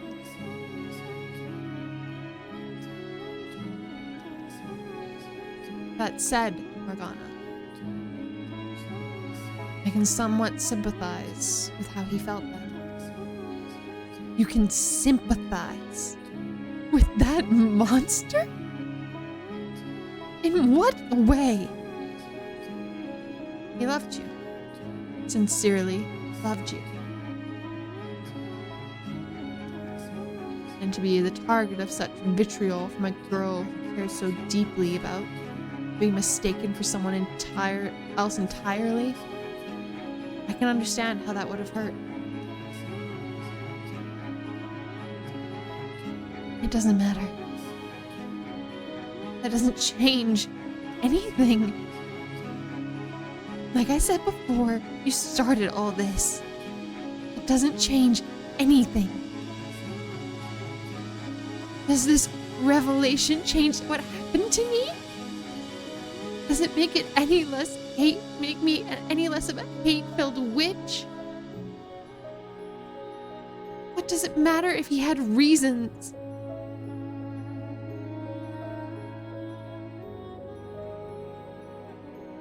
What does it matter if he's not who I thought he was? It doesn't change the fact that I despise him with every fiber of my being. It's time to let go, Morgana. I met with the white-haired girl. I know her true nature.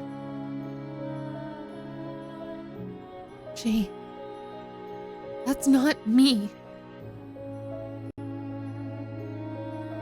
You're right. I cannot definitively say you and the white-haired girl are the same. However, I can say with certainty that she was part of you. A creation of your broken spirit.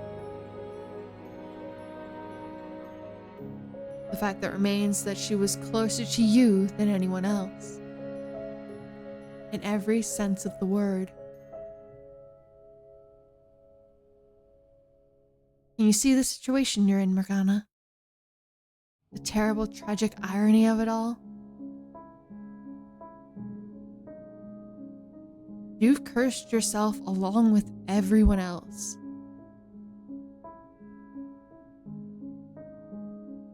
You brought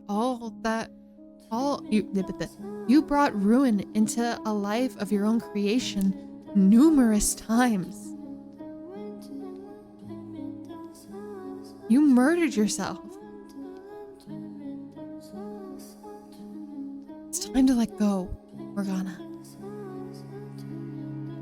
There's only pain to be found in continuing down this road. Morgana.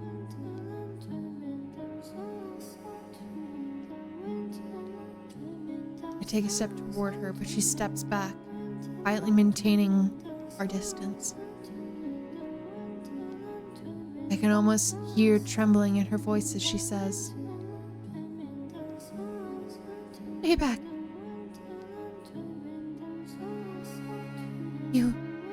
You stay away from me.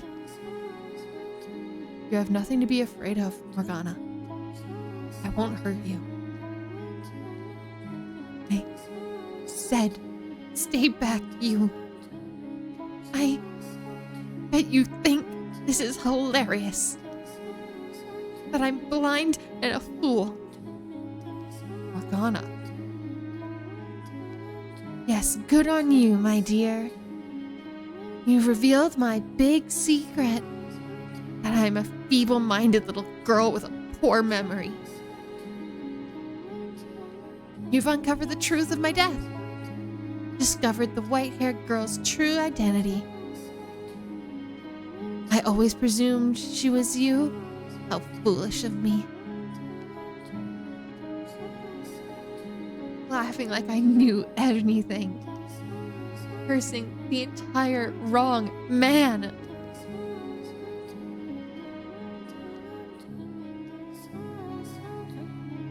Absolutely brilliant, you might say. I've made myself into quite the laughingstock. I'm not going to laugh about your pain, Morgana.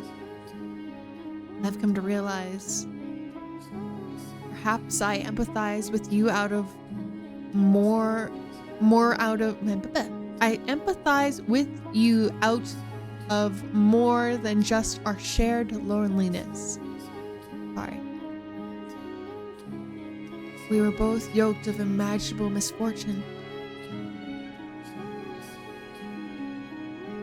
Lived our lives within lamination of our fates.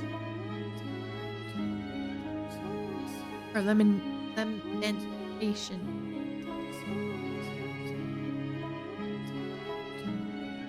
I understand your pain.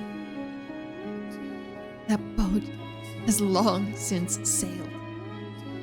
You're right about that, it has. This is a realization I should have come to much sooner. Though you said it wouldn't have mattered. I still would have made an effort to get to know you in life. I feel guilty about having constantly pushed you away. So, I'd like to make up for that now. I approach Morgana, hand outstretched toward her. She stands there bewildered as I place them on her shoulder, pulling her in. Not for my own comfort, as I had so many times before, and not for some pretend sense of pity for a sad pile of bones. I embrace her and all the pain and loneliness she holds inside. Her body gives off no warmth and is as weightless as the skeleton all those years ago. She, like me, lost so much in life, but unlike me, she had no one there in her final moments. It's all right, Morgana. Everything's okay now. The tale behind the fourth door may have been a fabrication, but the creator's soul is is always somewhere to be found in her creations. Knowing the irreversible link between her and the white-haired girl. That's where I'll find what I'm looking for. I'm here for you. You're not alone, Morgana.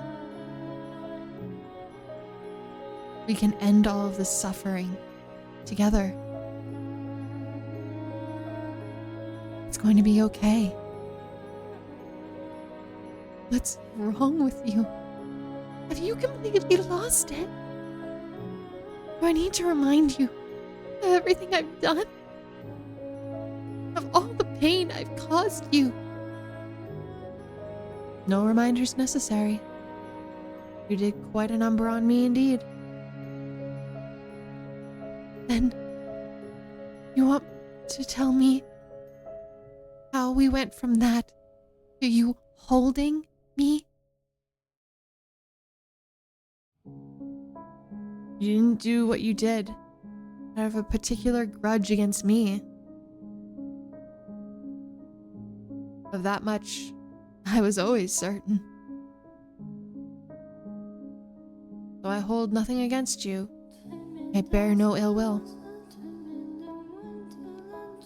Nor, I'm certain, does Giselle. You're much too forgiving. I imagine there's something to have experienced the kind of pain we have that makes it hard to harbor any ill will towards anyone of our kind. Shared trauma or not, you and that woman really are something. God, there are no words for how much you irritate me.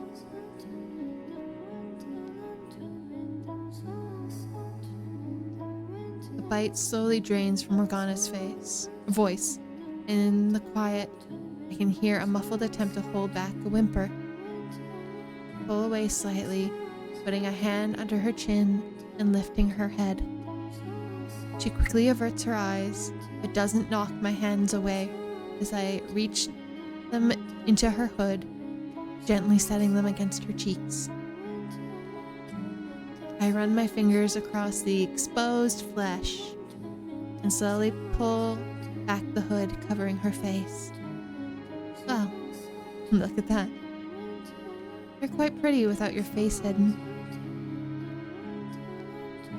I didn't think you were the flattering type. I assure you I'm not. Go on, touch your cheeks.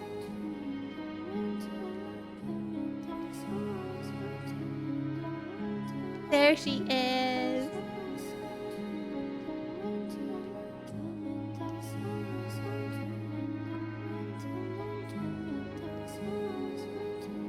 Now this is the girl you were always meant to be.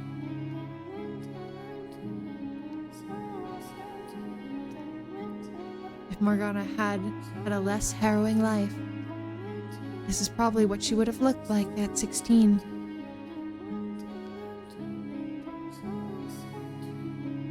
You know, you look a little like the white-haired girl.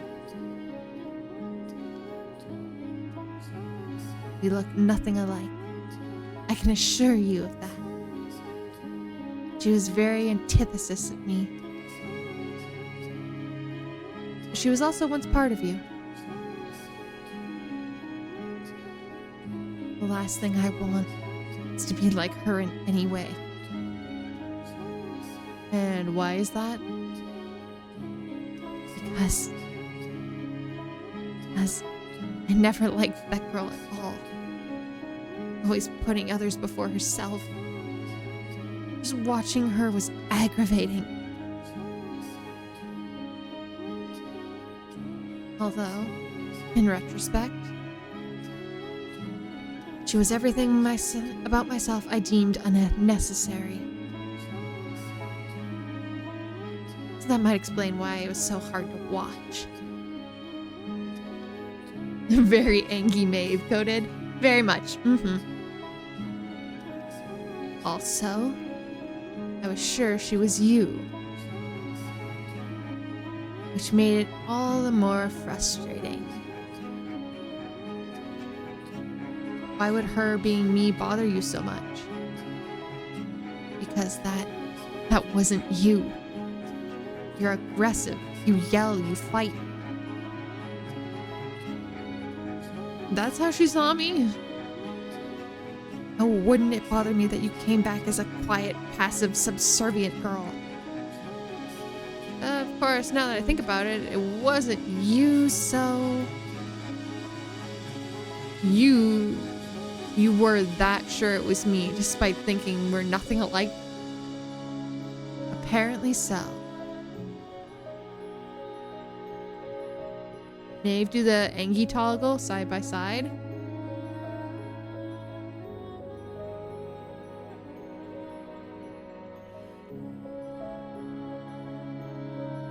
How accurate.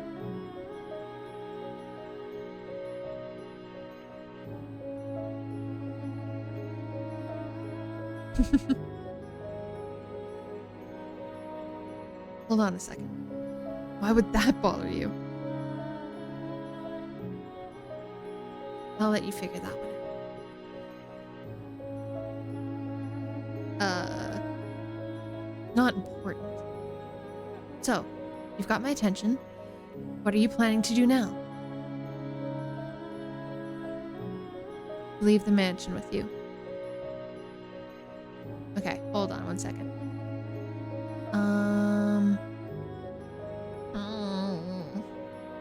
I really, really want to finish this, but it's getting late. Ah! How much is left? 1 second. 1 second, everyone. Let me figure out how much is left.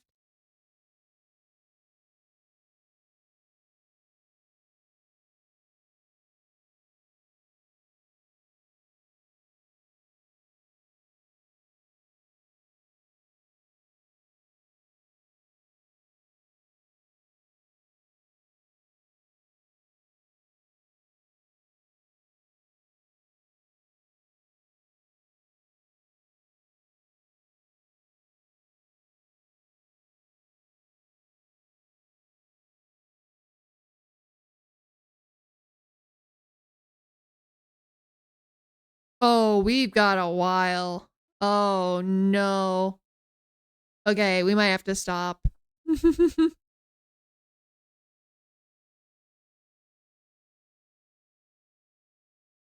I forgot what the last little bit entails. Oh, hello? How many hours? Let's see. When does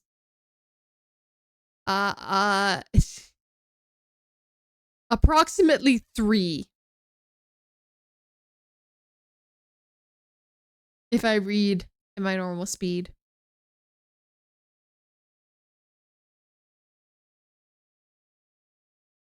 So maybe what we'll do, so one more stream's worth. Maybe. Yeah. But luckily, hold on. What I'm going to do is I'm going to save here. Yes. So we've got about one more stream's worth. But luckily, I'll be able to finish this next Tuesday early. So this game just keeps getting longer. Yeah, I'm sorry. I'm sorry. I don't mean for it to. And some hollow cure? Might be. It might be a let's finish this. And then I'm sad. I wanted to finish it tonight, but we didn't. But it's okay. We'll finish it next Tuesday for sure. I forgot we have to go through each door again with Morgana. Just briefly. We have to go through each door again with Morgana. So, yay. So yeah, I'm sorry about that, guys. I appreciate you all being here. We will finish this up next week, and then we'll be done for good. And then I guess it'll be the start of April. So April will have a new long series game. But yeah, that'll be fun. All right, thank you all so much for hanging out with me tonight. I will see you all tomorrow for our Rights Out collab. And yeah, we'll see you all then. Okay. Bye-bye. Good night, everyone. Bye-bye. Bye-bye. Bye-bye.